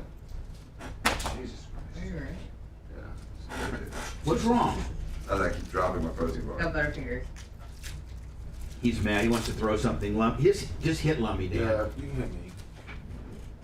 Oh! That was harder than I thought was going to be. Sorry. I didn't expect you to actually hit me. Wow, that's... Ow! Dan! He rolled over. I thought you were going to give me like a little tap. I meant to. I thought I lost in the black. He got lost in the black. Hold on. What is going on? I couldn't judge from a distance. You were closer than I thought. Hold on. I meant to He's pull so up. upset he has no depth perception. Oh my God, Dan, you are really good. What's wrong with you? Sorry, Lummy. That was. Gordy, little whippersnapper bird. I mean, Dan, that was aggressive. Oh shit. It sounded louder than it was. It sounded louder than it was. Dan, that was like a sonic boom. Yeah, there's a sonic boom effect. That was wrong. You told me to do it. I didn't really mean for it. How do I know? Good thing you didn't try to do a fake punch in my face. We are the only show that can talk about nothing. The use of all Bubba-isms is prohibited without the express written consent of Bubba the Love Sponge. This is not staged. It's not nothing. It's very scientific. Not in a killing mood. Right. The Bubba the Love Sponge Show. Dan, maybe publicly a little apology to Lummy. Maybe a lot of people aren't. Sorry, a lot of people in terrestrial radio land and stuff that aren't privy to the hot mic probably don't understand what we're talking about right now. Lummy, you like to describe how you were accosted, like almost beat. Just Go ahead, Lummy. I was sitting here minding my own business, doing some stuff on the computer, and I heard you say, make a joke. Right, you heard me in a joking fashion. And, yeah, Dan, he's like, I want to hit something. And you're like, oh, just hit Lummy. That's a joke. Next thing I know, Dan just goes, I'm so mad. Yeah. Like he threw his headphones down or something, and Anna said, like, what, are you okay? And then I'm like, Dan, are you okay? And he's just like, I'm just so frustrated and mad. And so then I just, like, as a joke, said, hit Lummy. And I'm just over here, being Lummy. Yeah. And next thing you know, I hear wheels coming over, and Dan just rears back and takes his knuckles right into my arm without me expecting it. Okay, well, so, man. I never thought Dr. Dan would do that to me. He did. Nice, nice description too. How that went down. How'd it go? Say it again. Is that the guy that's doing the Hindenburg? I'm just sitting over here, do, and I hear Dr. Dan just roll over, rears back, and hits me as hard as he can, and he has really bony knuckles. Yeah. And my arm just it went numb for a second. It had some bass on it. And I mean, it did so It was much. a deep thought. I heard. We heard it back here. So much, I mean, it was so much that I can't see you guys, and I heard it. I'm like, Dan. I feel like I got kids here. I'm like, Dan. Are they scrambling F-16s here? Then he was like, well, Dan. You told me to hit him. The most educated man in the world, a plastic surgeon, a lawyer, a doctor, a husband, a boyfriend. I mean, like everything. And he goes, well, like Vinnie Barbarino from Welcome Back, Carter. Right? Like that's the intellect that he's showing by this reaction. And his reaction where they're saying, oh my God, that one got it. I'm so sorry. Let me, oh my God. He goes, well, you told me to. Well, in Dan's defense, there's been times where I've like quote hit Lummy, and you go, "That's not hard enough, do it for real." Yeah. So Yeah, I know. You never know what you're gonna get with Dan's you. a grown man. That's also Dan's true. a grown man, and he should know that I don't want him. At least with his intellect level, should know that I really don't want him to hit him. And then two, if he did, he just got him in there and gave him a little bro tap. I meant to. Three, just whatever. Well, I'm not hitting Lummy. But no, Dan goes in like the savage that he is, tomahawk, practically, hammer fist you. And using the momentum of the chair to come in with it too. This $400 shirt on. Mm-hmm. Son of a bitch. He really put his hips into it too. I got my hips into it. I saw the rotation. Anyway, Dan hit. I Dan misjudged hit Lummy. distance Dan because hit Lummy, and so Dan at this time you probably need as a man, I'm sorry, Lummy. I misjudged the distance. The black shirt. I didn't know where your arm started and the shirt stopped. It has your face on it. Yeah, but it was your arm I was looking at. All I saw was a black arm, and it was the black ring and light, dark. the brightness of the ring light. I got disoriented. Lummy's response is, like the Great Gatsby. your face on it. I'm really sure what We happened. should just take the one-liners that come out of your hole, Lummy, and just have a special on that. Just the little one-liners that come out of your little hole over there. Oh, Lummy, some after-hours trading. My Valparaiso buddy, fellow Hoosier, John Kostika, $100 yesterday in the middle of the afternoon, just because he's the man. PayPal, Venmo, Cash App, all at the Bubba Army. That's how we kind of do things. Unless you want to go over to Kick and get a subscription, you can do that too. T-shirt will 25 on the Cash App. So, Lummy, I'm sorry. Thank you. And do I need to give you like a chest slap retaliation? What do you mean? You mean let Lummy do something to you? No, I can't. Oh, I like that. See, that's being a man right there. Trying to be just. Dan apologized, and then he said, "Lummy, if you want to lay one in on me, go ahead." And so, Lummy, gotta be careful. Lummy, what do you mean? What do you mean you can't? He's a doctor and a lawyer. I know, but if he messes up, no one's getting breast dog for a week. Lummy, do like a Ric Flair, like 50%er.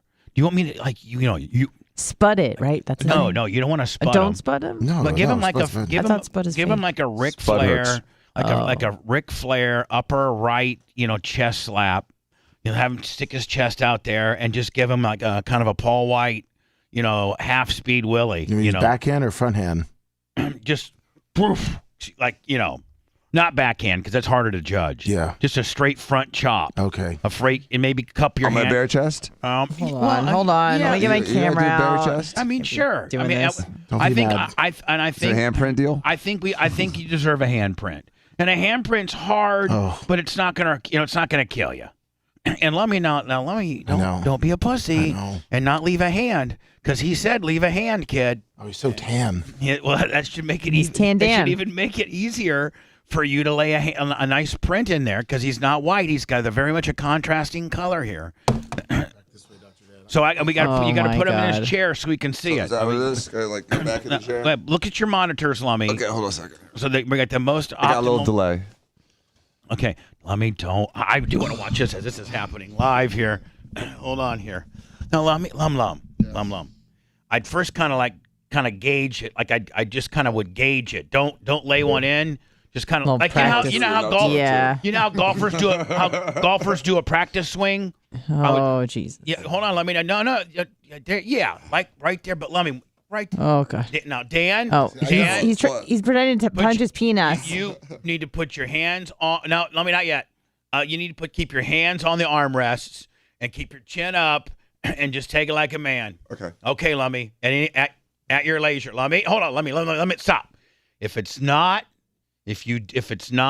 I can't see a hand imprint, Lummy, then you take one. Oof. Then you take one fine line. from me as hard as I can. So you just got it, just enough to lay a hand imprint. He's your buddy. Woo! Let me see. Oh, that might not have been too bad. Is there gonna be a handprint? It's red. Let me see. Let me see. I think everybody's trying to cover Lummy's ass. I don't know. I see the redness. I see fingers. Man, he's so hard. Okay, that sounded weird, but his chest is so hard. Okay, there you go. Better. Is the red coming out, Dan? I mean, bit. I can see it. Discoloration. I can see it. I tried to go 55. Is Dan a beast or what? Him and I are the same age. You think I'd be sitting there with my shirt off like that? No. I look like a little bitch. He's flexing the whole Look time. at him. No, Dan works out like twice a year. Yeah, if. I worked out last night. God. You are absolutely a beast, a specimen, if you will. Lummy, good job. Thank you. See now we're even. Yes, Right. We're It's even. fair. I am shaking a little bit though. Cut for nerves. For nerves that I was going to do it too hard to Dr. Dan and not do it hard enough, so I got one. So, but I think you did it. I think you did it Okay. just right, buddy. Thank you. Nailed it. Thank you. I don't know if it was a pop. I don't know if I give you another No, pop on no, that, no. but certainly. When I was in fifth grade, For a fifth grader. when I was in fifth grade, if a girl like this, can I tell you that this is gonna blow your mind that I even know her name, because she was only in our school for 1 year. You know how, Lummy, you go to the school your entire, like I went to my entire life, I was with Larry Plummer. Yes. Larry Plummer was in my elementary school. Larry Plummer was in my middle school. Larry Plummer was in my high school. So I completely went to school with Larry Plummer. You probably have a few of those. Ani, did you have any of those? Like where you completely went to school? Most of my friends. So there you go. Yeah. It's not uncommon to have that. No. And so like we would as guys, we would say like, hey man. And so I can remember the girl, and she only was here for 1 year. So I didn't go to school with her for 10 years, or like there were some girls I went to school with 10 years that were kind of hot, like the Cindy Cormany, Michelle Thompson, like Lori Howard, Jill Bolesky, Carrie Gast, those Julie Bernal, Lummy, the girl, she listens to the show now. Yeah, she was considered a Warsaw hot chick.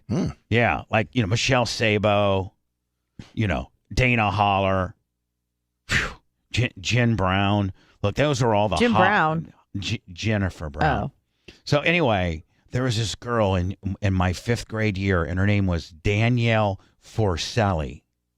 And she only went to school there to our small little Madison school for 1 year. But I mean, Anna, she rolled in there looking like, that dark-haired news reporter that we saw yesterday? Yeah. That just was so stunning.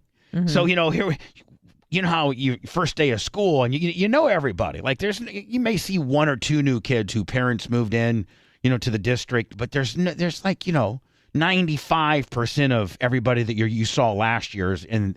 So we're in fourth grade. There's no Danielle Forselli. Then our first day, I was with my school teacher's name is Mrs. Ward. Mm-hmm. She was old and mean and wore tennis shoes and a skirt. Yeah, Mrs. Ward. Whew. So anyway, Larry comes. Danielle Forselli, she's not in my homeroom. She's just in fifth grade. So there was three homerooms: Mr. Digitano, Mr. Moeller, and Mrs. Ward. Well, Danielle Forselli was in Mr. Moeller's homeroom. So you would never, unless I was in her same math class or same like that, like I'd never really get to see her except in the hallway. So Larry is in my class. He goes, supposedly there's this new chick. She just moved in. Her name's Danielle. And Kevin Bixler says that she's unbelievable, but I haven't seen her yet. So like the first day of school, Anna, we already got notice that there's a new hottie.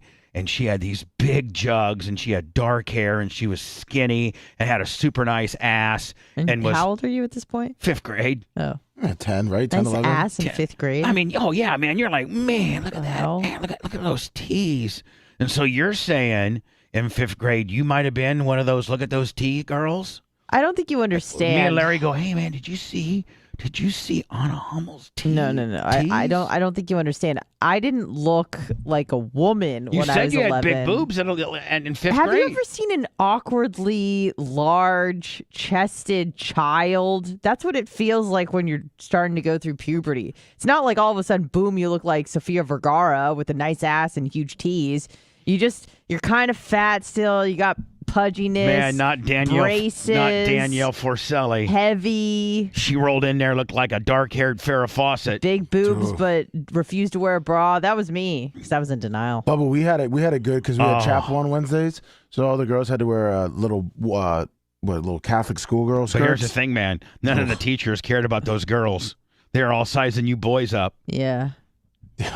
I mean, seriously, did you go to Catholic private school? No, not Catholic. Oh, Christian. okay. Yeah, no. Christian. No, they still rape girls there too. Christians rape girls. Yeah, you're right. Yeah. Like so, normal so you guys people. go to chapel on Wednesdays. Now, I'm talking 5th grade. I'm talking Oh, yeah, 5th grade. too, I want yeah. to make sure that everybody. Dress code, yeah. I want to make sure everybody knows that as we're talking about specifically when we were in 5th grade. Okay.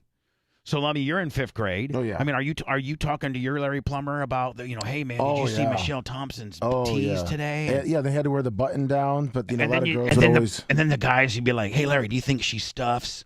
Yep. And like, you think she? And like girls that had big boobs on it, we didn't know if they were real or they were stuffing. Oh man. So then we'd try to go up on recess and actually grab the boob. Yeah, or elbow What? it, or get into some type of situation where you could get some type of feeling on that boob and see if it was toilet paper or flesh. Yep. Especially during recess. It made it a lot easier. Yeah, like, if you're playing tag and stuff, you try to like just, gingerly kind of tackle her or something like that, and then you try to get in like man, we were modern day rapers back then. Yeah, sounds like Well, it. I mean, I'm sure that's what kids do nowadays. No, but like, in right. in 7th grade, I remember like you could actually grab a girl's butt. Oh. Like you could actually go grab her butt. And they'd be like, "Oh, stop!" you'd literally go. They have like, was it Gloria Vanderbilt and what were the other? Calvin Klein. Weren't those the two big?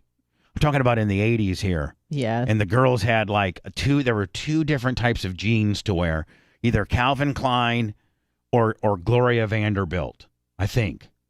And you'd be like, man, she's got a pair of. Did you see Cindy Gormany today? That ass. Then you'd sometimes on to just get a grab in. You just grab it. I don't think you can even do that in today's. I don't think Things 5th were graders different in my grab ass. honors core classes. I didn't have that swagger back then to do that. I was a little. And then let me like if you'd have a girlfriend. Me and Larry Plummer, we weren't quite cool enough because there were some 5th graders and 6th graders that were dating. Yeah. And like you'd be like real, but like man, and like the most you could really do was just make out. In 5th grade, you were making out? No. Very few were making out, but there were a couple. I didn't know there anybody. were a couple girls and then like a couple of the 5th grade 11? girls would date like a 6th grade guy. Yeah, that would happen. And a lot of that happened at the rolling rink. Yeah, a lot of stuff happened to the rolling ring. You get dropped off for a couple hours. Oh by yeah, your hold on, parents. Anna. You don't understand. So your mom and dad, you could hang out at one of three places: either the high school football game, if it was in the fall. You go to the football game, and then after. As a 11-year-old? Yeah. Yeah. You get dropped off at stuff like that. No, we're talking about extracurricular school stuff. Well, if you're 11, you're not in high school, so who's dropping you off at the high school? Well, if you're 11 and you're close enough to middle school, you would still go to the high school games. I did that a lot. Exactly. No, I did not. And then, then they had like a place to hang out, like the Pizza King was conveniently right across the street from the high school. So you go over to the Pizza King, and At they had 11? You were allowed to go places by yourself? And they had a game room, and you play Miss Pac-Man, and when they wouldn't let you hang out under the bleachers with all the older kids, they had to kick you over to the pizza place. Right. Oh, I had a chaperone everywhere I went until I was like 13. Yeah, and we got dropped off at the arcade. That was my. You know, we had an arcade. that we could So do. when by 7th grade, man. By 7th grade on, you're 4th, 5th, and 6th graders. It's probably a little advanced to be making out, but there was some making out. And then like in 7th grade, that's where it really opened up. If you were like a Clark Charlton or one of these real popular guys, then you'd have like a girlfriend, and I think you were making out and maybe getting some Cheeto fingers. Oh my God. I remember the That's first time I 7th saw grade. people making out, I was horrified. I think in 7th grade. It's like, this is inappropriate. Back when I was growing up, 79, 80, you could Cheetos a girl on the fan bus going to the Mishawaka game. What? You could Cheetos her. You could I get never full even blown. went on the school bus. You could get full blown I Cheetos. think my parents would let me get on a bus with other disgusting kids. That's what your mom and dad dropped you off at the school. Dropped me off, picked me and up. then you got my on little French horn. then you got on a bus, and there was all your friends on the bus, and girls, and the girls they were in packs, and us dudes were in packs, and then we were just all we cared about. We didn't care about that football game. Even though we were on the football team, we are all just trying to just grab ass and make out, and just our loins are so we're only on that bus for our loins. Yeah. So Anna, did you ever get an opportunity to actually rely on school transportation? You never had to ride never the bus. once. I remember my mother and you saying, weren't a spoiled kid. I remember my mother saying there's no seatbelts on the bus, so you can't go. Oh, God forbid. I did go on like school field trips, and that was my only interaction with school transport. I feel like taking a dingy school bus is kind of like working your first fast food job. Like, it just builds character. You probably did. Wow. Well, the world will never know. You never, No way. ever, No ever way. rode a bus. Well, here's the thing. See, a bus, man. Well, there's a few things here. Riding a public bus on it kind of builds, again, it builds that grit that today's kids don't have. Because there was a whole ecosystem on the bus. Right. Well, there was no way my parents were going to let me go anywhere as an elementary school kid without, parents' eyes on me. Well, hold on, but like Bubba said, when you go to the football games, that would give you a little bit also like being by yourself, hanging out with your friends. But there was teachers on the bus or But what do you mean going to you mean like travel with the team or just go to a home game? You'd travel with the team. The team bus would be like the front bus, and then like they'd have 5 or 6 fan buses that were full of kids. Oh, they never offered that. Oh yeah, when I was in high school. That's Indiana, You'd man. have to take yourself. Yeah, they did that here. So on Cali. me and Larry are in 7th grade, and the Warsaw varsity football team, which are 10, 11, and 12th graders, they're playing Mishawaka. It's about an hour drive up there. And so if you want to, they have, you would go to the school and they'd have like these, it costs like, I don't know, like they'd charge you like $1.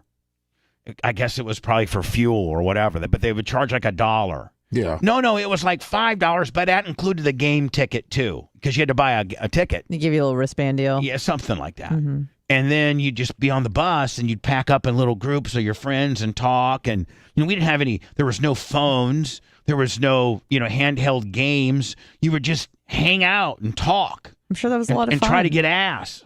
And try to get Cheeto fingers. No. Yeah. Missed that whole experience. Did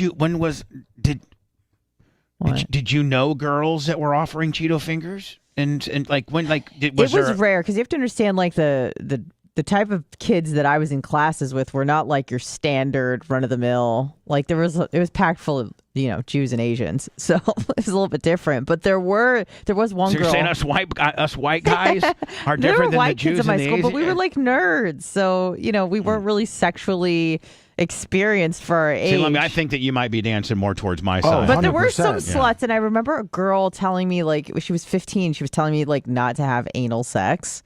She's like, you won't be able to poop for 3 days. Well, now, hold on. And I am just looking at her, like, It's trying far to be more cool. advanced than any of us even thought. I was trying to be cool. I hadn't even held a guy's hand. We were She was just trying telling to me get about anal sex. Yes, we were just trying to get Cheetos fingers. There was horrifying. anal sex wasn't until after graduation. Well, this girl was a hoe, and she has, like, 6 kids by different dads. Oh, okay. So do All the right. math, That's yeah. great, yeah. Oh, and ours, it was kind of around 10th, 11th grade that they started talking about it because girls wanted to stay Yeah, virgin. so like Anna, here is like the sexual, like for aggressively attractive cool people. Here's Tell me what it was like, because I have no idea. No, hold on. I'm I wasn't. I'm not trying to tell you right now that I was in that group, because I didn't get laid until my senior year. So I was like, I wasn't in this group. So here's the way I got it figured, Lummy. For the real popular, really good-looking dudes and the good-looking chicks, Yeah. Because it's just all based on how hot you are. I mean, Lummy, if you could probably go over to that 300-pound girl who hasn't brushed her teeth in 3 months, that smells, and maybe get something off of her. But I'm talking about the Lori Howards, the Danielle Forcellis, the top hotties, 10. Right? Yeah. Not that you're ever even going to get one of those, but I was thinking. So in 5th and 6th grade, Anna, you're making out. This is for the cool kids. Oh my God. This is for the hot, cool kids during my generation. I'm playing with ponies, by the way, at this point. Right. You're playing. I'm playing with plastic At ponies. this point, I'll tell you, in Warsaw, Indiana, what the hot, super, hot, good-looking, popular kids are doing. Because I have no reference point. And for then any of this. you can chime in what you were doing. Sure. 5th and 6th grade, the people that I'm speaking of, they were making at least French kissing. Okay. I was collecting Beanie Babies, so. You're okay. Yep, TY. And then 7th and 8th grade, now you're French kissing and you're getting your boobs grabbed and you're letting your boyfriend maybe outside the jeans touch your vagina. In 8th grade. In 7th and 8th grade. Yeah, I'm in band playing the French horn at Disneyland. Okay, and Lummy, are you with me so far? Like, yes. are you with the mouse? Does your cool people match my Warsaw, Indiana cool people? Going to the movies, things like that. Yeah, this is the Lori Howards and the Clark Charltons and and Rich Caldwells and the real hot people. Dana Hollers, Jill Boleskis, those ones. Julia Bernal. So then in 9th and 10th, you might be getting. You might have old girl, learning a particular skill set. Finally, she's on offense. There you go. Yeah. In 9th and 10th grade, the girl, you might get oral as a guy. You might get some oral. That's when oral is usually introduced.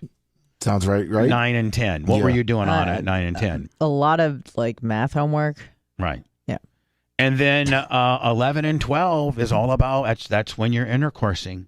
Oh yeah. I mean that's when you are full blown, like, honest to God, once a day. As soon as you get home, if you can get over to her house before her parents get home, you're getting one in, and you might be getting one in the car ride home. Like when Larry was dating Tanya, he would, our senior year, he'd come pick me up, and then I'd have to drive, and he'd blast Tanya in the back. No, I wonder why I became such a voyeur, Lummer. Exactly. Seriously, Larry Plummer's the one who started it. Larry Plummer started my sickness. Larry Plummer is start. You know what? It's all Larry Plummer's fault. Why all the sexual stuff that I've gotten in trouble for. He's like, hey, listen, we have to go pick up Tanya. Him and Tanya had been dating for 2 years, and they're like having sex every day. Larry's a junior, and like he's having sex every day, like 3-4 times a day. As a junior and a senior, and I'm Larry's best friend, so I'm usually with him, so I'm seeing a lot of it. Or I'm the lookout. You know what I'm saying? Yeah. It kind of sucks being the lookout. Well, I guess I was with Hogan too. I'll be in my office, brother. Man, it's all. You just figured it out. It's Larry Plummer's. We kind of just all put it together now, didn't we? It's Larry's fault. It's all Larry's fault. Everything. Yeah, no. I've lost millions and made millions because of Larry Plummer. So he owes you now. Yeah, so on the cool kids, they were, a lot. Like I would say on the average, like I knew a girl, a really hot girl. I'm not going to mention her name, but she was one of the really super hot Warsaw, Indiana girls. She was probably she's one of the girls that I've mentioned in the bunch of all the names that I've mentioned. She's one of those. So, like, she's one of the hottest chicks ever in Warsaw, and I got to be good friends with her. Late as an adult, we became Facebook friends and talked a little bit. And she was like, I know her boyfriend, and he was one of those guys, one of those super hot, cool guys, and they were dating, and they were having sex 3 times a day. He would pick her up. He would pick her up. They'd blast, and they would blast like right after school, and then they would blast like at night at 7 or 8 before he went home. Larry the same way. Then on the weekends, man, it was just straight blasted. Oh my god! Yeah. No His way. girlfri's the one that had the pool, right? Where they blasted No, that the was pool? Uncle. No, we had to go to my uncle's place. Jeez. Uncle Jerry had the pool, so we had to like involve another family. Hey, Uncle Jerry, can we use your pool at night? I think you told that story one time, right? Yeah. They were in the pool and you were just kind of there. With the goggles on. I had the goggles. All right, but it's not, I mean, guys, That's one of my it all favorites. fits together now. It all makes sense. Yeah, but that's what we were all doing when we were, Not No, everyone. no, it's not. No, Sorry. I No. forget. The Not the hot, band. cool people were doing that. Lummy, I was just trying to get some ass. I only got like maybe 2 or 3 pieces of ass my senior year. As a fellow hot, cool person, I can also confirm that, most of my shenanigans started 7th, 8th grade. Oh my god. Yeah, and it probably started with French kissing, right? And booby grabbing. Yep. Cheeto fingers. And then, not at Cheeto all. fingers isn't until Cheeto fingers was that summer going into 8th grade for me. Oh, you're a little What? accelerated. Most times, Cheeto. Yeah, you're right. Cheeto fingers Dude, I was is like 25 by the time that stuff was happening to me. Well, you also didn't ride the bus, so yeah. Rhett rode the bus. Like Yeah, all we of us all did. we all rode the bus, and the bus was missed out on some real world experience, Anna. Sure did. See, Anna, here's the deal. And the thing about it is you learned most of this stuff from the bus. Yeah, Sure. your boys that either learned it from someone else. Yeah. Or, Or the loud ass kids in the back who were telling everybody else about it. Yeah, like you don't understand, Anna. Like that's how we learned things in life is I on the bus understand. because the older generation was on the bus, and they would be telling us younger kids. First of all, you had to survive on the bus, and you had to know your role. So, like, if you're like a 4th and 5th little punk ass kid, man, you're not going to the back of the bus with us cool 6th and 7th graders. Get the hell out of here, kid. But, so when you're in 3rd and 4th grade and you're riding a bus, Anna, you got to sit at the front of the bus and just, keep your mouth shut because Yeah. the big 6th graders in the back will whip your ass. Yep. Then eventually, the pecking order is like by 4th grade, you're kind of the middle of the bus. And then by the time you're in 5th and 6th grade, you're in a complete back of the bus. Like, and you run the whole show. Like there's like 2. It's funny. So you were fighting for the back of the bus. Yeah. So hold on. Rosa And Parks is crying right now. And so then the cool tough guys, kids, and hot chicks were on the back of the bus. And then the nerds and the kids that were afraid of getting beat up by us bigger guys were in the front of the All the bus. French horn players were up there. Yeah. In the front. Oh, Yeah, like we didn't let any Sure. band guys in the back. Yeah, Right. You had to be No. like an athlete or super cool. They'd or have that tough. big ass case they had to bring home every day. Right. We'd make fun of that huge. guy. Yeah. Never had any We'd room make at fun all. of we'd make fun of trumpet guy and make fun of trombone guy. Be like, hey man, why don't you throw that thing on the luggage carrier on top, nerd boy? Why don't you blow us a tune or something? Can you play your song? Can you play a little song for us? I didn't even have interactions with kids like that. Because you never. Everyone in my orbit was kind of like me. Everybody, but see, you needed to be dealing with the rougher kids to rib you. appreciate- yeah. Like, hey, Anna, you What? awkward-looking bitch, why don't you go ahead and blow us a tune on that French horn there, braces girl? Mm-hmm. And see, That did happen though. and then you went home and cried, Oh yeah. and then your mom said you don't have to ride the bus anymore. Well, it happened with a carpool deal where there was a teacher who taught 6th grade at the local middle school, and he would pick up a bunch of kids on his way over there. And I was one of the kids, and I was tormented in his car for like 2 years, but I didn't tell anybody. And then when it finally came out, my parents pulled me out, and they just started taking me themselves. Carpool Willie. That ain't nothing. I always had to compared ride the middle, bus. and I was the biggest person in the car with my French horn. It was so humiliating. But let me now how it worked for you, right? Oh yeah, 100%. The cooler, tougher kids, older. The cooler, tougher, older kids were in the back. Yep. And the Farther away from supervision and everything, so you can get away with stuff. right, and you're doing stuff back there, Anna. Like you're talking to girls about snapping their bra straps. Oh my god! And you're like trying to grab their boobs. No. But you are. And I know you are. And they're like, stop. And you're just all over them. I mean, Lummy, that's how it was with me, at least. Oh, yeah. Not me. Like, I couldn't do the grabbing. No, I mean, Only watching, only the cool guys could do the grabbing. I couldn't start grabbing ass until like 9th, 10th grade.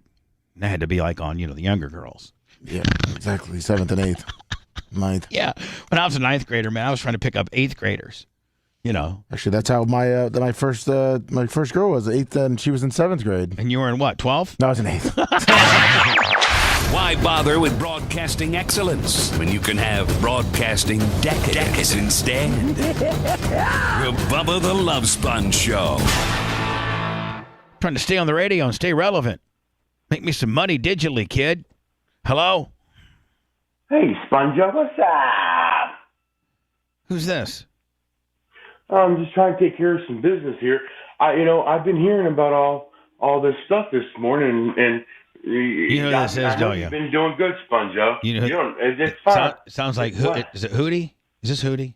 No, this isn't Hootie. No. Hootie, you know Hootie. He really. All right, what do you want? Who is this, and what do you want? What do I want? Bubba, I'm just talking to you, brother. With all this stuff that's going on with them, we don't gotta worry about Bubba. God's got our back, and whoever you believe, whatever you don't, don't worry about none of it, Bubba. It's all gonna come to fruition. Your dreams, it's all coming back, brother. Don't worry about it. It's gonna be okay. God gave me a message to give you, Bubba. He said, Bubba, you let it go. I know your stepfather died, and God gave him Jesus, and Bubba's gonna be all right. You're gonna be back on $2-3 million contract. I hope you're right, my friend. Those Percocets are great at 8 in the morning, aren't they? I know it. Good talking to you. Bye. Crazy. Those hydrocodones at 7:30 kick your ass, don't they, kid? Sure do. Hello. Bubba. Yeah. It's Trucker Bob. Hi, Trucker Bob. Hey, the thing with the machine with the drug paraphernalia, you're totally right. I used to be a heroin addict. We need to make it harder for people to do drugs, not easier.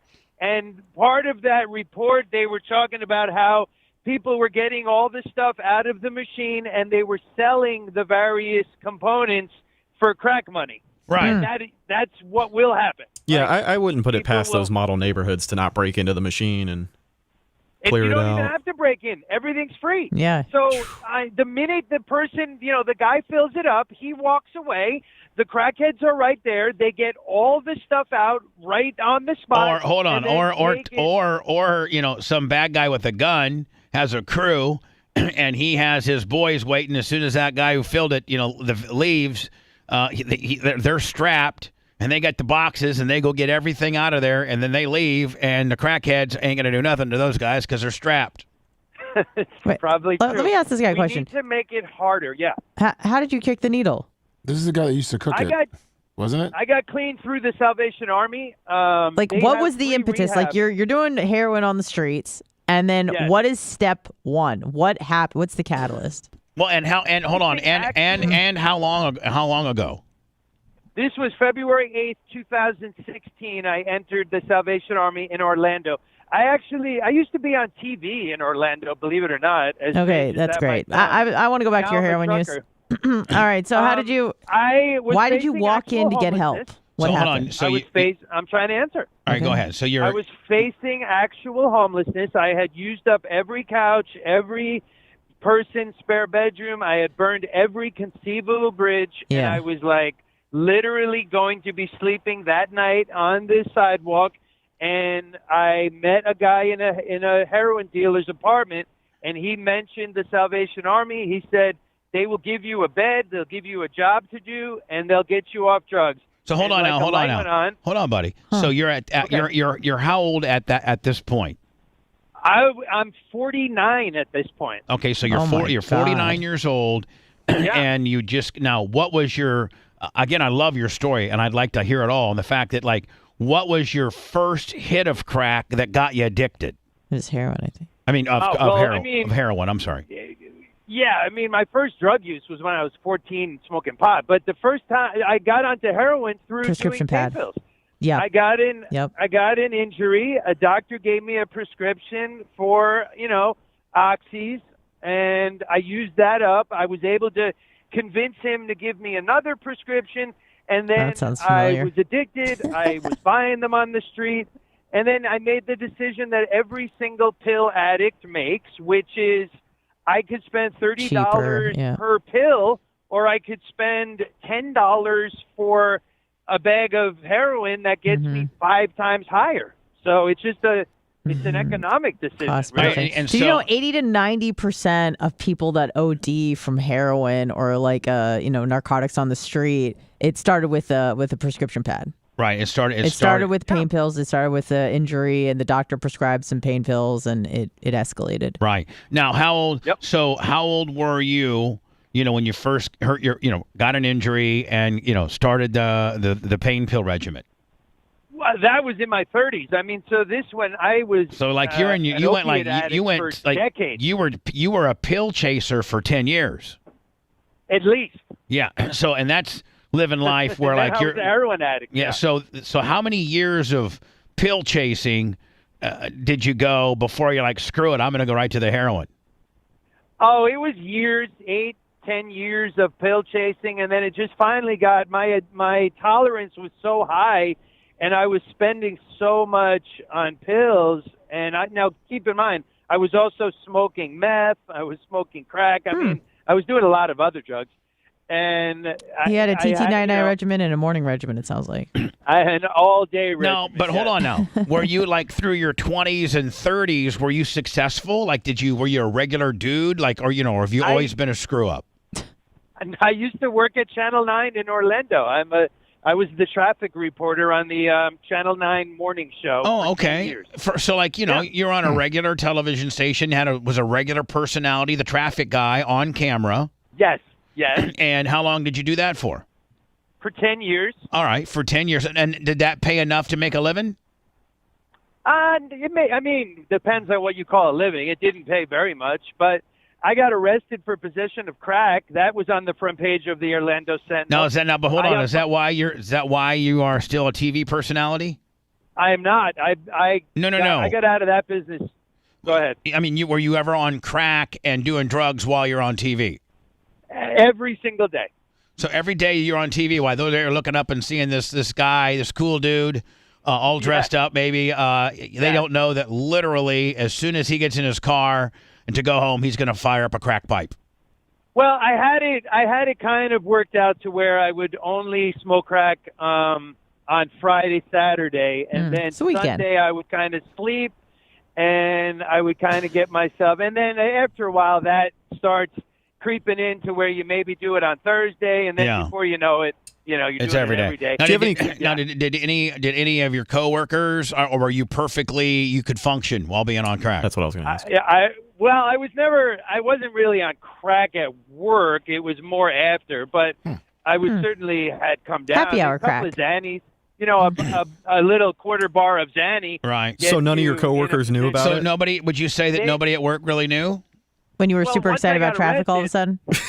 Hey, let me tell you about the guy bogged down on I-4. I-4 is a 3-hour gridlock, and you should be real cool about it. Jesus. How hard can traffic be in Orlando, though? It's always bad. Yeah, I mean, traffic in Orlando is always the same. I-4 is locked up, going in both directions. Yes.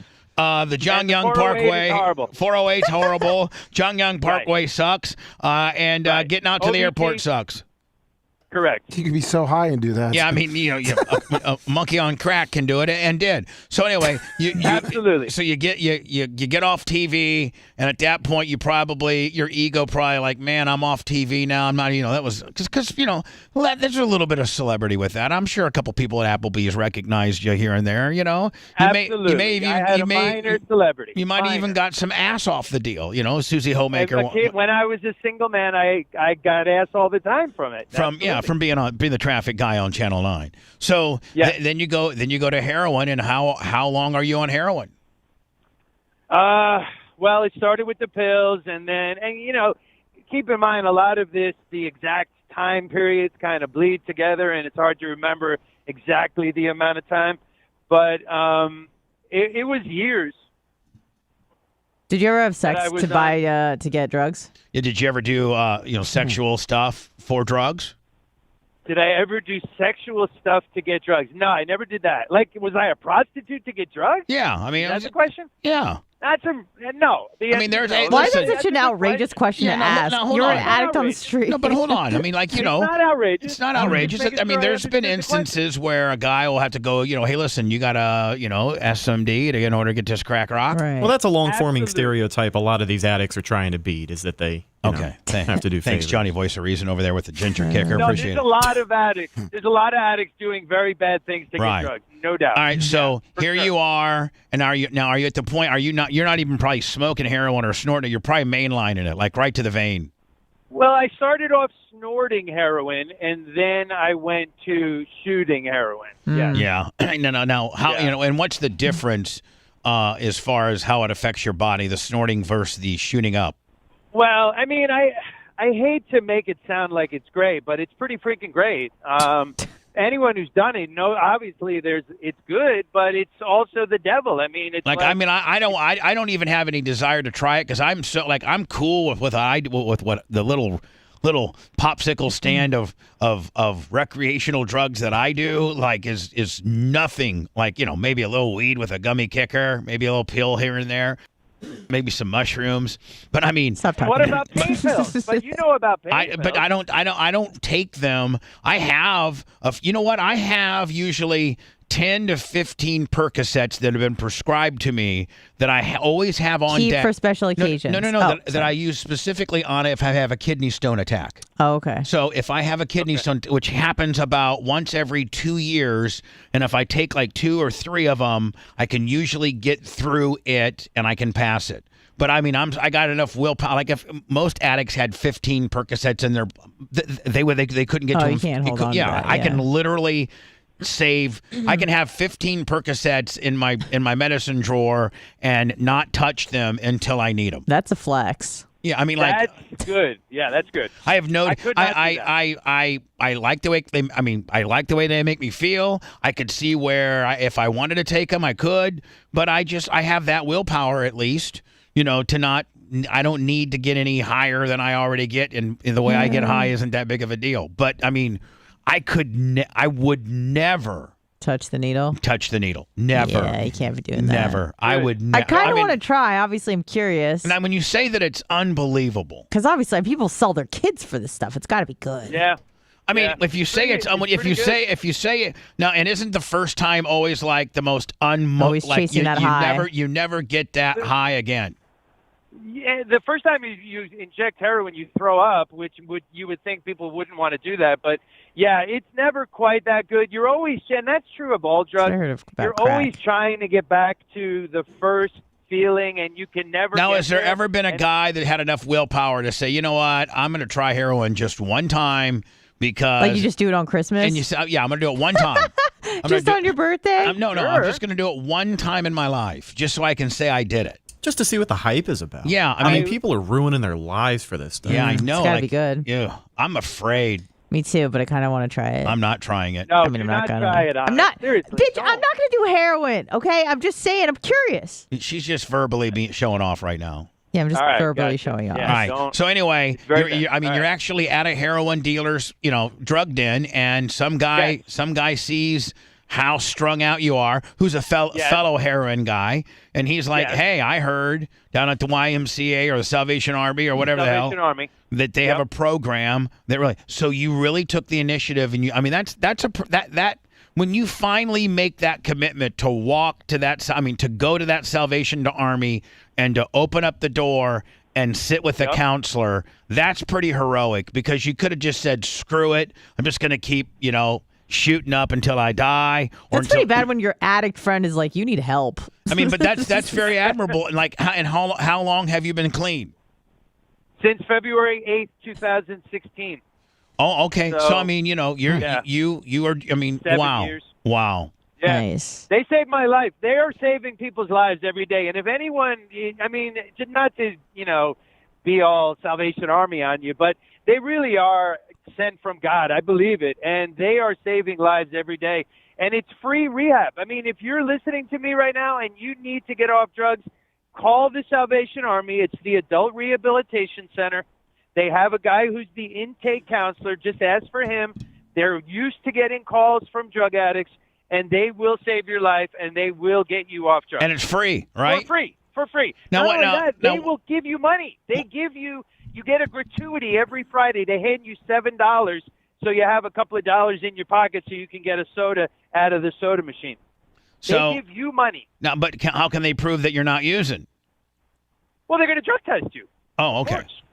Yeah, they're going to drug you, and you get breathalyzed every time you walk in the building. You have to blow into the. So I mean, you really got to be. You just can't game the system. You got to be clean. Like you've got to be clean.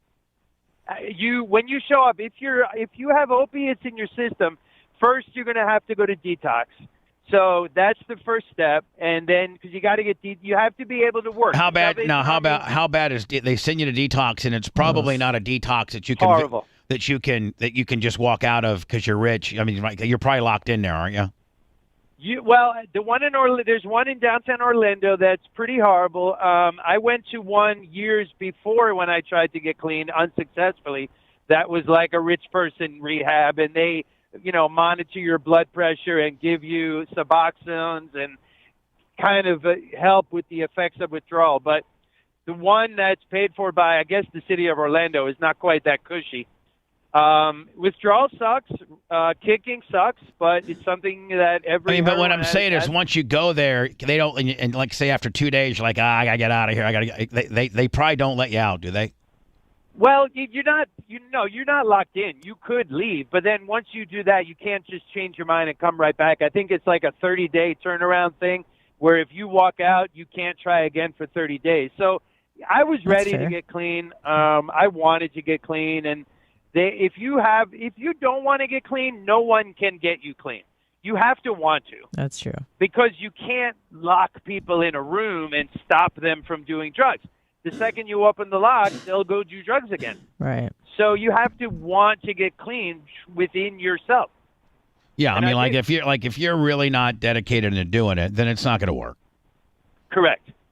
Well, you know what? Congratulations, bud, and you are probably it's probably a very refreshful exception, and it just goes to show you that there are some people that really get on this stuff bad and man up, for lack of a better term, do the right thing and are able to recover. All too often, the percentages are not in the favor of you, the guys who get through it. No, it's very, very small. I think even the Salvation Army success rate is like 2%, and that's high. I mean, it's very low. Yeah. I know so many guys who are dead, so many guys in prison. Yeah, it's really a shame. And bro, I listen to you every day. I love you. Well, is it mostly men, would you say? You guys. Is it mostly men that do heroin? Well, I know no, women definitely can not. be addicts, but like if we were to break it down, would you say it's mostly men? Yeah, more than half men, but I don't know what the exact percentage is. Lummy could look it up, but there's plenty of women addicts. Sure. Yeah. Okay. Thank you. I mean, were there women addicts in rehab as well? No, Salvation Army is men only. I think they have a female program in Tampa, but it's men. You can't have men and women together because then then in they're order blasting. to really get clean, Right. it has to be single. It has to be single. Next thing you know, you're blasting the hell out of her in the Correct. kitchen, and it just leads to a bunch of And then you're doing drugs together. Yeah, So, exactly. yeah, you got to take that out of the All equation. right, hey, listen, man, I appreciate you listening to us daily, like you said, bud. We really do. Love you, brother. All right, buddy. Good talking to you. Take Well, I mean, I'm way behind, but I have a new merchandise idea. I started to get into it, and then I got so fragmented. But I talked about the straw hat, the new Bubba Army straw hat, but I got 2 more pieces of merchandise. One of which I have. The manufacturer sent me the very first one, so I can show you. The other, I didn't order that many. I think I only ordered 30 of them, maybe 40. But they're going to get here on Monday, so we'll probably start selling them online Monday. I'm excited to get my Bubba Army penis pump as well.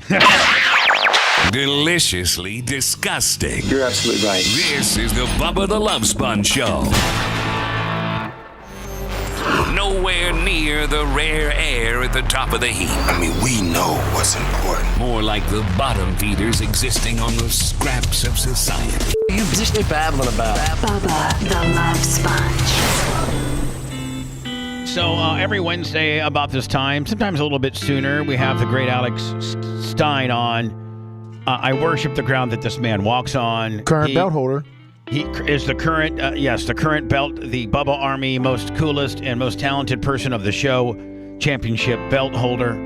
He currently has that by proxy. You can see, Lummy, that his picture is so beautifully affixed. Maybe you can get that belt down and show the camera. Will do.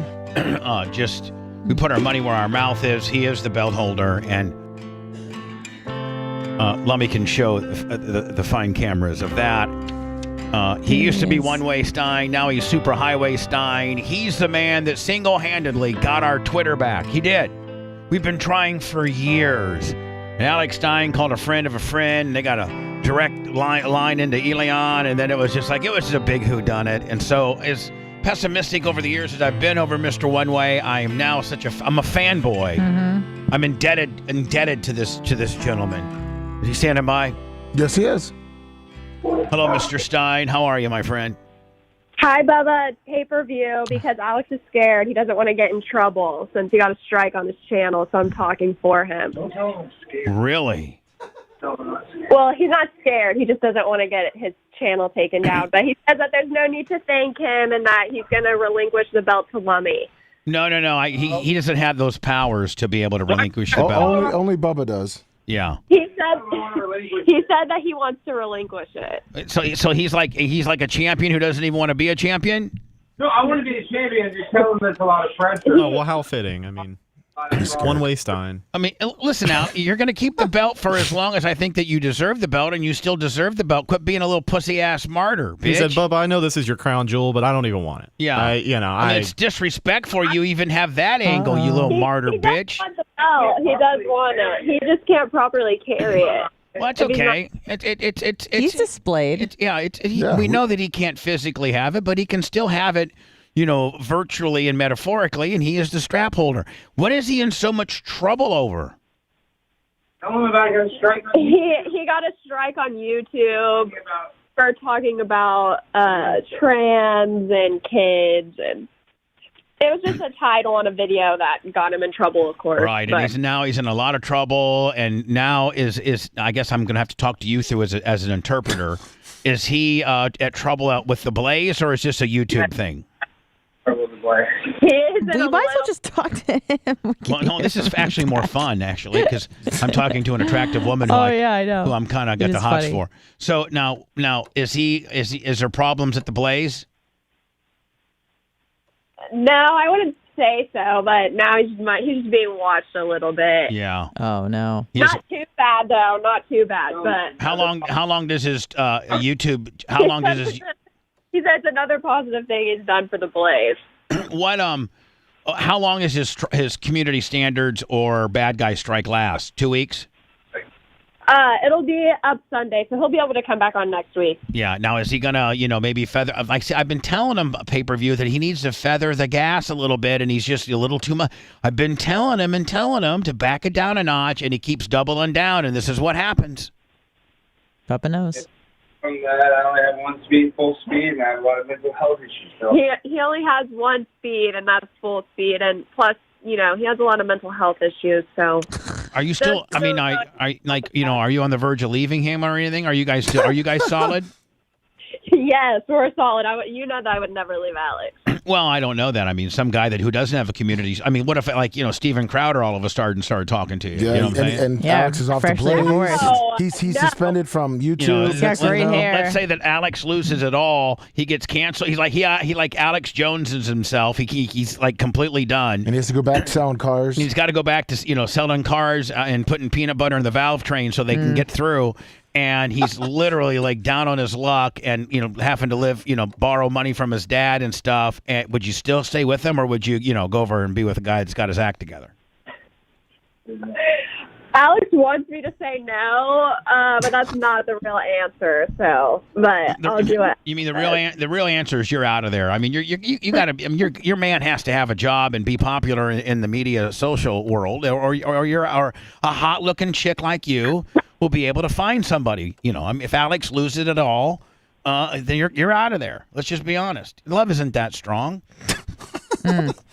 Strong. It is strong, but I don't know. It's actually, I think it might actually be the other way around. I think Alex would be the first one to leave me, if we're being honest. Right, because he feels he's a failure and he can't live up to your expectations. Part of it, yeah, probably the shame, the guilt. Right. So at that point, you just let her go and be free, knowing that she needs a good man. Maybe you can send her this way. We got some, Maybe it's kind of like why the homeless guy doesn't ask for help because they're just too embarrassed, you know? I mean, they probably could get the help, but they're just so ashamed. If she does stay with you, that shows you that she's one hell of a woman. Oh, You know yeah. what I'm saying? Yeah, I know. Well, I love Alex. He's a great guy, but hey, I'm just gonna have to say that Alex and that needs to go very soon. He doesn't want to. Hold on, I got to wait. Hold on, I can put him on pretend. Yeah. Why didn't you Lummy, you know my capabilities here. Why didn't you offer him that? Well, he technically, I thought he was just since he's on the phone and not on whatever. He have it. I almost blew that one out. Let me see here. Oh God, just blew up the board. Here we go. I'm gonna disguise your voice, Alex, and this is not really Alex. No, this is Oh God. It's This is Pedro. Dontarius. What's up, Bruce? How you doing? I think you're. Well, your cell phone. You should know. You should call me from a landline, Alex. Or I mean, now your Cricket Wireless is in and out. I mean, we got you all disguised up and everything. Nobody knows it's you, and now you're breaking up. yeah, I got the cell phone. You never have bad cell phone service. Now all of a sudden you got bad cell phone service, right? When we're getting to the good part. He's just taking you off of his Bluetooth speaker. Hey, I wasn't on Bluetooth. I'm talking into the headset. Oh, there you go. I'm hearing some major echo. What do you say? Let me. I can't quite interpret. He's talking now into the phone. He's getting major feedback. Oh, hey, this is not Alex, but he's got a celebrity boxing match July 22nd in Nashville, Tennessee. Keemstar's doing it, and it's going to be a wild deal. Can he get us tickets? Can Alex? Can you ask Alex when you see him if he could get us tickets if we needed to go? Oh, front row, I'll even fly you guys out. Who? No, I mean, like Alex would fly us out when you talk to him. Say that again. I couldn't hear you. I didn't know that I'm not talking to Alex. I'm talking to Fred, and Fred knows Alex quite well and can answer for him. Yes, I'm a representative of Alex. And what's your name? What's your name again? What's your name again, Fred? My name's Freddie. All right, Fast Freddy, assistant to Alex Stein, and Fast Freddy saying they got some kind of boxing match going Celebrity down boxing match in July. In Memphis. In Nashville, Tennessee, and I'm the lowest card, but I think it's Misfits or something. It's one of these big boxing, so it's like Logan Paul. They're about to send me the details. I got to go and get Tennessee Board of Boxing. I have to fill out some forms. I have to get a neurological check, eye check, and some other. Oh no, check. hold on. You're boxing. 100%, no headgear. I mean, Alex is. Yeah, Alex. Fred. Fred. Has Alex been training? Fred, are you going to be the corner man, Fred? No, I mean, potentially we were thinking about maybe you could be the quarter man. No. The guy I'm talking to is working the spit bucket. Fred, right? Yeah. Yes, I'm Fred. I'm Freddie. I just clean the toilets here. I just make sure. And you work the spit. You work the spit bucket. Yeah, I'm gonna do the spit bucket. Or, really, I'm even less than that. I'm just going to clean the toilet when he's in the locker room. You might just end up driving Alex to the event and have to stay in the car the entire time till Alex wins the big match. You know what I'm saying? Well, Alex lets me go to the McDonald's for 30 minutes and get a milkshake and a hamburger. But yeah, I'll have to be in the car the whole time. Who's Alex fighting? Danny Bonaducci? He's fighting a guy named Mo Dean. And you should look him up on TikTok because what he does is he goes and kisses like random celebrities, like a male celebrity. He'll go kiss him on the cheek, or like John Cena. He's approached, and so he kind of has a troll thing like Alex does. And yeah, but you see, but what you don't understand, Fred, is Alex actually is a pretty big man. He's like 6'3". Hard telling. He's pretty fat right now. He's fat. He's very handsome. Yeah, but I know how large Alex is. Fred, is Alex taking this seriously, and is he training at all, Fred? Well, he's about to. He just signed up for a membership at Maple Avenue Boxing Gym. So really screwed. But he's got 6 weeks. Oh, so the promotion isn't providing any of this stuff for him? No, well, see, Alex is worried about keeping his job, so he's not really worried about this boxing match until his job is Right, but secure. usually in these YouTube boxing deals or celebrity boxing deals, at least the promotion will kind of cover your training costs. Are they doing that for Alex? I don't Well, for this is Fred, and for Alex, they cover travel. I don't think they've offered any of that, and it's the lowest card, so you get $10K is what Alex is getting for the boxing match. That's a hell of a deal. How big's this Modine guy? I thought you'd already had it Googled and had me 15 Well, I'm clips trying to of make Modine. sure that this Modine guy is who he He's is. big on TikTok. He used to be on a bunch of other stuff and has been kicked off. Right, just like Alex. Him and Modine and Alex all have a lot. One thing they have in common. You know what? This would be the opening match. Would be called the kickoff match.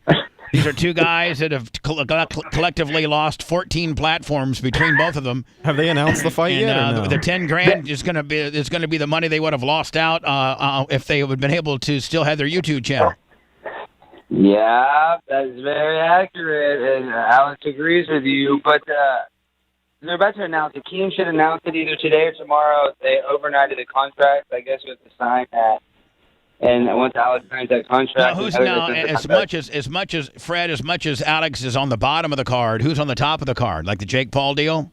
It's like Bryce Hall. I don't even know. They're going to announce it, but there's some big name. I should know all this, but they reached out to me 2 months ago, and they didn't have a match, but they asked me if I was interested, and then now they're throwing me on the card. The first match, the lowest one, lowest paid. Still pretty good. But still pay. 10 grand, man, to go in there. I mean, is that now with headgear or no headgear? No headgear. What size gloves? I think 14 ounce. Yeah, those are pretty big. So I mean, you could easily. All you got to learn is just learn how to jab. If you can just learn to keep your gloves up, and are you right or left-handed? I mean, I'm sorry, well, Fred. Is right, I'm left-handed. Right. Alex is right-handed. So if Alex Alex being 6'3", if he just develops that, keep your right mitt up by your face, and then just keep that left one jabbing. Yep. Just do that.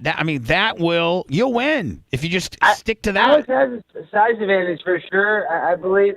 I think the guy is he's around 230. Alex is a little heavier. How tall is the guy?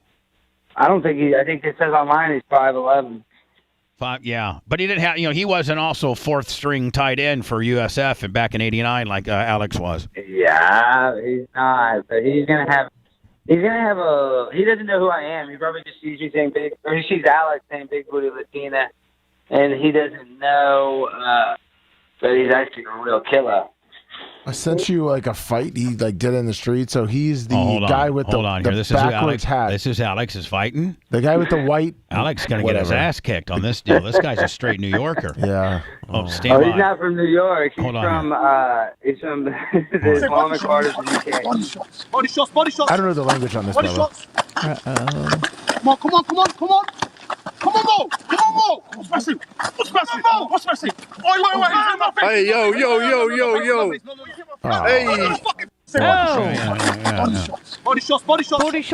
Body shots. You said he's the guy in the hat? Come on. Yeah. Looks like he's getting his ass kicked. What's messing? It doesn't really look like he's hitting back. I don't know, Alex. This guy looks pretty tough. Booty shots. Yeah, also looks like he sells fentanyl. So, I mean, it's going to be a good old time. Looks like he's on Vice, and when they're on Vice, they put the masks over the guys and stuff because they're selling fentanyl. They're selling fentanyl in downtown, Vancouver. So I mean, man, Alex. Oof. Well, Alex, Fred. all about this. This is Fred. I was Fred has Alex. So Alex is upset or freaked out that he got a strike on YouTube for doing some whatever the hell he did, and then he gets his YouTube back supposedly on Sunday. Now has the Blaze, Fred, according to the best of your knowledge, being Alex's assistant, has the Blaze talked to Alex about this at all, or is this a non-issue with them, or what? Do you want to answer this, Alex? You want me to answer? Yes, he's in a lot of trouble. It's not good. Once again, it's been. Well, I mean, I can't understand a word that Fred's saying. Can you? I think he said it's not good. It's not great. It's not great. He's not good. And then on top of that, some inside baseball that Alex just told me about. Some of the sponsors are the head of the marketing, ad sales. Sponsors are falling. That's not good. No, not yet. I have a couple of good ones. Some stalwarts, Birch Gold, or Alex has them. But I need to. But not me, Fred, but Alex needs to work on, putting the clients over and getting more ad sales. Blaze is already telling you the ad sale gimmick. That's the appetizer of firing. Ad sale. Oh yeah. Start with the ad sales, and then it's we can't. Well, it was constructive criticism. Just take it more serious and give them a better ad, or yada yada yada. Yeah. Something like that. Don't get your main distribution platform that you have about 549,000 followers on. Don't get that thing taken away. Yeah, because we had to postpone those ads for the week, so that's why I was kind of a little trouble. Yeah. That's not good. I mean, I feel your pain. I feel your pain. I mean, I went through all this pain. I've been through all of this pain in my career where, I've been, lost ad sales, FCC violations, blackballed Willie, sex tape Jones, my Lord.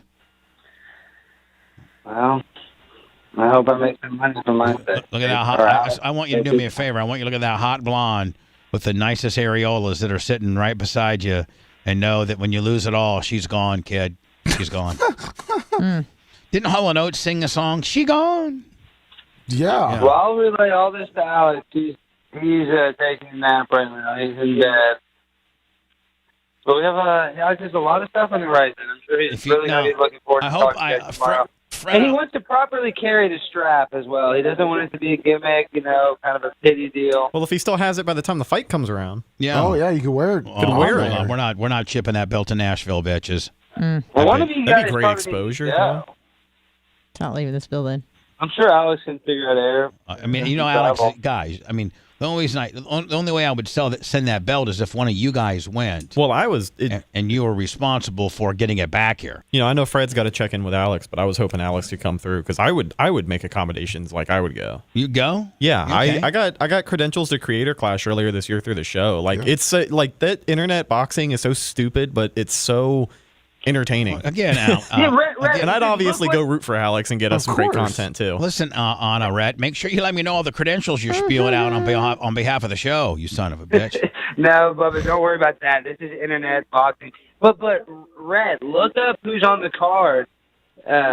We've been trying to. They haven't announced it yet. So it's through Happy Punch, right? Alex, if Rhett does go, will you carry the Bubba Army belt out to the ring? Well, this is Fred, but I'm sure Alex would do that. Exactly. I mean, that would intimidate the guys. Like, Alex that's a real belt. He's the champion of something. If I saw that, if I was the opponent, I'd be like, man, that guy got some kind of champion. You must whip somebody's ass to get that. This guy is going to be like... You're going to need all the help you can get from what I saw. You're going to need all the help you can get. This guy's pretty solid. Well, Rhett and I can go that day and kind of train up Rhett. Oh, let me, you couldn't train up nothing. I did a boxing match. You trained me. Right. And I won. Okay.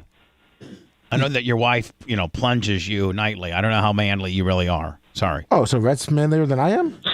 I don't know. That's pretty manly, though. To take that is hard. I mean, it shows you strong, he's powerful to be able to Thank you, Fred. insert something in that strong stick. Thank you, Fred. Anyway, Fred, tell Alex we're really worried about him. I think this might be the closest of him. I think this is the closest, potential cancel that he's had so far. And Well, he's all the way sideways, Bubba. I'll tell him. Yeah, he's sideways. Yeah, it's good. He's dilated and sideways. Is that what you said? They call it a fentanyl fold. He's kind of in a constant fentanyl fold. His stomach is hurt. He's constantly. Now is he still on the Blaze? Yeah. You posted your Alex posted his show on there last night, I believe, right? Yeah, we still did the show. I mean, things are okay. It's just why can't and you just got kind of do you just got kind of a Fred, does Alex just kind of have a nervous, there's just kind of a nervous feel going on right now, like Yeah, a lot of uncertainty, constant anxiety. You know, a lot of uncertainty. You got the sales, team calling you saying that you got a few sponsors. You got to move the ads and to kind of mess some stuff up because you got some good advertisers. And then you get kicked off of you get kicked off of YouTube, which that's a pretty good little piece of chunk of money for you. You got your girlfriend over there, hot as hell, but she's gone as soon as you lose it all, and you're back to selling used cars. That's right. Well, this is Fred. I've always been kind of a janitor, personal assistant, but yes, Alex would have to go back to selling cars. And that's maybe Alex could move to Tampa and be on the show or something. Maybe potentially he might have to. Which might not be a good thing for you, Bubba, because I'm telling you, he eats, and you know this yourself. I mean, he has overeating issues. He's got all kinds of issues. Alex might replace his hot girlfriend with heroin. He's the kind of guy that would do that. He would. Luckily, I've been sober 17 years. Get on the horse, kid. Alex been on the desert with the horse with no name. I'm his handler. I can help him do that. I would if you asked me. Well, listen, Fred, we're getting a little late here. I'm going to have to call Alex personally today, make sure he's okay. I love him so very much, and I hope he's okay. Well, he's not doing great. He's probably been like 5 out of 10, maybe 4.5. He's been better. Yeah, it's okay. And if Fred, you want to text me, pay-per-views number, I wouldn't mind having her so I can help comfort, Alex on the backside, Well, Bubba, listen, if you can figure out to make me $147 million, Alex will give you all of Free's contract. Oh, so you're saying you would let me blast pay-per-view if you could get Hogan type money? Yeah, for Gawker, yeah. Let's do it. Yeah. Well, I have nothing much to lose at this point. Or for Alex doesn't. This is Fred. I have a lot to lose. I have 7 kids. You got 7 kids, Fred? Yeah. 6 different women. That's a country song. I got 7 kids with 6 different women. Yep. Yeah. Well, listen, Fred, tell Alex I'll call him today later and talk him off the ledge. I love him, and he's going to, we're very proud and honored that he is the champion of our show. Even though he didn't have much of a show left, he can still be the champion of our show. Yeah, and that's true. And Alex wanted me to leave you guys with one thing that he has a lot to talk about with your Twitter statement, interesting stuff. So look forward to talking to him. Okay. Hearing from him next week. Bubba. All right, man. Fred, thank you for being a great interpreter for the great Alex Stein. Thanks, Fred. And make sure to go follow me, Fast Freddy Gonzalez 13 on Twitter. He's hit the rattler. What comes next? We can only guess. The Bubba the Love Sponge show returns after these words.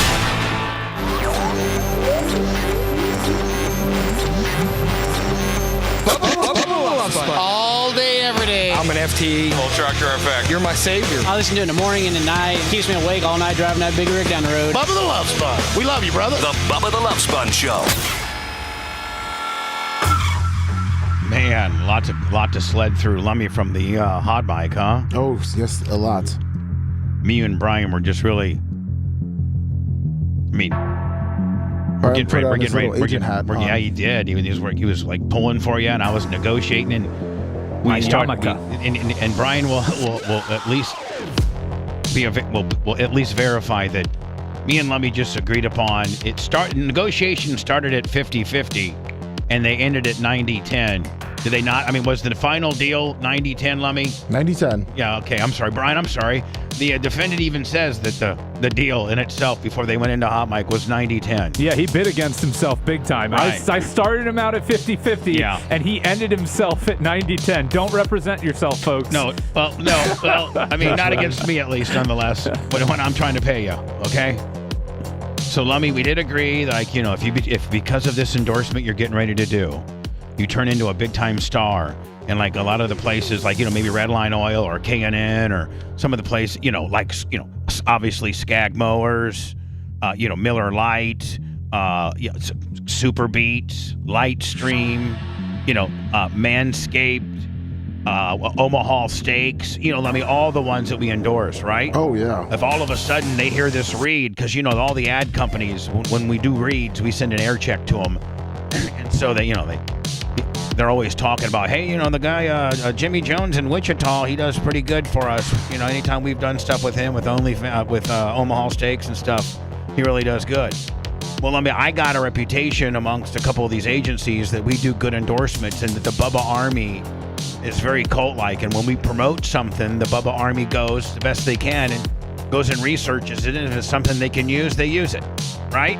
Yes, of course, 100%. So that's why people hire us to be their spokesperson, right? Yes.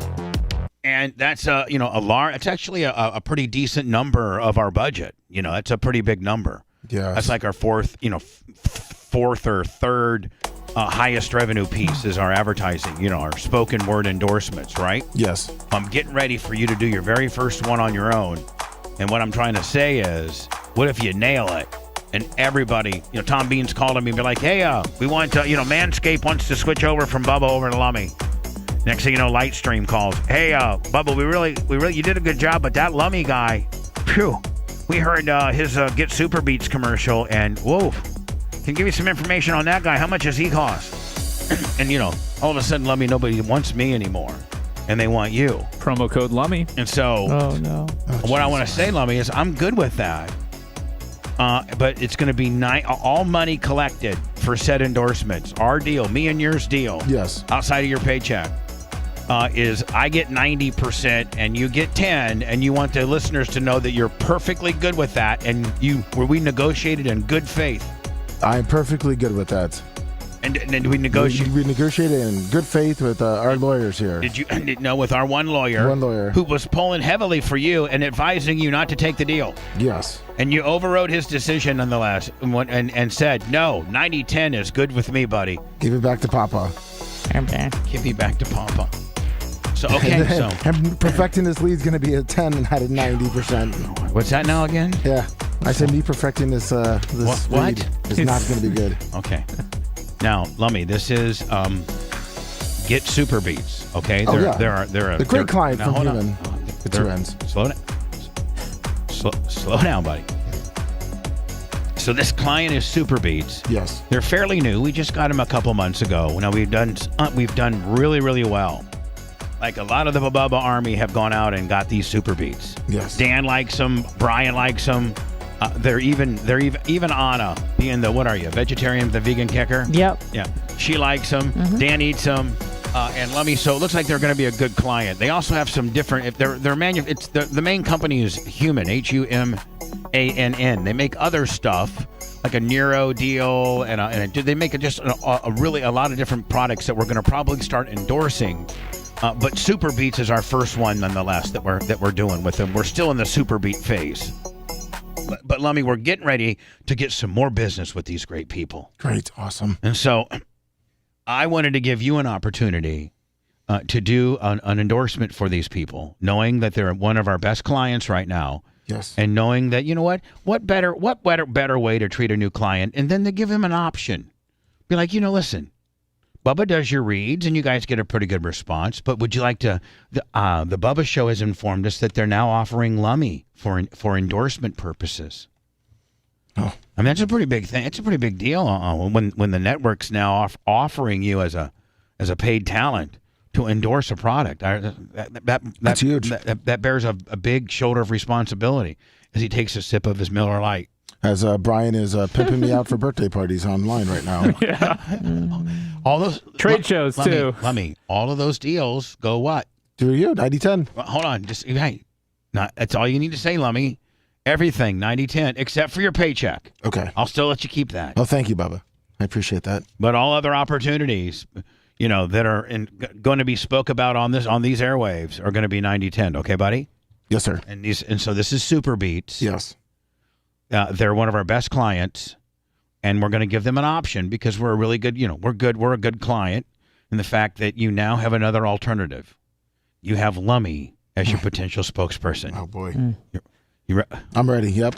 Oh boy. We want to be super serving the customer, Bubba. If we didn't tell our great listeners about Super Beats. Okay, hold on. We're getting ready here. Ready? Oh, okay. Ready? Yep. Lummy Super Beats. Take one. In action. Bubba, we want to be super serving our great clients in superbeats.com. part of a company, Human, with 2 N's, Humann.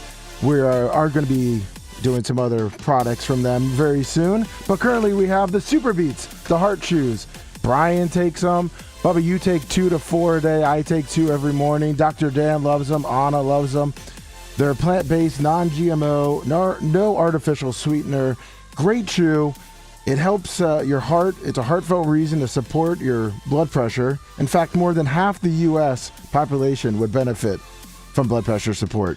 I know I want to watch Little Walker go up, and one way I can do that is to keep my blood. Maybe you could take them being responsible, and then you can call them up and say, what's the youngest that a person can take them? Because maybe I want to get my kid, on these as quickly as I can. Oh yeah, and it's going to help me watch Walker grow up and keep my blood pressure down, so I don't have a heart attack. If you didn't take Super Beats, maybe Walker would lose his father. That's right. So, but I'm taking them every day at 6 a.m. Keep your family together, and make sure the father of your family takes Super Beats so that your son and daughter can have a dad. That's right. Man, that's some pretty strong marketing, right? If you're kind of on the fence, Lummy, about whether you want some Super Beats or not, that might just put you right on over, wouldn't it? That's right. Yeah. And if you sorry, Lummy, I made your endorsement. Made a great point. I made your endorsement actually funny. Yeah, you made a great point. So sorry. Go ahead. Back up. Continue number one. Go ahead. Super Beats. Get superbeats.com. And if you pair it with a healthy lifestyle, the antioxidants in Super Beats are clinically shown to be nearly 2 times more effective at promoting normal blood pressure than a healthy lifestyle alone. That shows you how long you went over, Lummy, and didn't even get hardly any of the data done at all. The song already run out. And with over 30,000 5-star reviews and counting, Super Beat heart chews are having their moment. They're outselling Bounty paper towels on Amazon. All right, let me just jump right on down to the final line. The last little bit there. I think you organically got get superbeats.com. I think you organically kind of shoestrung it into that. Yes, I did. Superbeats.com. That word salad that you just put together. So now for the final kicker, and I think you got the disclaimer in there as well. Yes. So now for the big high spot, let's kick out and go home, kid. Ready? Go ahead. Double your potential with Super Beats heart chews. Get a free 30-day supply of Super Beats heart chews and 15% off your first order by going to getsuperbeats.com and using promo code Bubba. Don't they ask you to spell that? Yeah, that's the next one. All right, go on. I'm sorry. That's get GET super SUPER beats BEETS.com. Promo code Bubba. BUBBA. GetSuperBeats.com today. Use promo code Bubba. Thank you, Human Super Beats. Great client, and we're going to be doing a lot more for him. And thank you for Bubba Army for supporting our great clients.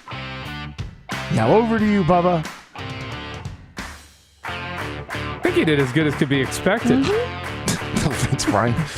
Damn, Lummy. I mean, it was not going so good. Yeah. And then you just brought it home. I mean, you were really doing bad, and then you just hulked up, tore your shirt off, and tore the house down, Lummy. Give yourself I don't know, what would you consider that, Lummy? Like a real super good one? Like what category do we got? What's better than a pop? Do we got better? I mean, definitely it was a pop, but is there anything else? Like I nailed it. A pop with an attaboy backside? I don't know. Do we got anything a pop? I mean, let me look. I'm trying to help you. There you go. Multiple points. A pop and an honest 8 point, and your fan markouts are only positives. No, I'll give myself a pop. Just make it just make it a single pop. Okay, that's all we got. Thank you, Bubba.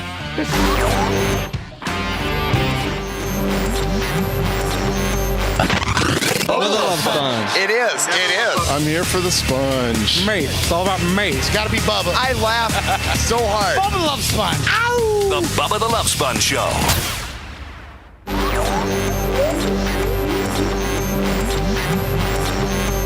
I'm out in the car listening to Bubba the Love Sponge. Oh.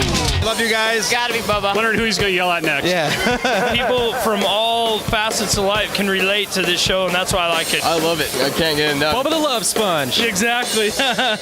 You're listening to the Bubba the Love Sponge Show. Man, this bizarro world that we live in. Why would you not want to go to one of our forums? Kick, Rumble, YouTube, now Twitter as well, all at the Bubba Army, and listen to the show via our streaming services because you can hear Hot Mic. Now, you can also go to Bubba Army Radio. I don't think TuneIn. I think TuneIn plays the commercials of the affiliates. You know what I'm saying? Yeah. Like, I don't think TuneIn plays the Hot Mic. Do they?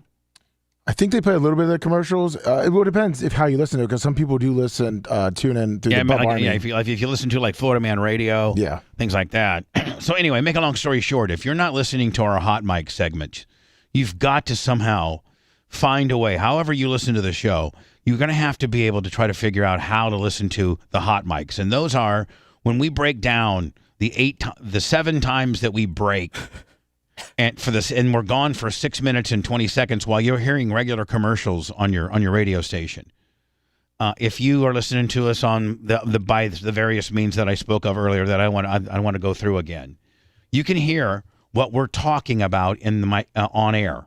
I'm sorry, in studio but off air, like talking about just life or just whatever, just the way people talk at work when they're not on the air.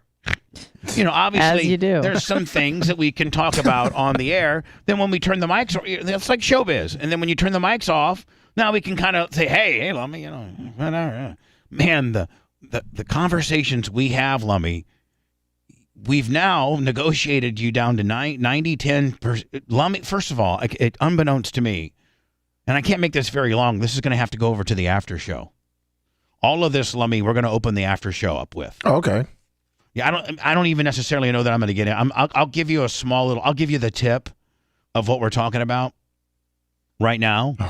And then the shaft during the after show. You're going to get the shaft and the testicles and maybe the testicles. and maybe sticking it all. You're going to get I'm going to get you pregnant. From fun to scary real quick. You're just going to get the tip now, but I'm going to get you pregnant over at the other place, okay? Okay. Get ready. And so, here's the tip. And if you want to get pregnant, come over to youtube.com/the Bubba Army, or Facebook, or Lummy, or BubbaArmyRadio.com, or the Bubba Army app. So come over there. The water's warm. What are you giggling about over there, Brian? Don't worry about him, Lummy. Worry about your own self. I'm reading chat, and I'm just thinking to myself how you're... Never mind. It's funny. So Brian starts a side hustle. Word for it. All of a sudden, I get ready. By the way, we're getting ready to leave the show. So sorry. Go to our other places to hear. Again, I'm going to tip you. I'm going to tip you nice. But you're going to want those shaft, and you're going to want to. Well, you're going to want to get knocked up, is what you're wanting to do. Yeah. So come and get knocked up, and we're going to do. We'll start the mating process exactly at 10:30. So Lummy, it's a hard 10:30. Okay. Yes, 10:30. Let me. You know what? We should put the after show on Twitter too. Shoot, don't you think? Yep. I was just texting Rhett that, and he says, "Yeah, if you want to, let's do it." Thanks, Lummy. No problem. So first of all, Lummy, what was the? I gotta go here, but what was the official scorecard of today? Today's champion would be Babyface at +4. +4. Yeah. That's a strong. Like when's the last time somebody had a +4 for the day? Again, you're supposed to have all this stuff calculated right there in your New Testament. Looks like the closest that it has been was... Is the +4 a record? It looks like it is a record. Closest looks like it was... Will you secure these stats for... Yeah, I will do that after the show. So I have the highest and lowest scores ever in the history of the show so far. Right. You got range. It's pretty good. So for today, specifically, what do you have, Lummy? Take it away. I have Babyface at +4, Lummy +2. Lummy, you were a +2. Yeah, +2. All the turmoil you went through today. I still rose above it. +2 is a big turnaround. Anna +1. Yes. And Rhett -4. Ugh. Oh, Rhett. Not a good showing from you today. What did he do to piss me off today? I forget. You want to be He left reminded? in the middle of a segment Oh, yeah. and cleaned up some water. You're trying to talk about Twitch and you left to pick up the spill. He's like your online content expert, brought up the subject and left. You might want to find us via Hot Mic because of Anna's parroting. Oh, my God. Every Can't break. help it, Bubba. It's just... She's got it's Bubba embedded in me Tourette's. now. She does. Like I sing the songs in my car alone to you. Like on the air, she As doesn't. you, I mean. She does it a little bit on the air, but off the air, like she'll want to say a bad word about somebody on chat, so she turns into me. Yeah. I dumped that. I don't necessarily think that was necessarily enunciated as clearly as it could have been. So sorry. It's okay. So Lummy, nonetheless, that's that. Thank you for the scorecard. Yes, no problem. Tomorrow, Friday, we'll have a complete week rundown, will we not? Yes, we will. No, so what you have to do, Lummy, like 5 minutes before the show ends, you're going to have to calculate it all together based on Friday's day input. You know what I'm saying? Yes. Yeah, all right. I'm going to have it all ready to go. Okay, thanks. No problem. Thank you. I got my abacus. So as I say goodbye, and we're going to give you the tip, here's what Brian has started. Brian has started because Lummy absolutely nailed the Super Beats endorsement. We're already hearing back from our sponsors that it's going to be a mass exodus for Bubba to be your spokesperson. We want Lummy to be our spokesperson. We want that slow adult feel. I mean, listen, as much as, like for instance, Brian, the Victoria's Secret deal, used to be just the hottest of chicks. Now they're putting big girls on there, right? Not anymore. Well, maybe not even girls. Big girl. Maybe clients are like, maybe we don't want the sharp, smooth talking guy. We want the slower adult feel, right? Yeah, we're going for a certain audience. Yeah, but that means American. Yeah, the average American. They're like, oh my God, that guy's so cute. That guy's so funny. Oh my God, I like that guy. I'm going to do whatever that guy tells me to do. I'm going to buy this. I don't even need heart shoes, but I'm buying some. I like that guy. He's stupid and slow, but he's so lovable. Got good blood pressure. So Brian now is booking Lummy for birthday parties and bar mitzvahs and appearances. Trade shows. And mowing grass. Yard work. It doesn't matter. You want to pay him? Pay him. So like if I needed my back lawn mowed and I wanted to pay $250 an hour, I could hire Lummy to come and mow my back lawn. Or if I just want him to sit, in my patio in his underwear and drink Miller Lights with me, as long as I'm paying $250 an hour with a $50 transportation fee. Lummy is bookable. Lumpy is too. Is Lummy bookable, Brian? Are you setting up that template? Lummy is open for business. We've got a clear calendar. So, we got about 8 dates that people in chat want. And you already got 8 bookings. We're going to get into your bookings and how people can book you. I'm tipping you now. Thank you. George Zimmerman, 25 on the Venmo. Including every time you go out, Brian makes about 5% more than you. Perfect. Thank you, Brian. You cut your own deal. Thanks for letting me finish.